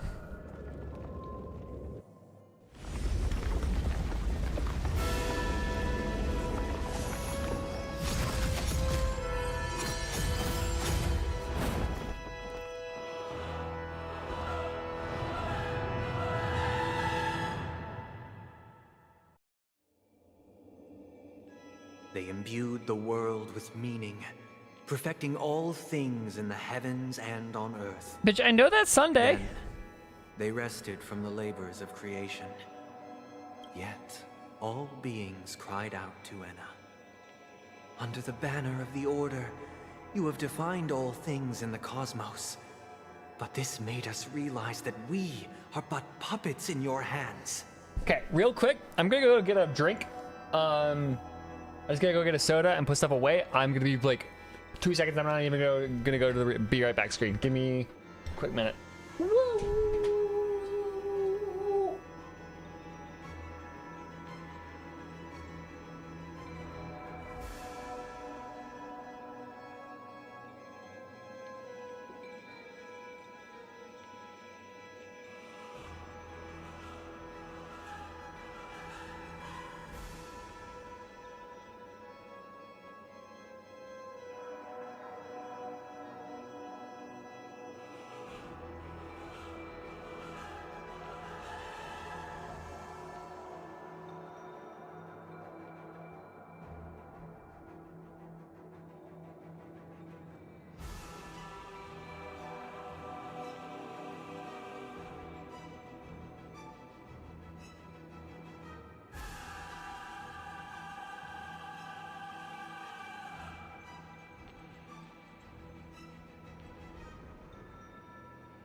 Okay,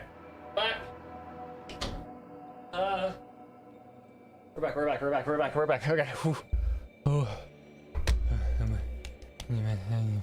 Okay. Hello, Sunday. What were you talking about? Thus, on that day, all beings united and cast the Eon into the abyss of oblivion. This Grand Theater looks totally different. Is this the power of the Order? Everyone, get ready. This could be a tough battle.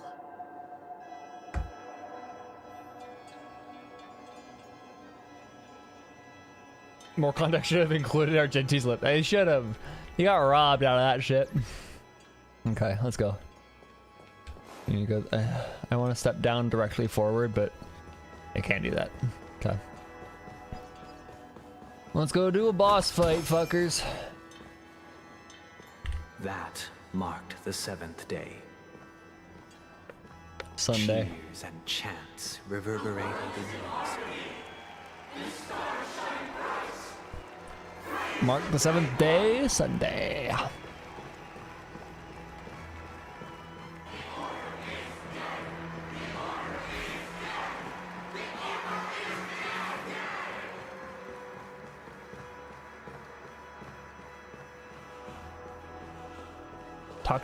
Take to the stage for the fated battle. Look, there he is!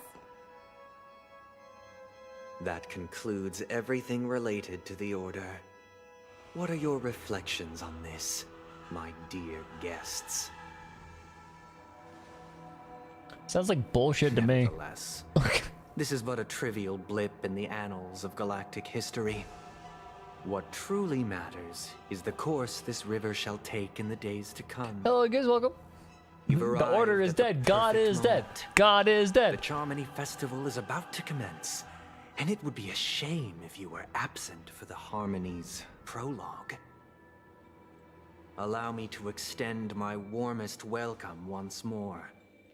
Welcome to Penacony Theater, the very core of the Sweet Dream, the abode of the Stellaron, the grand stage of the Charmony Festival, and the very place where the future of Penacony shall be determined through conflict.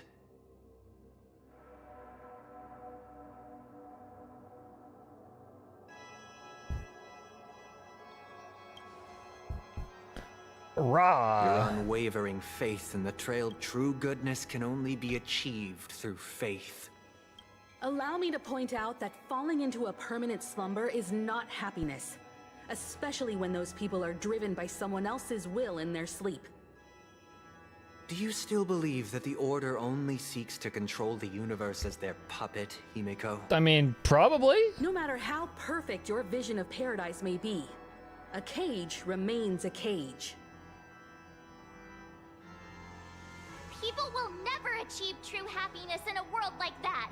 They would just be toys for the Eon. It seems you have misunderstood my intentions. Allow me to clarify. My desire is not to resurrect a fallen Eon, or become one myself. My sole objective is to create a paradise free from Eons, where the Order ensures the dignity and happiness of all humanity. A paradise exclusive to us human beings. That's not the case. If people are to live with dignity, there must be nothing and no one above them. Anarchy! In your Anarchy! so-called paradise, Anarchy! You would be the one reigning supreme. Looks That's like we literally won't just be able to anarchy. convince each other. Now that our And like the conflict fun has kind been of vested, anarchy. let's unveil our paths and reveal to the universe the true path. However, before the prelude to the future begins, please take a moment to ponder the question Himiko's an anarchist based. Let's go. Is darkness equal to daylight? Are sinners equal to the righteous? If you are born weak, which god should you turn to for solace? Look at him T-posing. Look at him T-posing. Time to test the Eon with great might, under the banner of the Order. Auto pose? No, that's a Jesus pose, dude. Fuck your auto pose.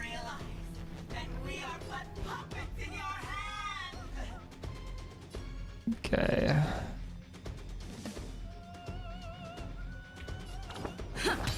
Can I have fun this time?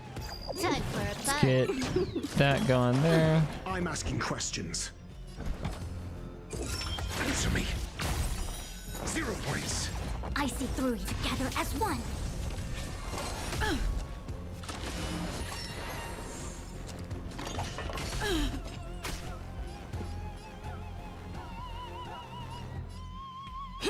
I get future first, I My guess. enemies. Time for a buzz. This is double speed.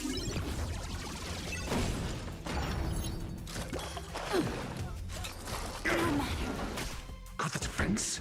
A test. Fail. Essay knowledge, the measure of truth and falsehood.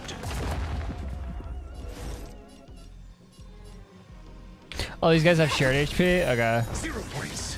Sweet. Stay in step. Let's improvise. Fail. Can I have fun this time?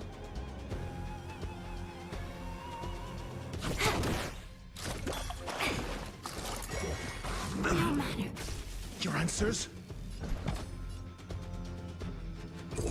Answer me.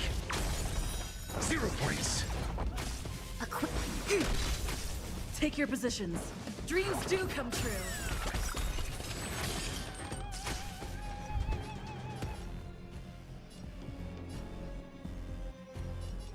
Okay, so now I'm gonna move my focus over to this fucker.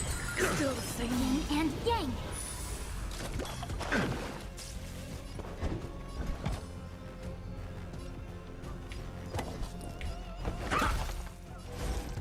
Because then what I can do, get you up.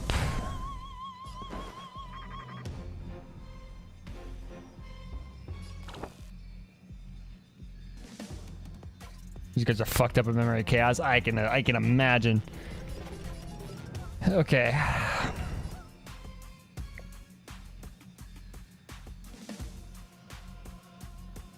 Should pop ult.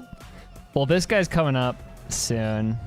Yeah, okay. Mood is set just right. Let the show begin. That's what I'll do. And then what I can do All things in this is world have their Fushuan. laws. Human creations. Get a heal.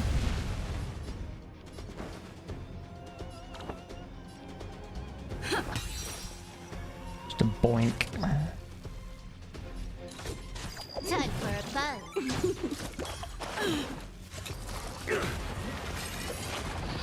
No matter. Ow.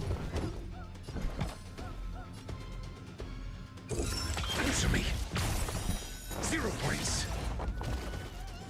Okay. I see through you. I'm gonna move my focus over to this fucker. Stay in step. Dreams do come true. Because then I can do This combat needs this. Optima. This is double speed. I did the right one, right? I think so. I'm asking questions. This guy is giving me the biggest annoyance. SAS knowledge, the measure of truth and falsehood. It came together. Okay, I need to start paying attention to... Take your positions. Let's improvise.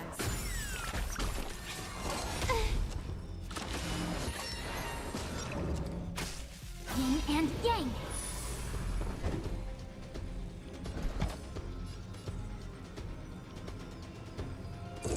Answer me. 0 points.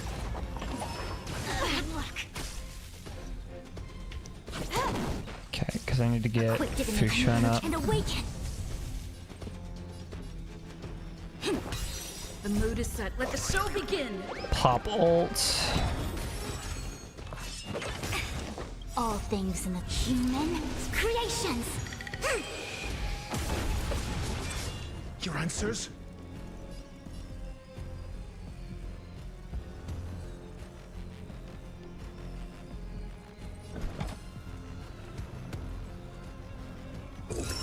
Test. Fail. Stay in step. This combat needs Defense this shred. is double speed. Dreams do come true. I have you up.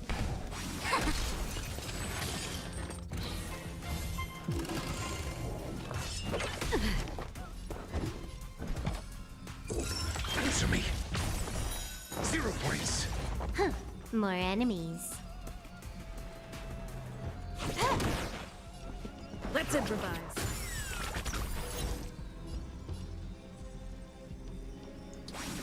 Okay, now I need to start paying attention again. Yin Ow. and yang.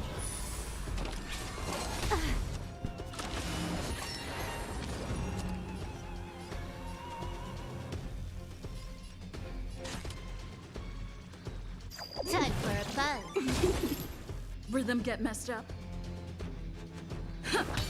I see through you. Converge and awaken. Still the same old. This combat needs. This is double speed. All right, good night, Hikaru. Thank you for popping in. Test. Fail. SAS knowledge, the measure of truth and falsehood. Take your positions. 0 points. The mood is set. Let the show begin. We're almost done.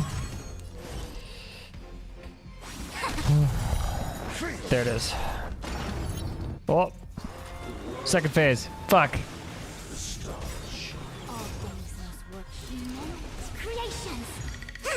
There's a phase 2. There's always a phase 2. I'm asking questions. Where'd I get the heal from? What? Okay.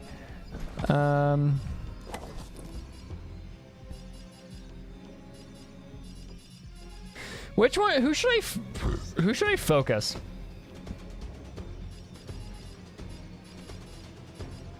Oh, a debuff heals? Okay. Who should I focus? Left, middle, or right?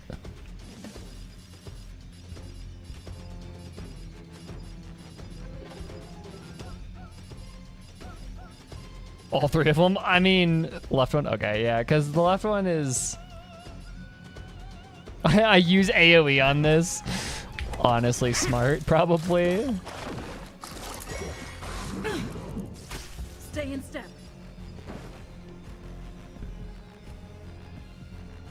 Let's improvise. Boop. Damn, the break effect on that is nuts. And awaken.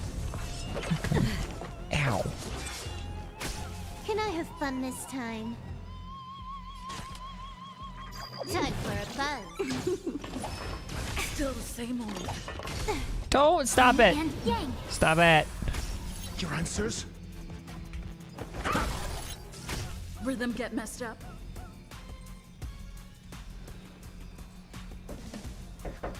Yes.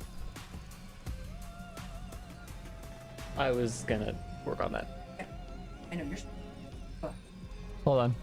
Don't miss the best timing for an attack.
That was my mother? Okay. So, Silverwolf is almost dead. What do we do about this? And I have 1 SP.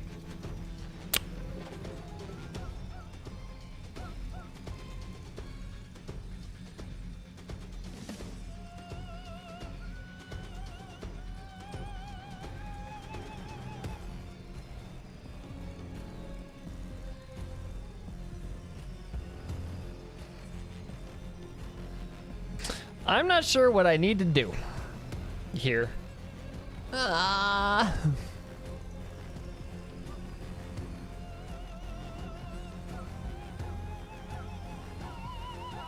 Skullfish round? Yeah, okay. Unburge and awaken. Get as much as I can. Oh my god, you're almost dead. If you take one more hit, you're dead. This combat needs. This is double speed.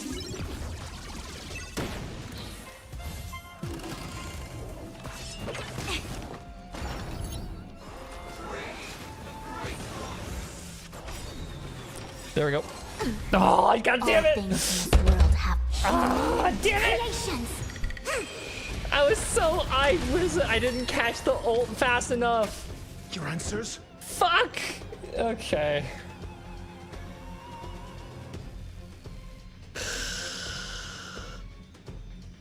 Take Acheron instead. I probably should because it's lightning. Two of them have lightning. Answer me. We'll play this out, but we'll see what happens. Take your positions. Dreams do come true. The mood is set. Just let the show begin. Still the same old. If I take the same team comp, the measure of truth and falsehood. But instead of ratio, it's just Silverwool or Acheron. MC Silverwolf who should. Yeah, okay, that'll be fine. Let's improvise. I'm not gonna get very many debuffs for.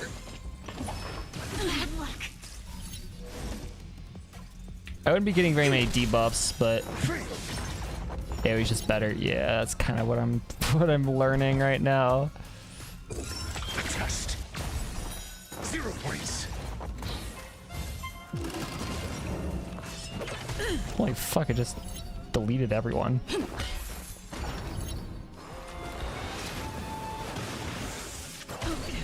Yin and yang. Ow. I see through you. Together as one.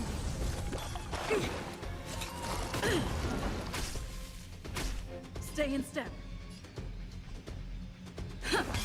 The mood is set. Just let the show begin. Let's brute force it with blade. Yeah, I don't have blade.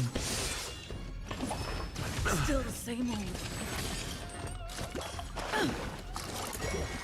Mediocre. So many things. Holy shit. Human creations.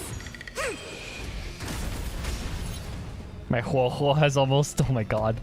Huo moment. Dreams do come true. I'm asking questions. Answer me.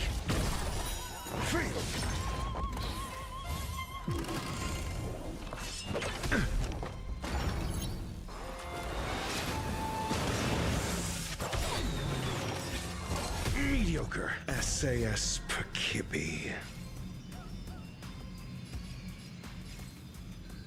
Knowledge, the measure of truth and falsehood.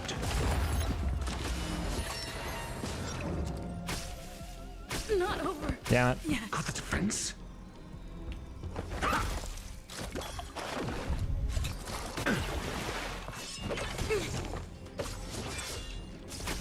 Yeah, they just take way too many terms.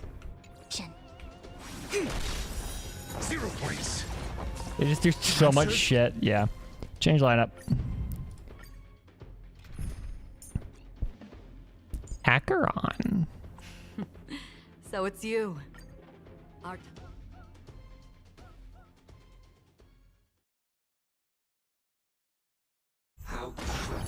No, they don't. I'm not even gonna let that entire thing. I'm not letting that entire thing go. I'm gonna make sure. Okay, that works, I guess.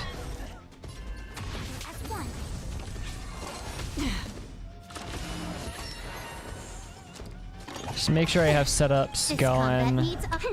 This is double speed. That's half the work.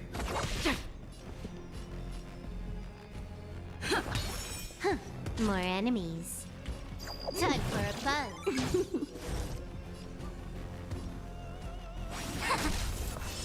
Again. I'll catch up. Ew. Dreams do come Let's true. do this. Oh, god damn it. Okay. I thought that was gonna be able to. Fate, destined for oblivion. I weep for the departed.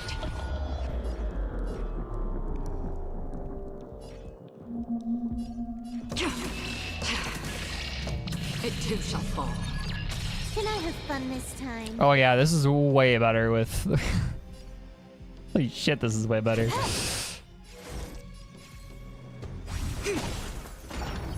Rhythm get messed up. Let's improvise.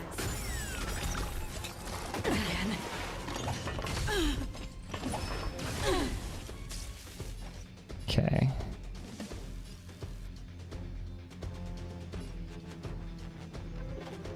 So if I take The mood is set just. Let the show begin. you, which is EU. Another journey begins on the still waters of oblivion. This combat needs up. This is double speed. I see through you. Make sure I have this. Heal. Human creations. Take your positions. Fat hit.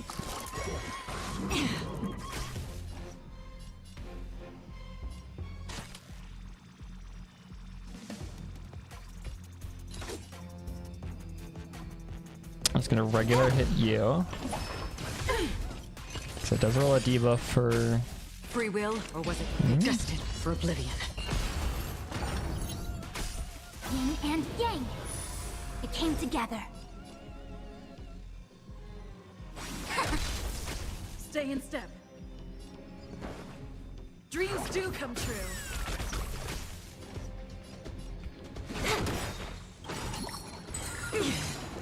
I weep for the departed.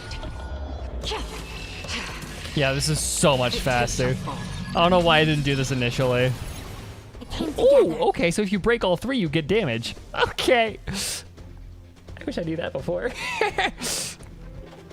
That makes this entire thing so much easier. Let's improvise. And if I do this, I get hella. Still waters of oblivion. Can I have fun this time?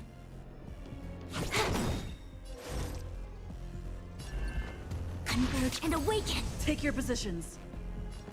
Dreams do come true. The mood is set just right. Let the show begin. All your problems will be solved combat with needs just a bit of optimizing. Silverwolf and Acheron. This is double speed. Look at that shit. Okay, that's crazy.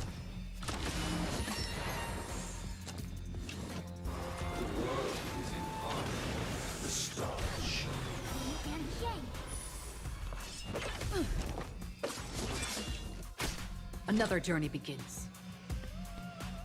Okay, so I can Destined for oblivion. do that. Huh. More enemies. Stay in step.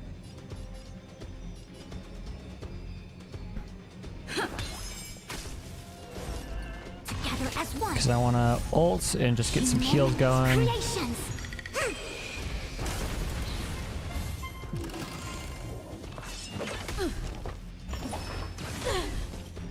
They hit so hard though, which is annoying.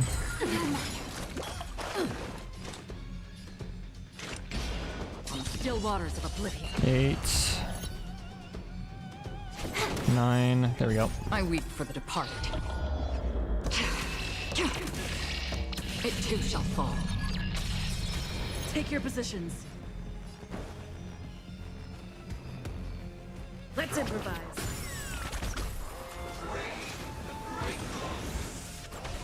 Soap opera?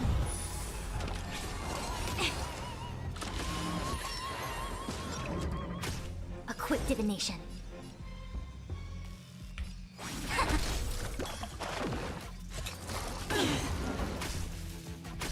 Stay in step. The mood is set just right. Let the show begin. That's half the work. Okay. Destined for oblivion. It came together.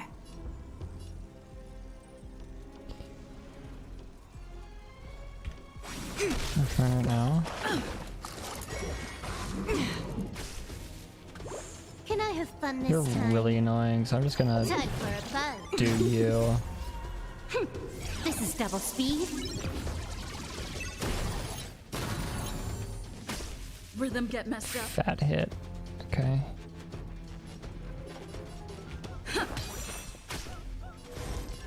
I really need to do this. Human creations.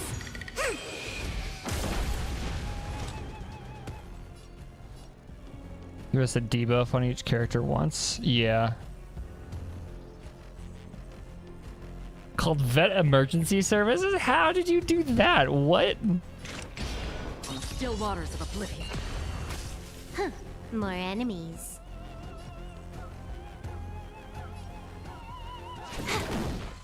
Yin and yang. Take your positions. Let's improvise. I see through you. God damn it. If I was able to get another debuff out for Acheron, I might have been able to win, but Destined for oblivion. I might have been able to win right then and there if I was able to get a thing out, but nah.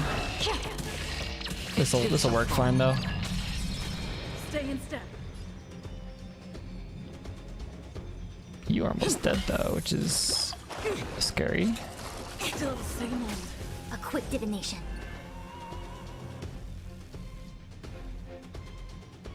Converge and awaken. Get the energy as fast as possible.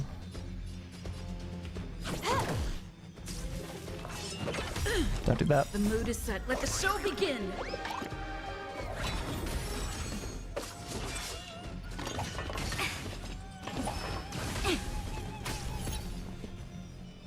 Ow. This is hurting a lot. Stop it! No matter. Free will, or was it fate? On the still waters of oblivion.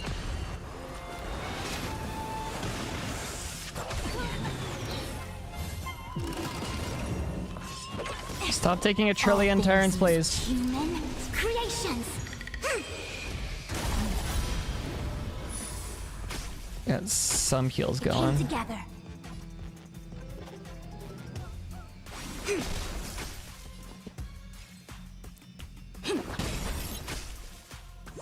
You took the bait.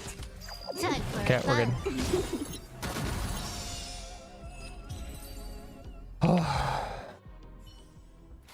That guy was close than I was wanting it to be, but Your decision. I now permit you to gaze into the sun. this is freaky. On these 107,336 stones, the almighty and powerful strings of harmony are at my disposal. The supreme tuner, harmonious choir, Dominicus. There we go. Okay, how many tries do you think this shit's gonna take, y'all? The embodiment of the harmony. So the true purpose of the Charmony Festival Is to usurp it. to usurp it? Every time you break a layer of enemy toughness, you gain a collective shield.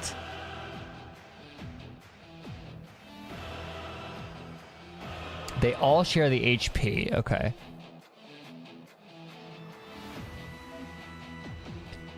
Collective shield can take damage on behalf of all allies, and the shield effect represents the amount of damage the shield can currently endure.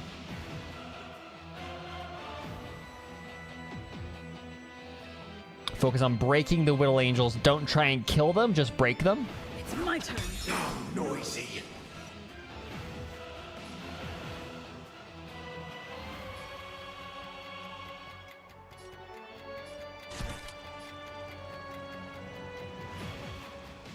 They all have lightning weakness. Oh my god, I'm so glad I fucking brought Acheron, dude. Time for a buzz. Double speed, please. Thank you. Converge and awaken. This Focus on combat breaking needs him. optimizing. This is So double 624. Let's watch this.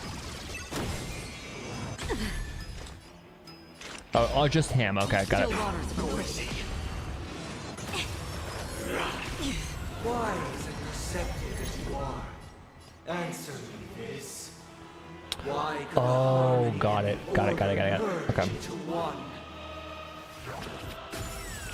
Let's play our own melody. Let the show begin.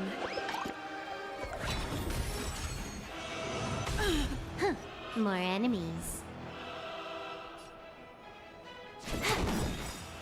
I weep for the departed. It too shall fall. Yeah, look at that. 2,000 damage of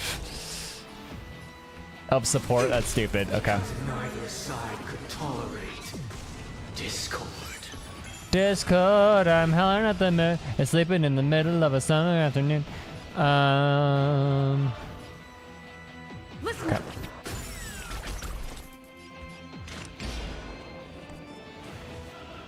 Destined for oblivion. Disorderly noise. Again.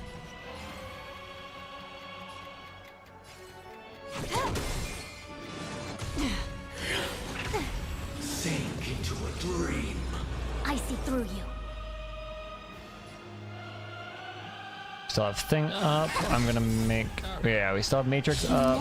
Creation. Just want to get some heals in. Just a little bit. No matter. This combat needs optimizing. Some of you This up. is double speed. Sunday I'll take shield, the you're huge. Wake up. Noisy. Again. Can I have fun this time?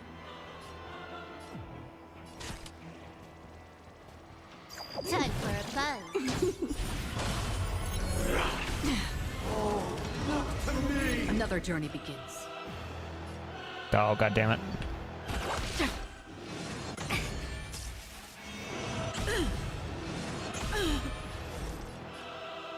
Together as one. All wishes.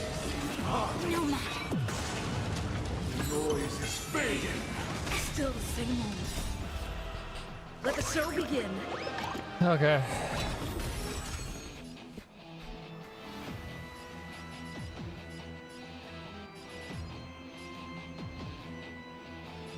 I'm just gonna bop you.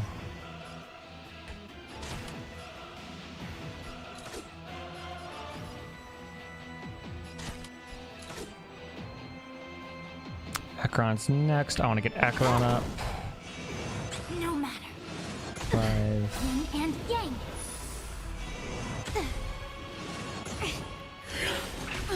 Sink into a dream. Destined for oblivion. 6.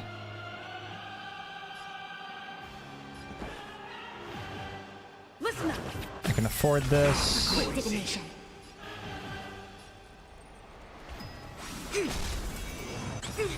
All things in the Heal. human creations.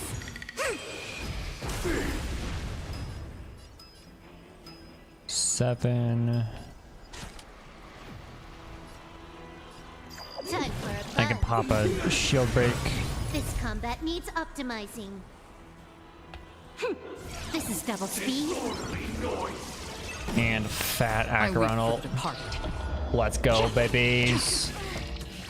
Feeling like there's another world in front of my eyes. It's the power of tuning. Don't let the song distract you. It's a good fucking song, though. I'm not gonna be on. I'm not gonna lie. Let the show begin. More enemies. Free will or its fate on the still waters of oblivion. I see through you. Noise. I don't need a refill matrix. Yeah, March is just like me. She's vibing a little bit too hard to the music.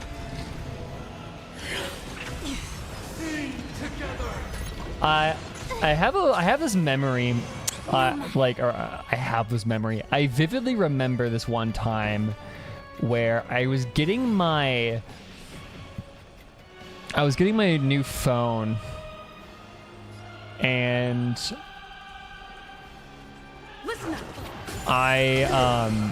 the lady that was helping me move my phone at Verizon was helping me move all my shit over and get my phone set up.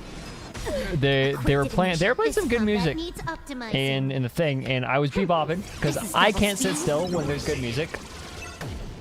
So she was like, she looks at my mom and she's like, yeah, he there's some vibing. Like it was, I don't know. That just kind of that sits in my head now for some reason. Is that one time where I was at Verizon and the really kind black lady found my inability to sit still and jam to music, or not jam to music, really funny. Fushuran is next. That's fine. Because what I can do, get that up. Acheron's next. That extra heal will get us through. Another journey begins. Because then what this will do Waters of oblivion. is...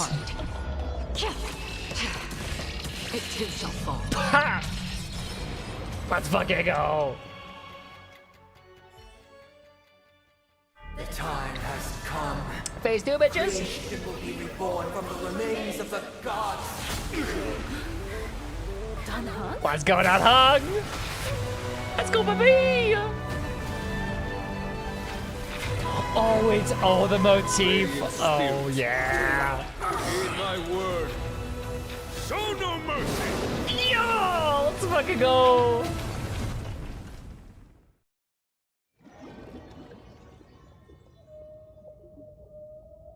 Hi. Wake up! Wake up! Hmm? Hey, wake up! The sun's frying your butt! Huh? Are you alright? Can you hear me? Do you remember your name? She's so concerned for her.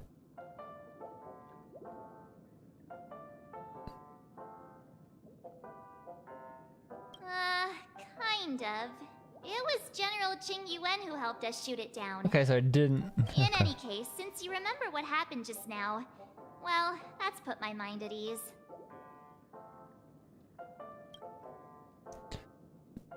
What happened? It's a long story. Simply put, Don Hung used the Jade Abacus of Allying Oath when we were in the middle of a fierce battle, and summoned the General to help us just in time. Hell yeah. And then we returned to reality. Look, this is your room. Everyone else has also returned from the dreamscape. Himeko and the rest are at the lobby discussing matters with the General. I feel very bad for the employees. Come with me. Jing Yuan speed dial, hell yeah. I feel very bad for the employees of the hotel that had nothing to do with this, but are gonna be like all responsible. This is like Firefest. Chat with me, sleepyhead. Huh? That voice. Is that Black Swan? Why am I getting a tutorial for multi-layered toughness? Hey, where are you going? Talking to Black Swan, March? Shut up. Ooh. Seems the older I get, the harder it is to fall asleep. Hey, we meet again, sleepyhead. What's Miss Black Swan doing here? Nothing, Miss March. I noticed she was awake and wanted to check to see how she was doing. Though the strike from the General was timely, its destruction was also immense. When emanators collide, ordinary people inevitably suffer. When worlds collide. But, luckily for them, the dreamscape is my home turf. Thankfully, I managed to get everyone out before the harmonious choir collapsed. Yeah, Jingyun's an emanator. That's what happened. Thank you, Miss Black Swan. I think it's more specifically the After Lightning all, Lord is. I wouldn't want to see such precious memories vanish. You're heading to see your friends, aren't you? Would it bother you if I walked with you for a short while?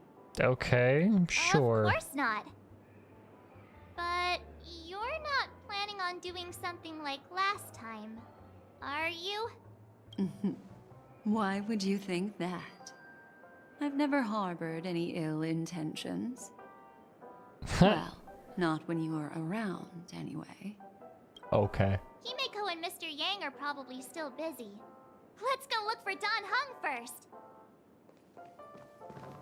I think so. I would have to brush up. I'm not huge into Shenzhou lore, but from what I remember, I think it was more specifically the Lightning Lord is what gives him his emanation, instead of Still talking to that cowboy.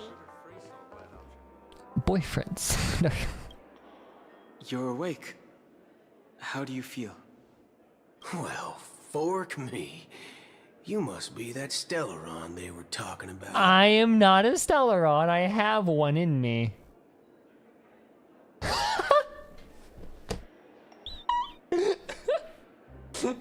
Forka, I myself prefer spooning. Allow me to introduce Oh, him okay. to you. Hi.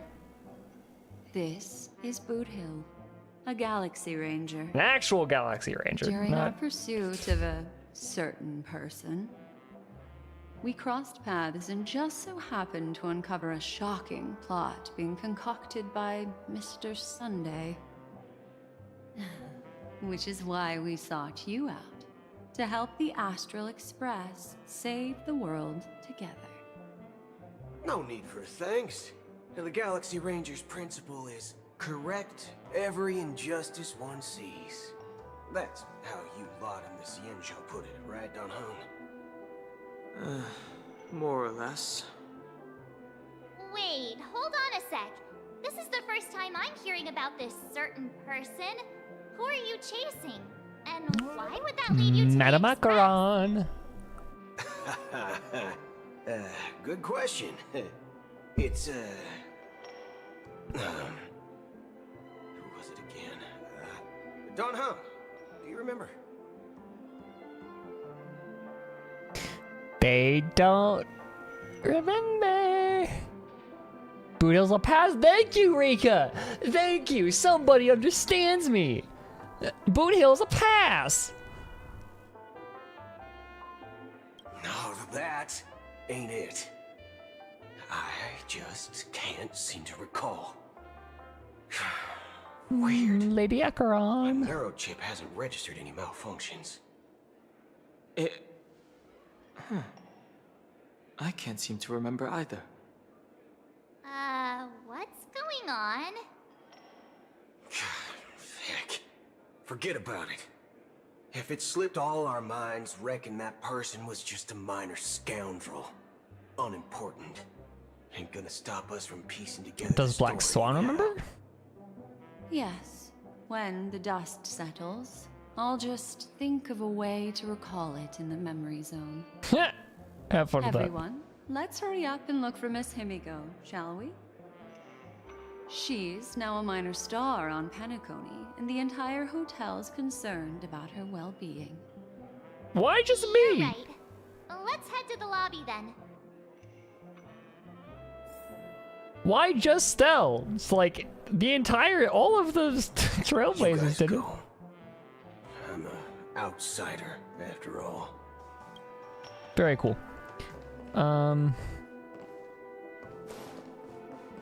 Walter.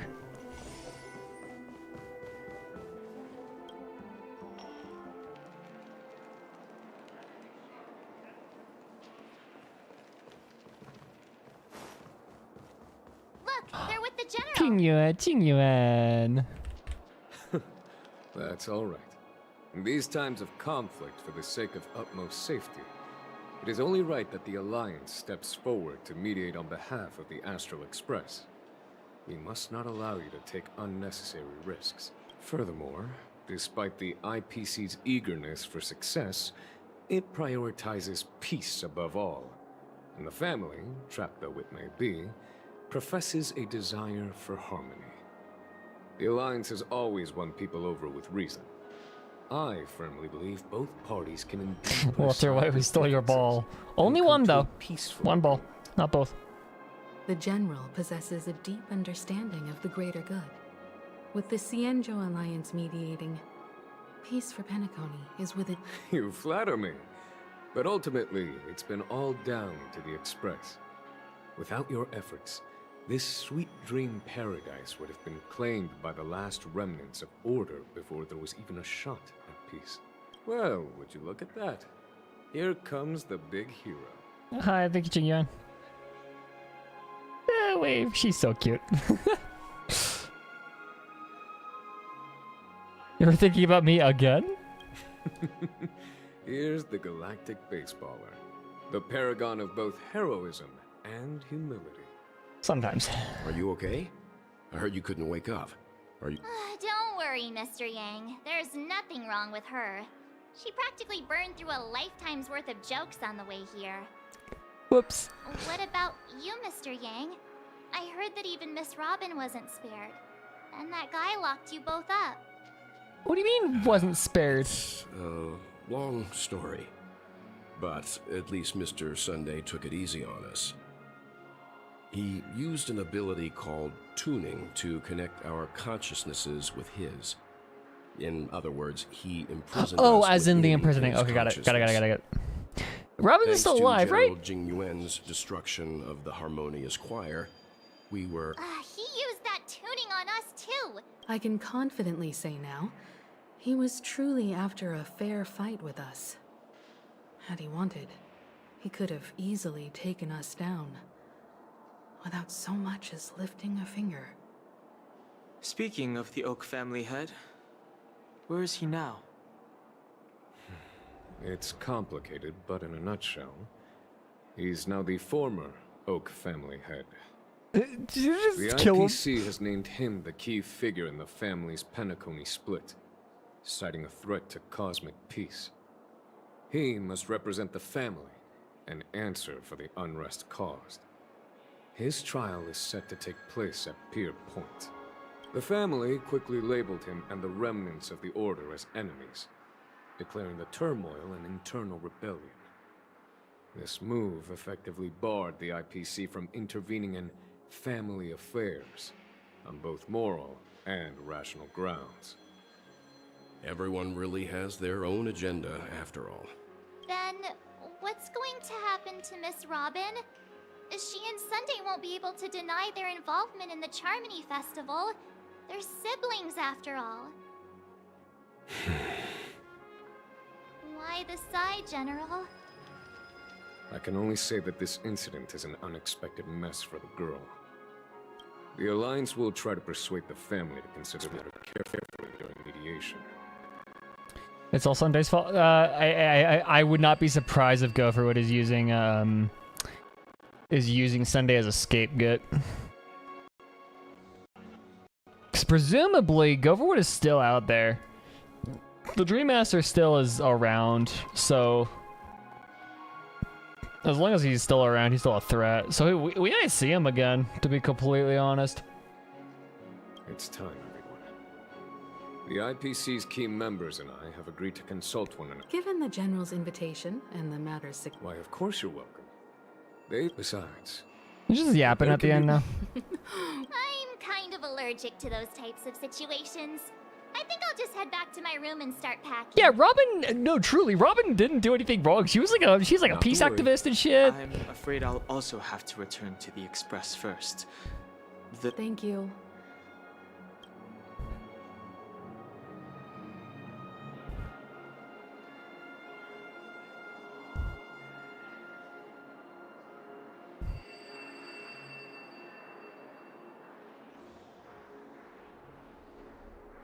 I'm very tempted.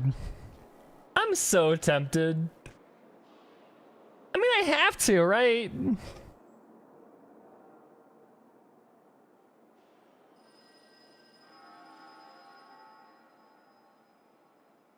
No? Shaoji does not mean something like fried chicken. I mean, G means chicken. But it's probably not the same G as chicken. What? I can pack it myself, you know. Shut.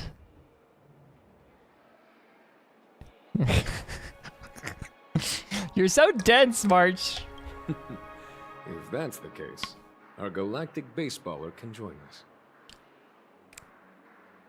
Although I'm not too sure of the reason, the representatives from the IPC have insisted. Take the hint, March. I want to. Allow me to lead the way. Follow me. The negotiation will. So I was going to kiss you. Everyone, please follow me. March is oblivious. Oh yeah, she is.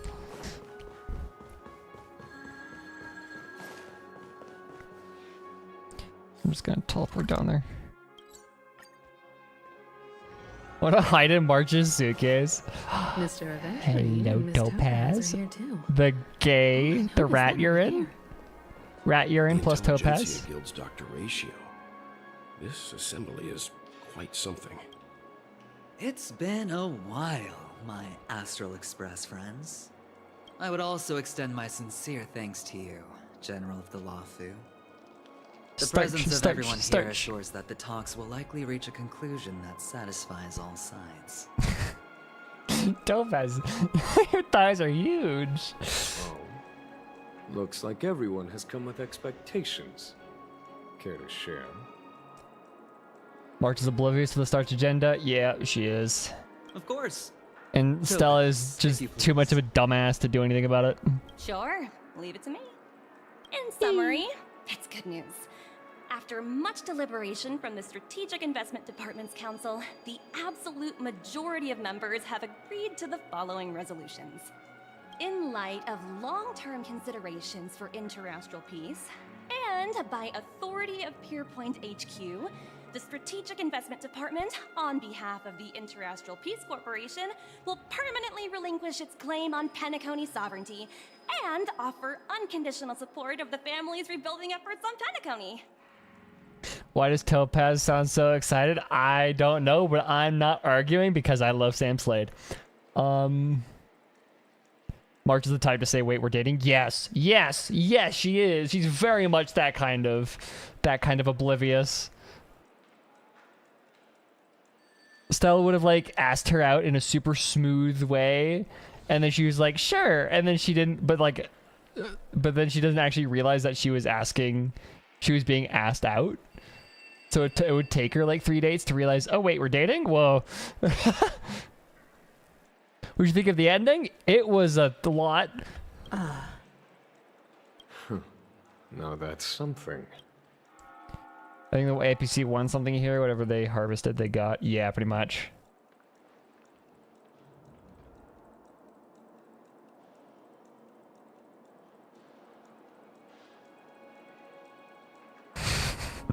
Wait, that was a data thing? Yeah, no, exactly. That's exactly what happens. It's like, wait, that was a date? What? I thought we were just being friends. What?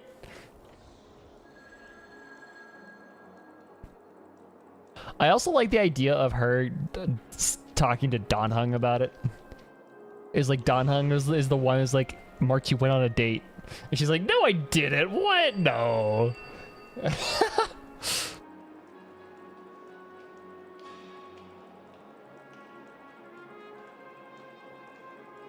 To be honest, it does nothing to benefit the IPC.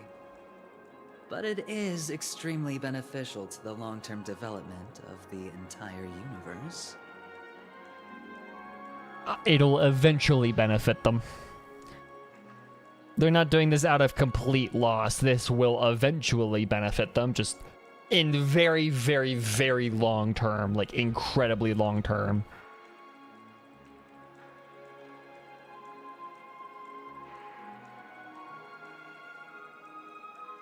It's like the IPC, I mean, same, they're capitalists, but they're slightly less evil capitalists. We'll put it that way. Has the IPC finished sharing all its thoughts? Then it's our turn. They're capitalists that have at least a little bit of a conscience. The Guild, much like the Genius Society, has taken a keen interest in the recent calamity in Penacony.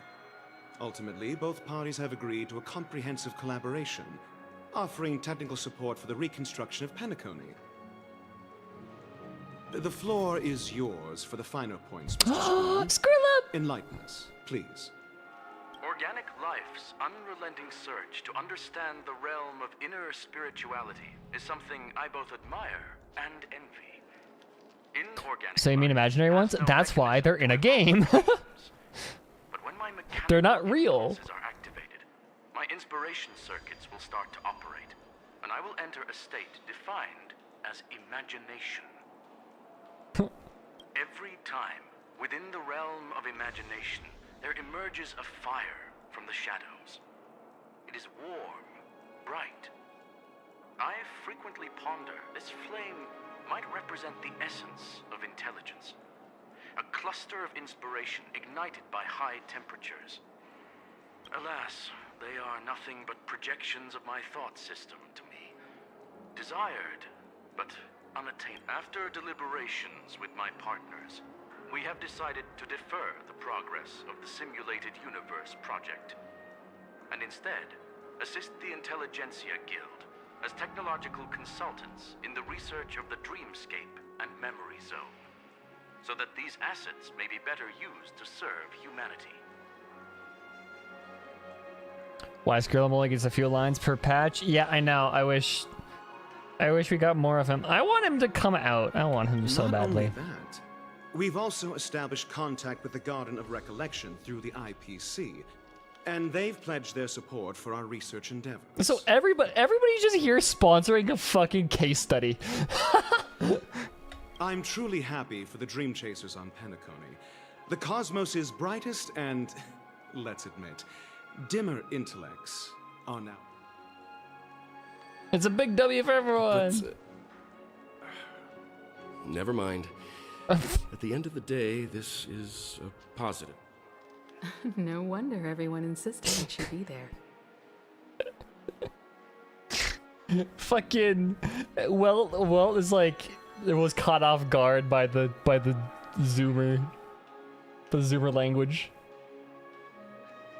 It heartens me to learn that everyone is willing to put aside their difference. Looks like Penacony's future is decided. Peace is our greatest wish. Well, that's good. Now that everyone's minds are at ease, I shall take my leave. You may now sometime later. If that's the case, it appears that we have nothing else to worry about on Penacony. Looks like it's time for us to embark on a new voyage. Sounds good to me. You two head back to the Express first. I'll pick up March and deal with the checkout procedure.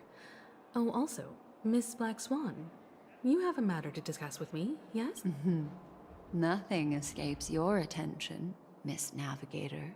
You've been with us this whole time, huh? In any case, she and I will be waiting for you and March on the Express. Let's go. Our time on Penacony has come to a fruitful end. Where are we off to next, bud? Penacony's journey ends here. I guess it was pretty fruitful.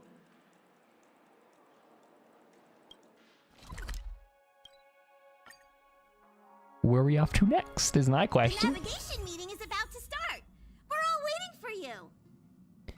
If we all walk in the light. When did the Express become so lively? What do you mean so lively? There are 2 people here.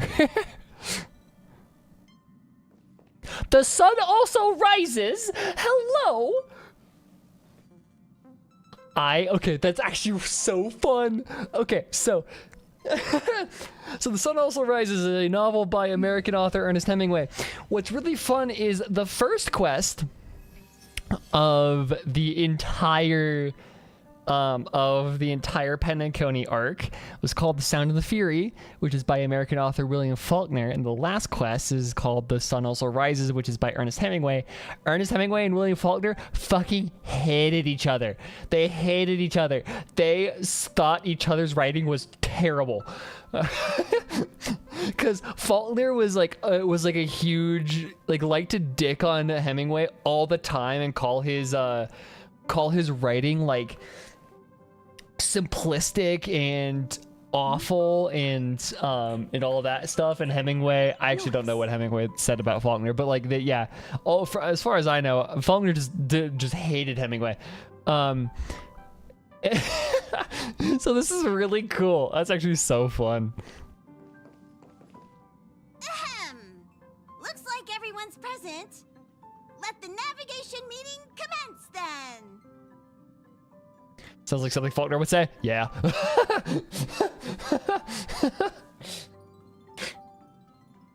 Considering this man didn't know how to end a sentence. Fucking Jesus Christ. Yeah, this man did not know how to end a sentence. It's a problem.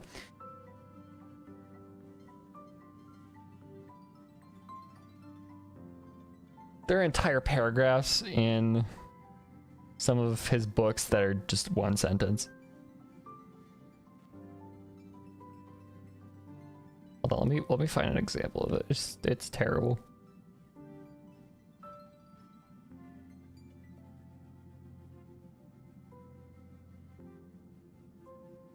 Yeah, I don't know. Anyways. This a meeting to decide our next stop? How we doing this? A show of hands. English teachers, where were you when Faulkner was in school? Okay, here's the thing. I like his inability to end sentences. I think he does it so well because nobody writes a sentence quite like Faulkner.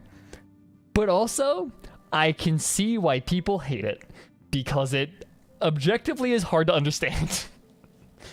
So he's the very pinnacle, like, of if you can only break the rules once you know them. But also, it's hard to understand his writing sometimes. Hold your horses, cowboy. It's for those to decide. Are you coming with us?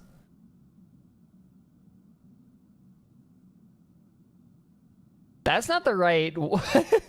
That's just incorrect grammar. Boot Hill, what are you still here? You're missing a word, or that should be why. It should be, what are you still doing here? Falling to the... Yes, it is. That is the author that I talked about in the free run video. I specifically talked about Absalom, which is a book that actually hasn't had a lot of parallels in this.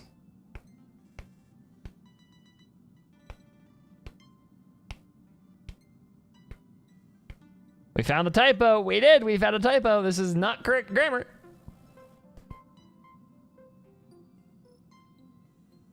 What in tarnation are you guys doing here? Allow me to explain.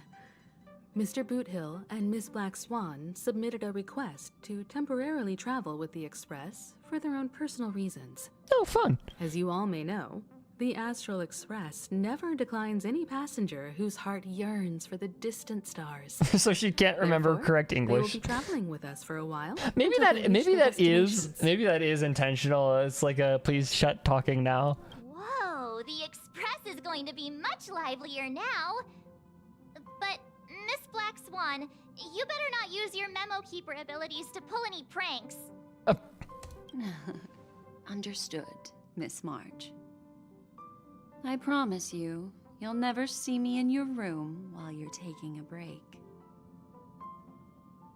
That sounds very creepy. Don't! You're freaking me out. All right. Now that everyone's met everyone, we can continue our navigation meeting. Firstly, Pom-Pom wishes to thank everyone. I was literally just about to ask where is Daniel and Walter. Pom-Pom would have never known where Mikhail and the rest had gone. Or are they just gonna sleep on the couch? Yeah, pretty much. I mean, they're huge couches and they look pretty comfortable, so. What they had to go through was regrettable, but I reckon they all fulfilled their wishes. March's Foolie's favorite experiment. Gotta keep an eye on her. Thank you. Now then, we come to the crux of this navigation meeting. The first choice is from Himiko, the oceanic planet of Lushaka, a planet composed entirely of water. Many aquatic That's where races Mikhail's reside from. there. Of course, it's also the home planet of the venerable, nameless Mikhail. Okay. So we got Lushaka. The second choice is the agate world Melustanen, suggested by Welt. It's famed as one of the initial sites of the Stellaron disaster, and the place where the beauty Idrilla ascended. Oh, that's where we're Today, going. it's celebrated as a planet of undying allure. I want to go there. I want to go there. I want to learn what's up with Idrilla. The third choice is Edostar, a planet nestled within a vast ion storm region, currently under assault by the Antimatter Legion. However, the distress signals from there have recently ceased, prompting the IPC's wish for us to check in on the situation.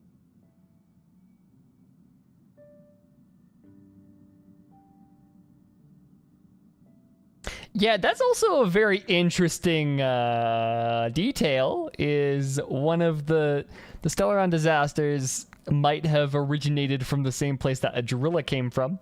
The last choice, courtesy of Black Swan, is the glass belt Petravia, a massive belt of asteroids that was turned to glass by the Lord Ravager Zephyro. These days, it's apparently known to house one of the branches of the Morning Actors Troupe. Ooh. Oh, who do we want to learn more about? Do we want to learn more about Aha? Or do we want to learn more about Idrilla? That would be fascinating though, because so the Morning Actors, what's interesting about them is they don't want to be Pathriders of Elation. That's their entire thing, is they don't want to be a faction of Elation. They are kind of just, they are Aha's unwilling subjects, pretty much. So if anybody is going to learn us a thing or two about Aha, it's going to be the Morning Actors, because the masked fools aren't going to say shit because that's funny. Wow, that's okay. Glass belt Petravia. Huh. Ooh, so many options. I'm seeing stars already. There are stars right out the window. Either side of you, March. Next up, everyone will select the destination that they wish to visit. And then we'll put it to a vote. I want to go to Melustanen. This trip to Penacony has allowed me to see another side of the Stellaron disaster. In terms of symbolism, the state of the dreamscape bears a striking resemblance to the agate world. Visiting it might deepen our understanding of the Stellaron. Melatonin, yeah. Yeah, no, that's okay. Now that you pointed that out, that's all I'm gonna ever call this planet. It's just melatonin. That makes sense. If that's the case, I vote for the agate world too. I personally think the situation on Edostar might be more urgent. As Nameless, should we not extend a helping hand?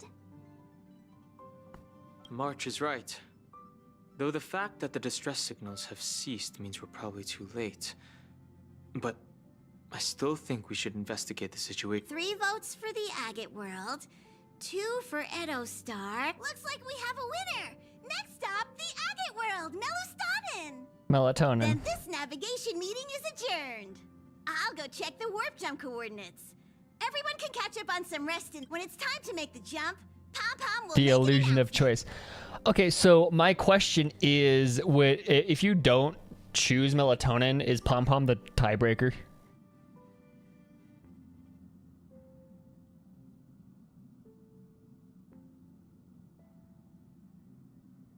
Yeah, I wonder if you choose, yeah, Pom Pom's the tiebreaker and they choose Melustanen anyways. Yeah, okay, got it. There's still some time before the jump. What should I do?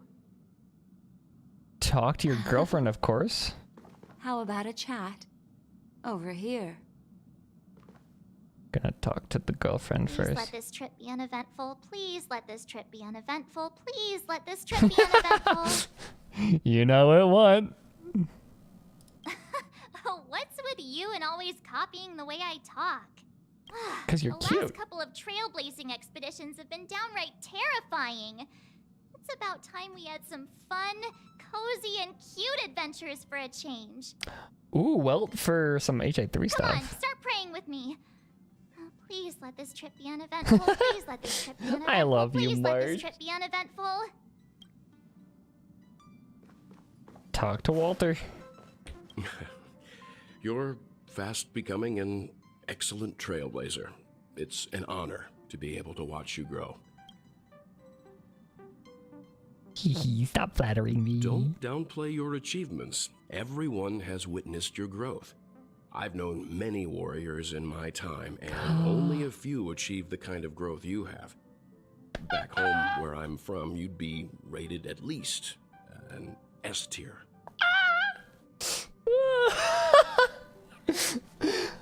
I have father's approval. He called me an S tier Valkyrie. No, okay, that's actually awesome. That is so adorable. Holy shit. Oh, he's calling us an S tier Valkyrie. Oh, that's so fun.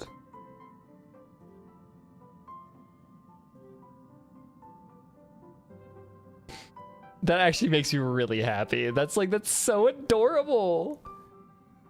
That's so adorable. Oh my god. He ranked me A tier. What the hell? Skill issue there, Rika. It's not been easy for you these past few days. You've earned some downtime.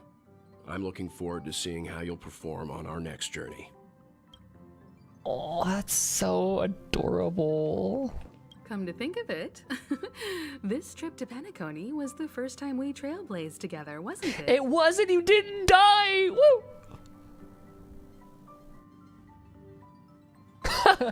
I wish you hadn't gone down. Oh my god. Don't worry. We'll have plenty of time to spend together on the Express. So there'll definitely be more chances for adventures like this. Turn in early today. You've really been pushing yourself hard recently. If you don't take this chance to recharge, it could lead to long-term problems. It seems fine when you're young, but it's a different story as you age.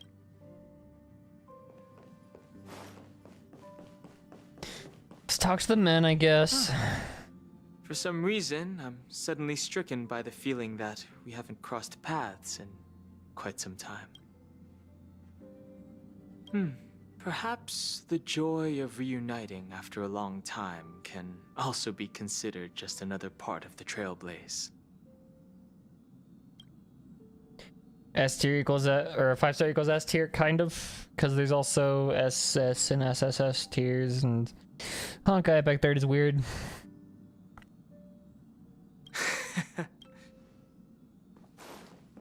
What you got going, Booil? This Astral Express sure is comfy. But I got one tiny problem with it. How come there ain't no potent drinks on this ride? I like my fucking roommate. I can live without malt juice, but at least stock something else. Like that white gem, common as dirt and not too pricey.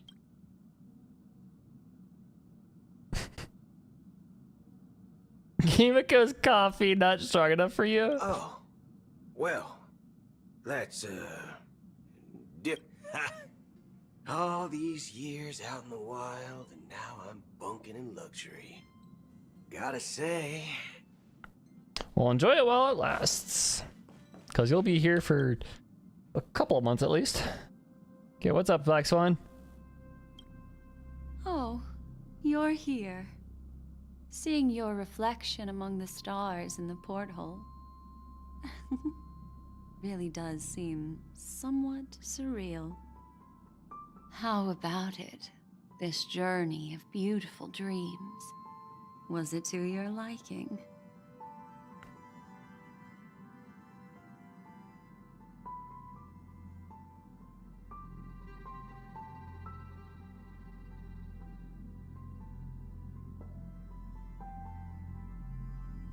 When the next survey comes, I'll be checking the too easy box again. Seems like there's a lot of loose ends now. There's a rich scent of curiosity here. Such memories can be irresistibly captivating. Is it asking you to rate this arc pretty much? So, how about you hand that small parting gift back to me? I'm quite eager to have it back. What was party? Fate's epistle?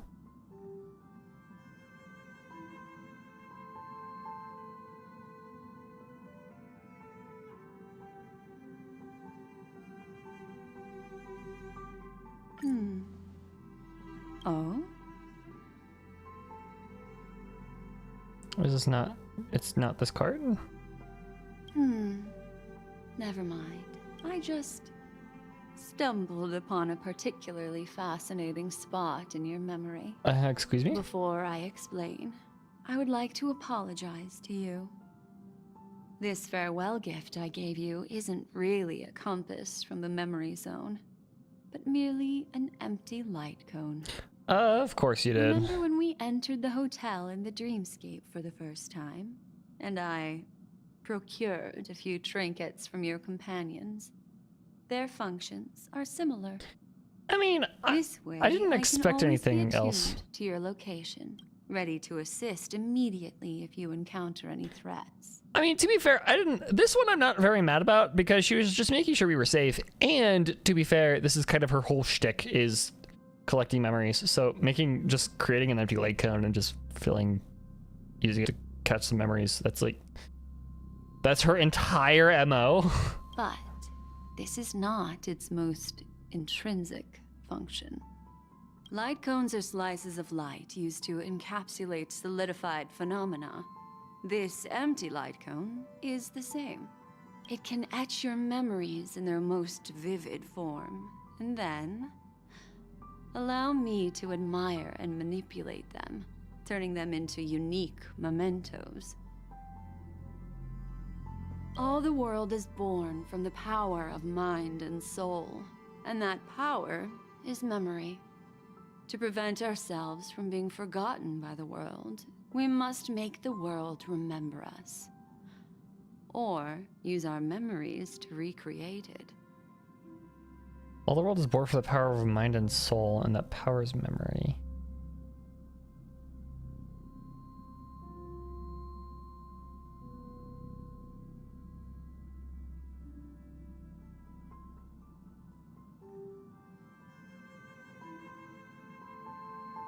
Life, seemingly vast, offers but a scant collection of impactful memories. Some joyful, some sorrowful, some light, some heavy. But you are different. Memory is a reflection of the future. Within that reflection, I see your unparalleled worth. You have the power to craft memories that can captivate the world. Your memory can illuminate the universe's future path. This feels very meta. And that memory will be as scintillating as the star clusters you see in this porthole.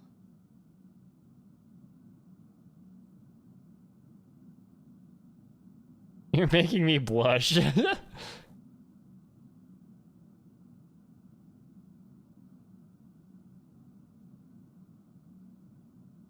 Precisely. But do you know the deeper meaning behind it? The reason is simple. In this grandiose and ostentatious dream of the families, only you personally experienced the entire course. She's talking to us. Not Stell, us. Like, this is very much a tragedian from Pathologic sort of thing, where she's speaking past Stella and to us. That's what that line gives me, at least. That's the vibe that line gives me. Patience, my friend. I will reveal the answer to you But that time is not now. The only person that saw everything was us.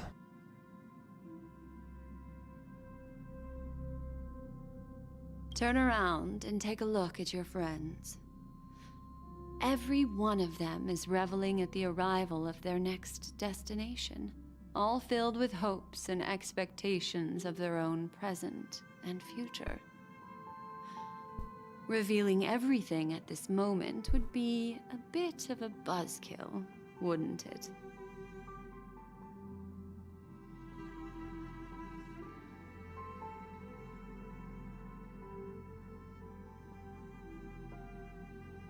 What if we the players the star? Oh, that would be a cool way of thinking about it.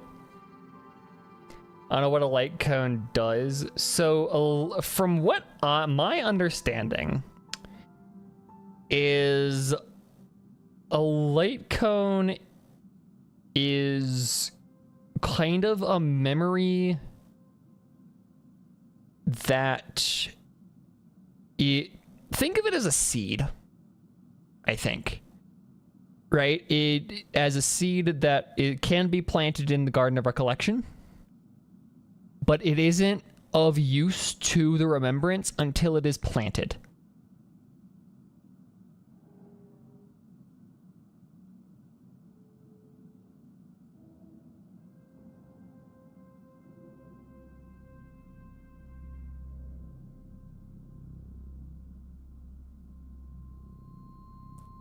I'm worried about that, but didn't Kafka raise us? Kafka raised Stella. Kafka raised Stell.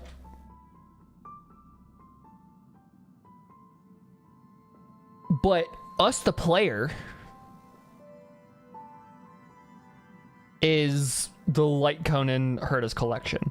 Once we're put inside of Stell, then that means that we are now controlling Stell.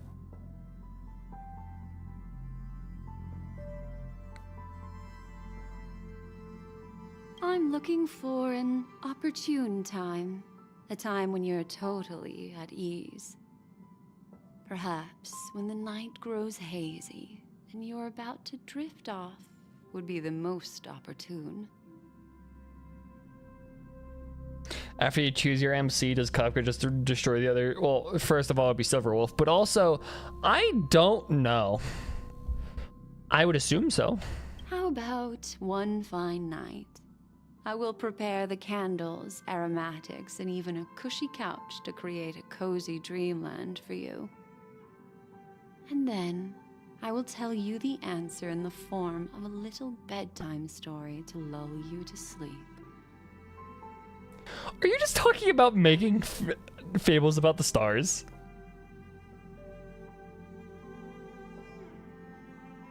Is she just talking about the fables about the stars?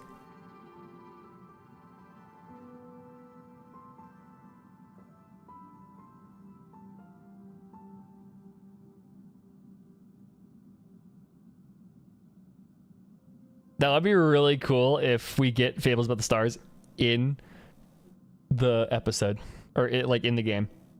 That'd be really, really cool. Hi. Hello. Attention all passengers. The express is about to make the jump.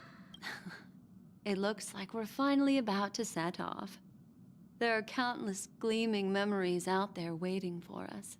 Ah, that's right. As a small token of compensation for playing that little trick on you with the empty light cone, I will gift you with some words. They hold great significance to me. I wouldn't like there to be able to. Yeah, I wouldn't either, to be honest. Like, straight up, I kind of want there to be. I kind of just want it to be.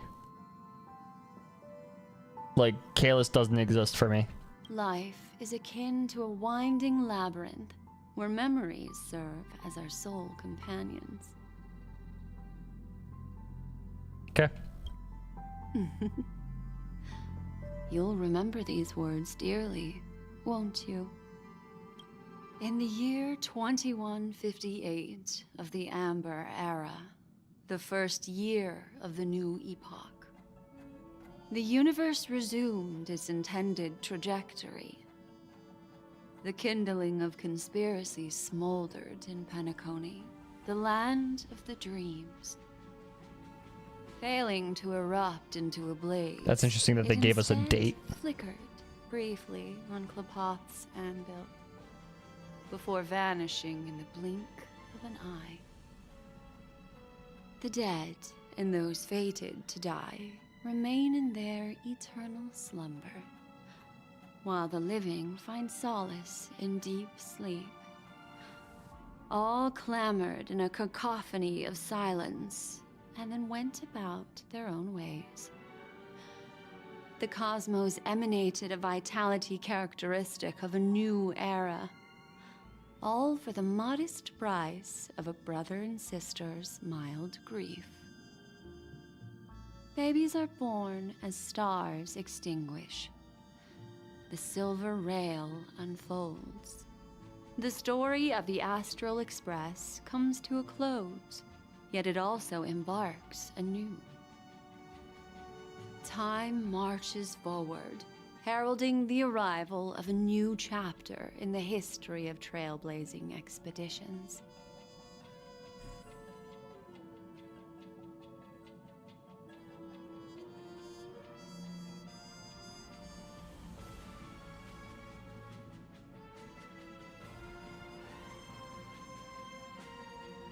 This is weird.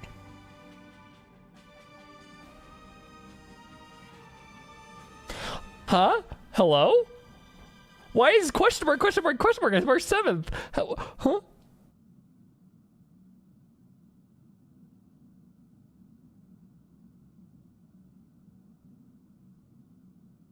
Mikhail Charg legwork? What do you mean as that? That's stupid. May this journey lead us starward, y'all. Countless shooting stars streak the sky tonight. If you can pick the right one, it will carry your wish to thousands of distant worlds. I forgot. Like I think I knew that, but I forgot about it. You're feeling very relaxed now, aren't you? So, then, it's time to tell you a little bedtime story. Oh, the bedtime story's right after Fables About the Stars. Oh, that's so cool. Well, let's start with a conclusion. The crew was defeated in the battle against Sunday. Everyone in Penacony failed, and no one survived.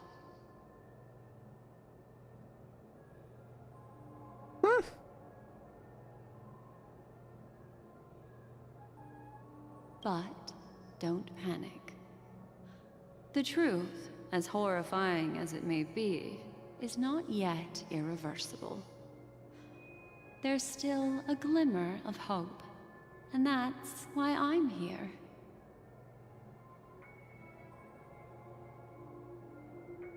Next, I'll use this empty light cone that carries all your memories to relive everything that happened before. And when this story reaches its end, I'm sure someone as clever as you will notice that. What?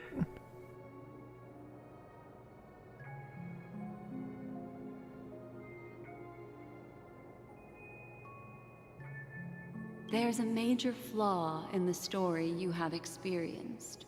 Yet, within that flaw lies a glimmer of hope. Are you ready for it? Do you remember everything?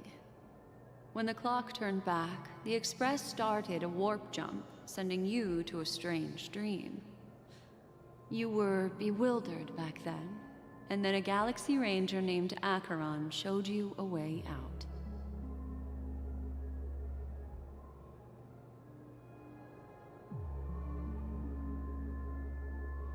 Okay, I was wondering. That was...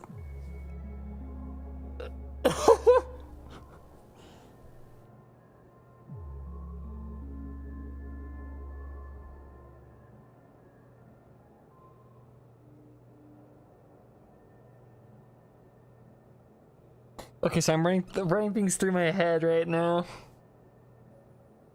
What is the major flaw? What is the major problem? What's the big problem?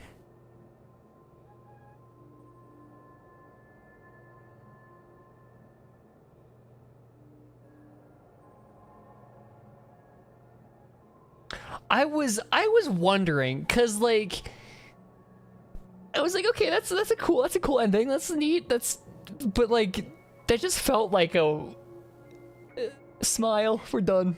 Ooh. When you arrived at the Reverie Hotel, you met the doorman Misha and had a confrontation with Aventurine, an IPC representative.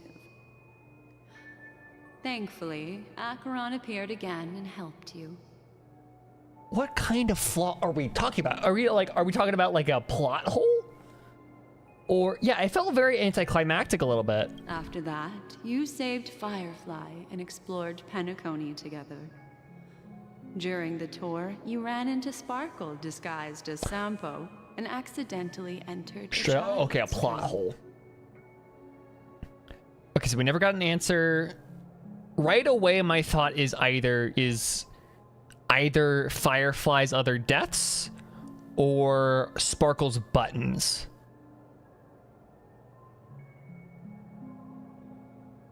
We never got the buttons. There, I rescued both of you from death, but Firefly didn't return to reality.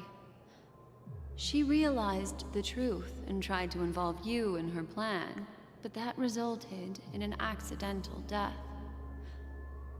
Even more unsettling, you soon encountered another murder. Okay. The 2 cases of death prompted you to investigate the truth behind the sweet dream. Despite your efforts to gather information about the 2 victims, you didn't make much progress. But you did learn about the watchmaker from Gallagher. Uses but not contradiction? Okay.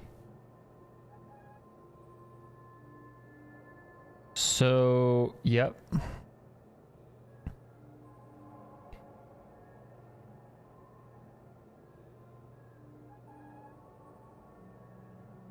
Okay, I'm gonna start looking at chat. You need to find here something that, yeah, okay. That's kind of what I'm looking at. Also, you didn't spoil me. That I just like. Thank you for telling me when I'm not correct. Like, okay, so here's the thing with you guys, chat. Of course, obviously, don't spoil it. If I'm going down like a completely incorrect line of inquiry, please tell me. Like, if I start going down like a super like way out there incorrect line of inquiry, tell me. But like, unless I'm like really fixing myself on like the sparkle button thing, then just let me spin my gears. Meanwhile, Aventurine was secretly carrying out his scheme, in which you were one of the pawns. In the midst of a fierce battle, Acheron revealed her true identity as an emanator of the Nihility and unsheathed her sword. That strike foiled Aventurine's plan and opened a passage between the sweet dream and the original memory zone. Upon your arrival at Dreamflux Reef, you learned the truth that death was actually dormancy, as well as the truth about the dreamscape, the Stellaron, and the Bellboy.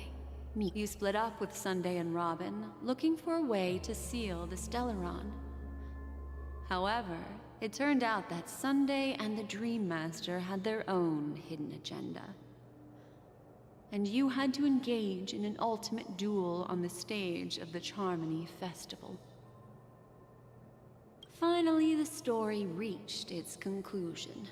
You emerged victorious, with the Trailblaze triumphing over the Order, and Penacony embracing a bright and peaceful future.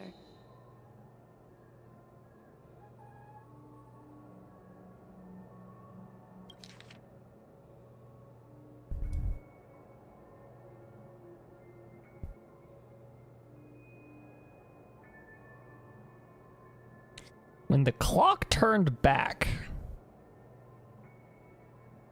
It's a weird phrase.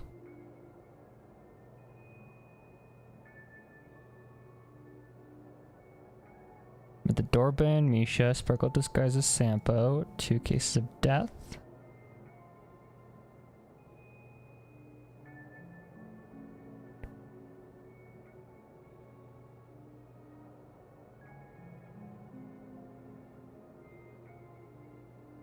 I feel like it's one of these.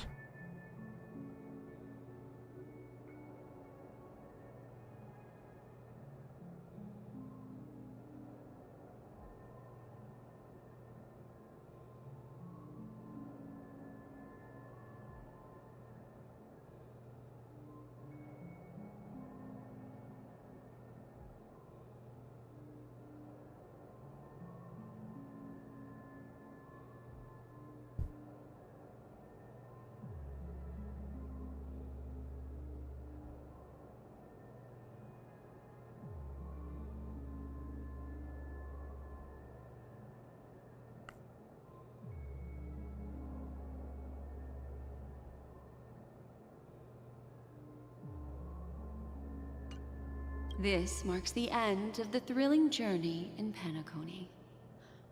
I'm sure you've already noticed something unusual, haven't you? The major flaw, which contradicts all the known information, hides in this story.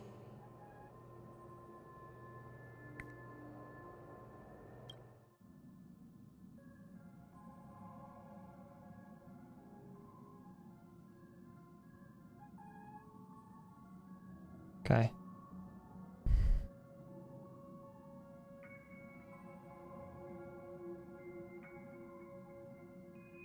I want to try and get...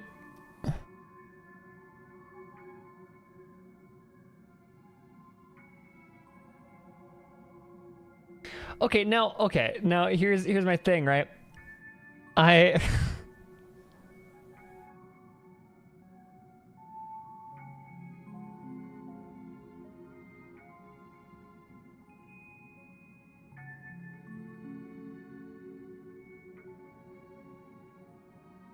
Here's the thing. I don't want to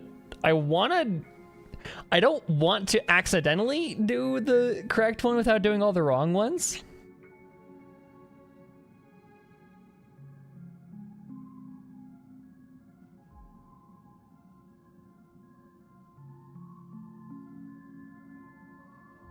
Okay, I'm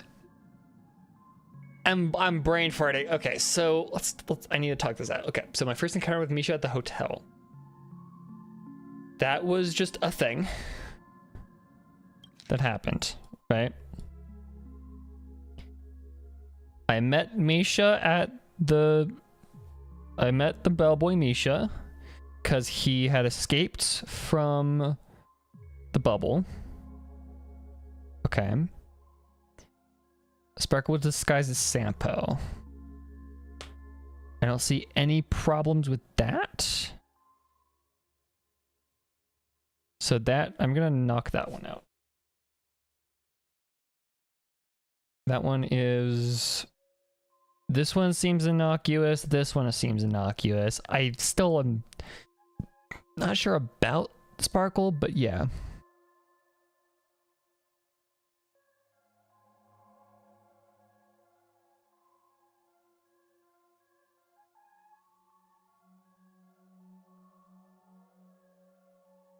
Truth about the dreamscape, the stellar of the bellboy Misha. Death was actually dormancy.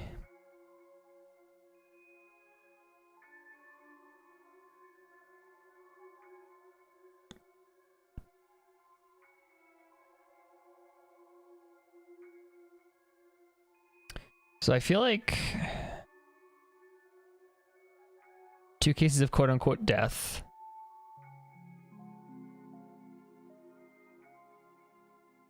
Yeah.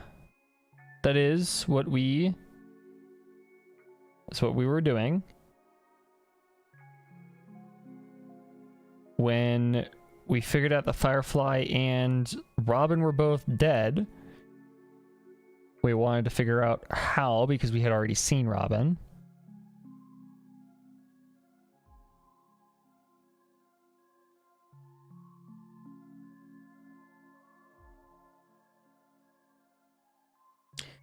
Acheron revealed her true identity as an emanator of nihility.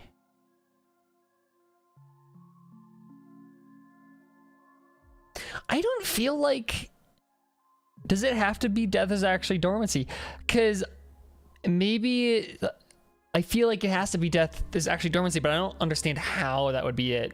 Because Acheron reveals her true identity as an emanator of nihility.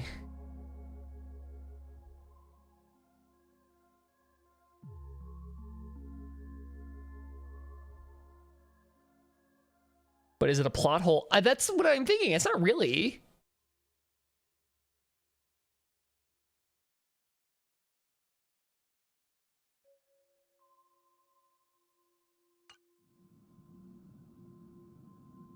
Fake deaths of Firefly and Robin.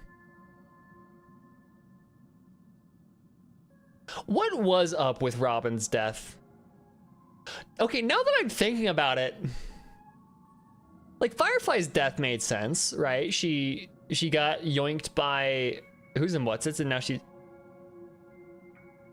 But like, what was up with that? Like, why did Robin have a corpse if she also got yoinked down to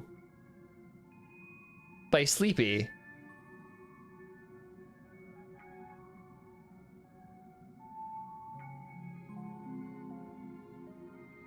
No, she did. Adventuring literally showed us her corpse. She should have just been a fucking pile of goo. Was memory? Okay, fine.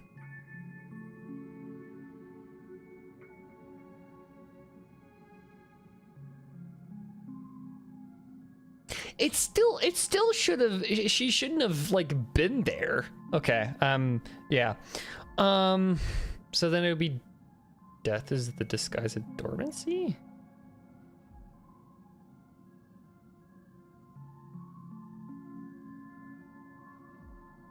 It's one of the last two then.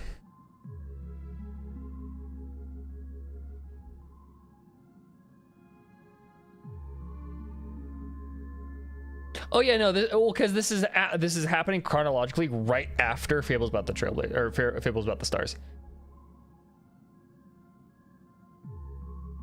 She had a corpse that would be weird. Yeah, but that's what I'm thinking. So, okay. My first encounter with Misha at the hotel. There's nothing wrong with that. We met him. We were the only ones that were able to see him. Okay. I was attacked as Sparkle, disguised as Sampo. That's just what happened. Like, that's like Sparkle attacked us as disguised as Sampo.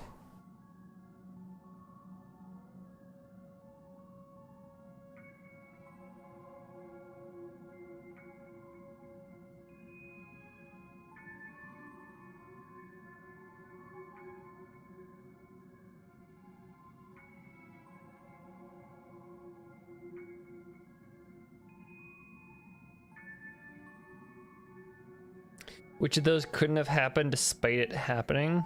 No, I'm not. I'm completely blanking. I've been streaming for 6 fucking hours, Rika. Almost 7 hours. I'm blanking. I'm not fit. I am very much not cooking. Please leave the kitchen. Yeah, I can't cook. Fuck. What am I looking for here?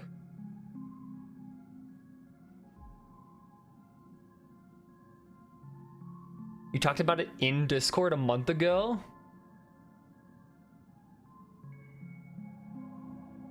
Did I? What?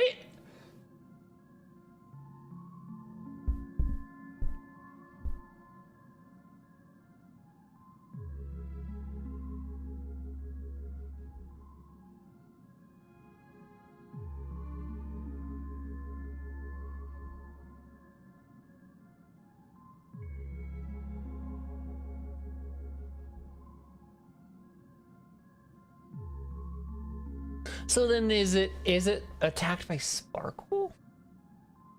Why would that be a plot hole?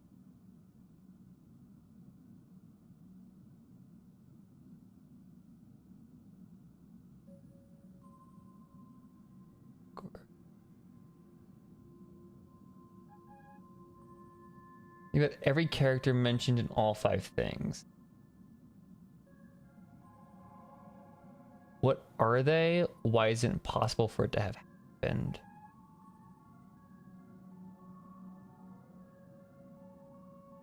Misha, Sparkle, Firefly, Robin, Akron, Death.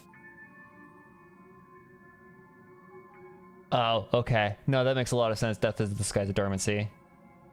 Because each of them is just a character, and then Death is the Skies of Dormancy. Okay. So then I'm gonna go with that. I don't see how that's a plot hole. Okay, I'm just gonna go down the list.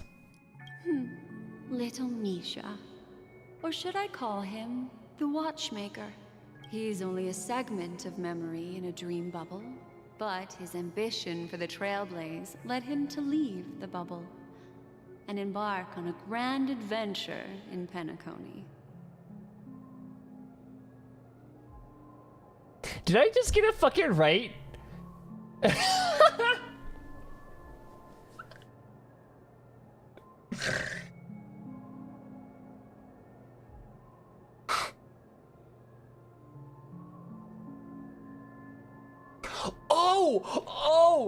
Oh my god, we met him before the dream! That makes so much sense!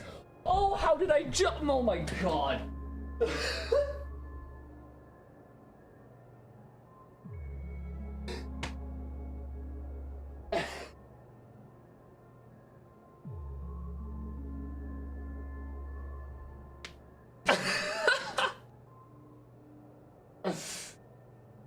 Oh my god.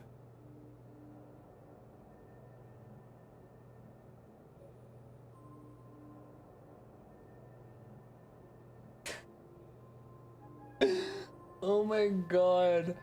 Oh my god.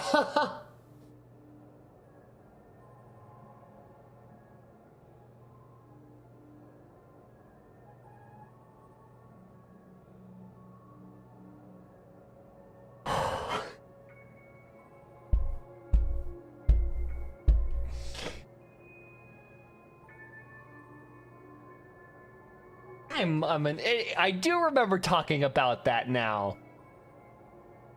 Oh my god.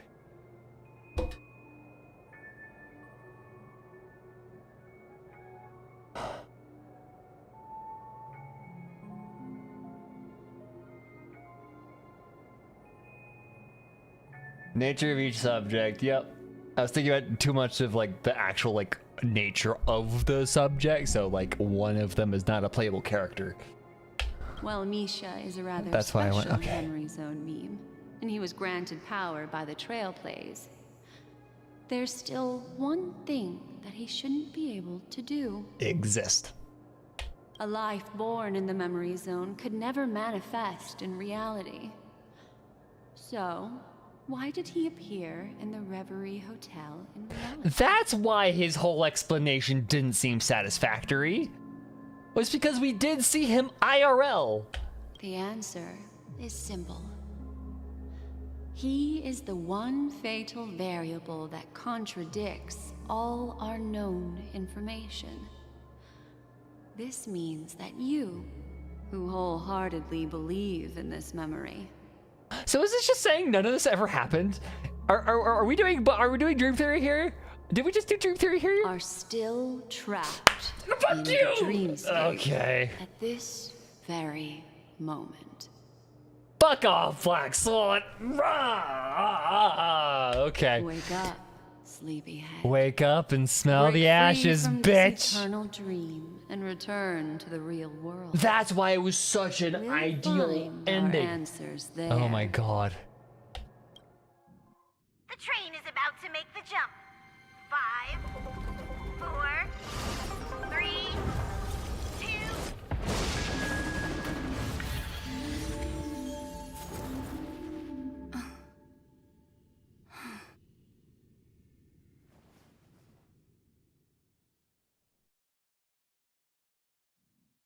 An ideal ending where everyone got their way. Everything was peaceful. Everything was way, fine. darling.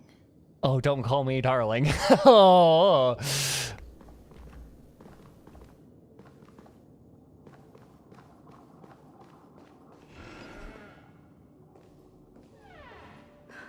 Not another one.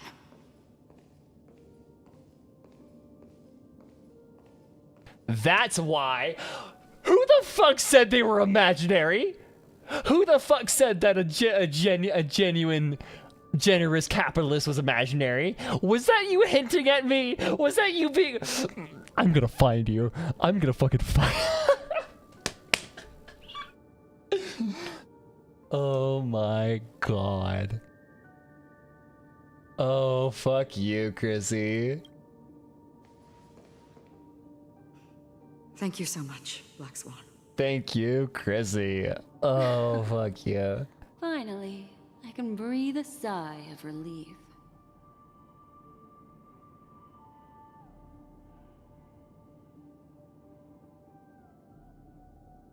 I got to the part with IPC and stuff.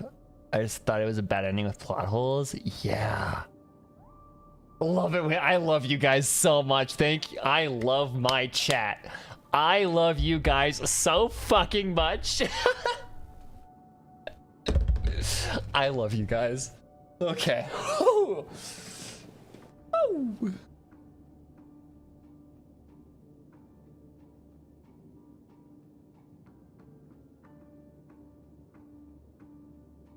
Oh. I understand you must be confused, and we'll do our best to shed light on the situation. However, before that, it's essential to know that this place is the rift between dream and reality. A place reserved only for those who have awakened from Enna's dream. Okay. Do you remember Sunday's ambitious plan? He intended to harness the power of the Stellaron, the collective will of over 100,000 Oak family members, and the desires of everyone. That did seem weirdly convenient the order. that he just said, nah, I'm gonna just not like end you instantly. I'm gonna like actually fight you, because that's not honorable combat isn't a... Okay, that makes a lot of sense now. Unfortunately, it didn't stop there.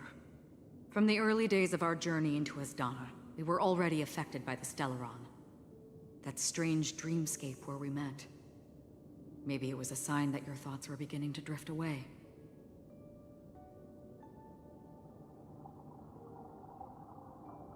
Another back at the beginning of the story? I don't think the goal of the Order was to put everyone into a deep sleep. Quite the contrary. They used the Stellaron to catalyze the leakage of Asdana's memoria into the material world, allowing the dreamscape to blend with reality. But okay, here's the really cool part. And here's why I like this plot twist. Is because it isn't bullshit. If you were paying attention, and we even talked about this in Discord, right? We had that whole conversation that I'm just like, holy shit, thank you for pointing that out, because I completely forgot about that. But we had that conversation that Mika couldn't, either something, like, we were thinking that we were incorrect in our assessment. All signs pointed to Mika not being real, of being a figment of memoria, of being a dream figure. But there was that one little problem in there that if you had paid attention to, you would have known that, right? And if you didn't have a ass working memory like I do, you would have remembered that. We saw everything. Misha, not Mika. Every theory is correct. That's fucking true. Okay.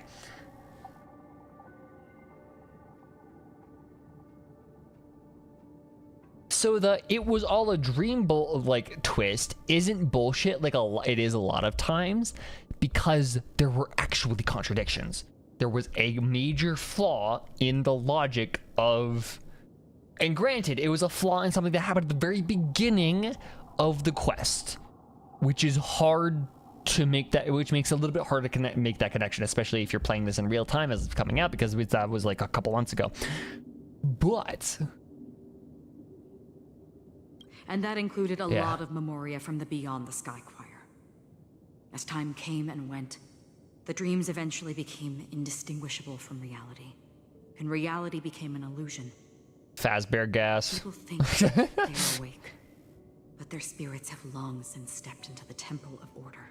We're literally just, this is literally just afting gas. This is what makes Anna's dream so powerful. In this paradise governed by the Order, everyone indulges in their delightful dreams and lives happily ever after. I also like how this was foreshadowed by one of Stell's dialogue choices being, "This feels very Deus Ex Machina." Because that's what it was. The ending was just literally a Deus Ex Machina. A god just came out of nowhere and solved our problem. A god, aka God in quotations, aka Jing Yuan, right? Literally solved our problem. But that's why Black Swan wanted to jump away, was because she didn't want to be in the area of the memory zone.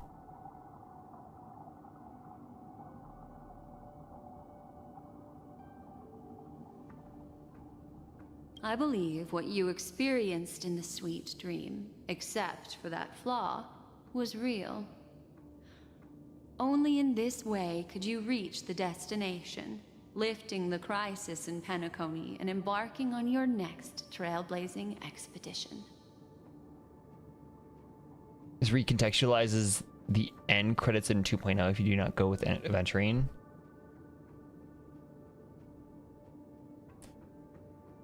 Is that just saying, like, if you don't go with Aventurine, you're pretty much taking the blue pill?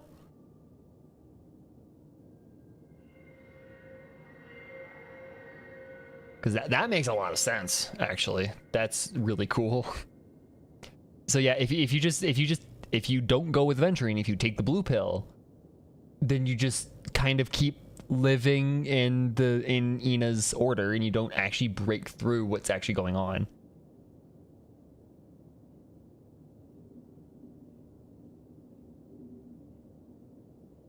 In the end credits of Heart of Space Station, I've never actually seen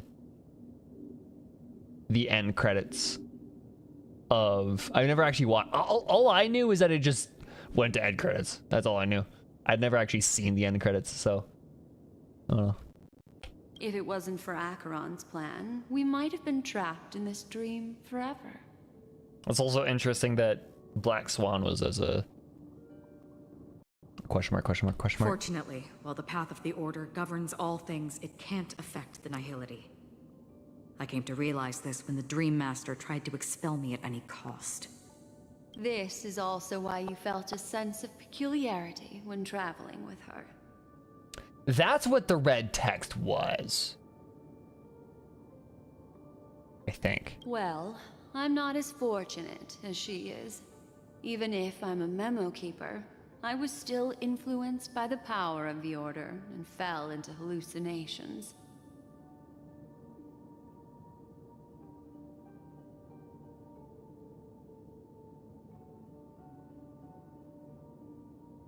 So, we have been... Okay, so how do I explain this? The red text started appearing the very second we got sucked into the Memoria, right? We got sucked into Ina's dream. We have been in Ina's dream ever since the very, very beginning of 2.0, right? Ever since that jump happened, we have been in Ina's dream. Black Swan just said, or Acheron and Black Swan just said that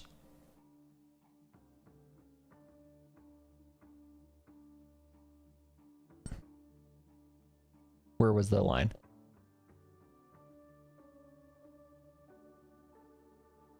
It can't affect nihility. While the path of order governs all things, it can't affect nihility. I came to realize this when the Dream Master tried to explain it. This is why you felt a sense of peculiarity when traveling with her.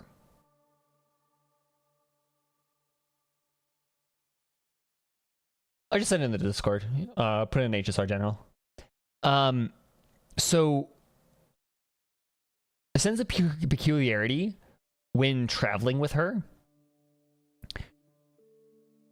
To me, like that sense, because you know, to me, right, that sense of peculiarity is that red text. To us, that communicates that something's different here, something's weird, right? When it's in the description of, it's in the channel description, or not the channel description, the description to the stream. It's in the description of the stream and every video. So, so we're traveling with, so yeah, the red text to us communicates that something is different about what she's saying, right? So there's something weird about traveling with her. Estelle doesn't communicate that, but we feel it. We feel weird when we're traveling with Acheron in 2.0 because of the red text. That also means that the red text is Discord in the beginning is Discord, or the red text is Discord in Ina's song. And because Acheron is such, because the red text is the only text in the game that changes. Is the only text in all of Ina's dream that can change.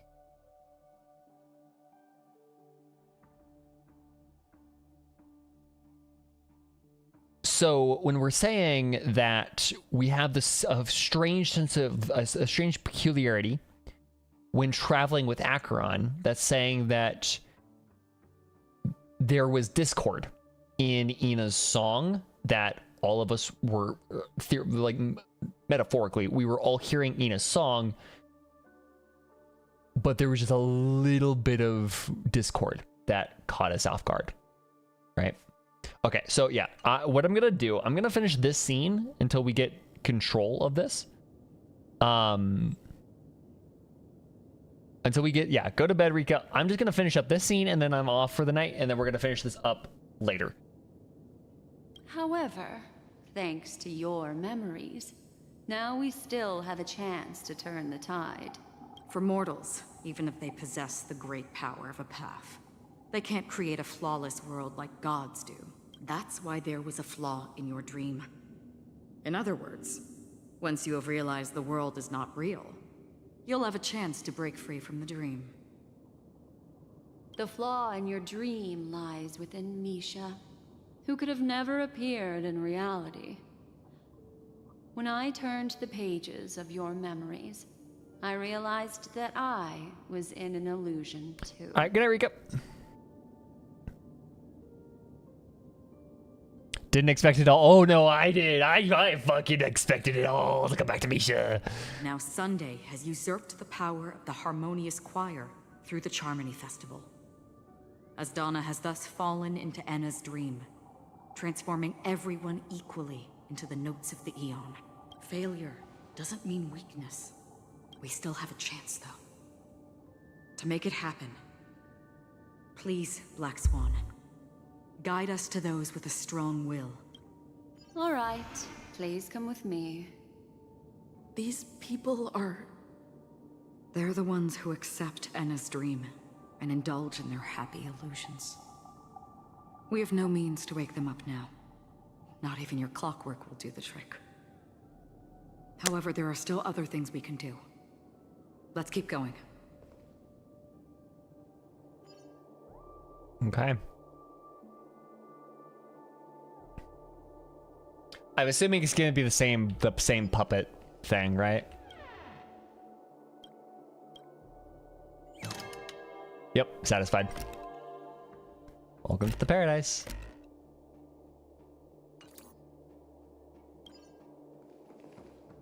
We already saw that. Okay. So, before this stream gets too long, I'm gonna call it here. That was a fucking wild twist. Okay. That's wild. That is wild.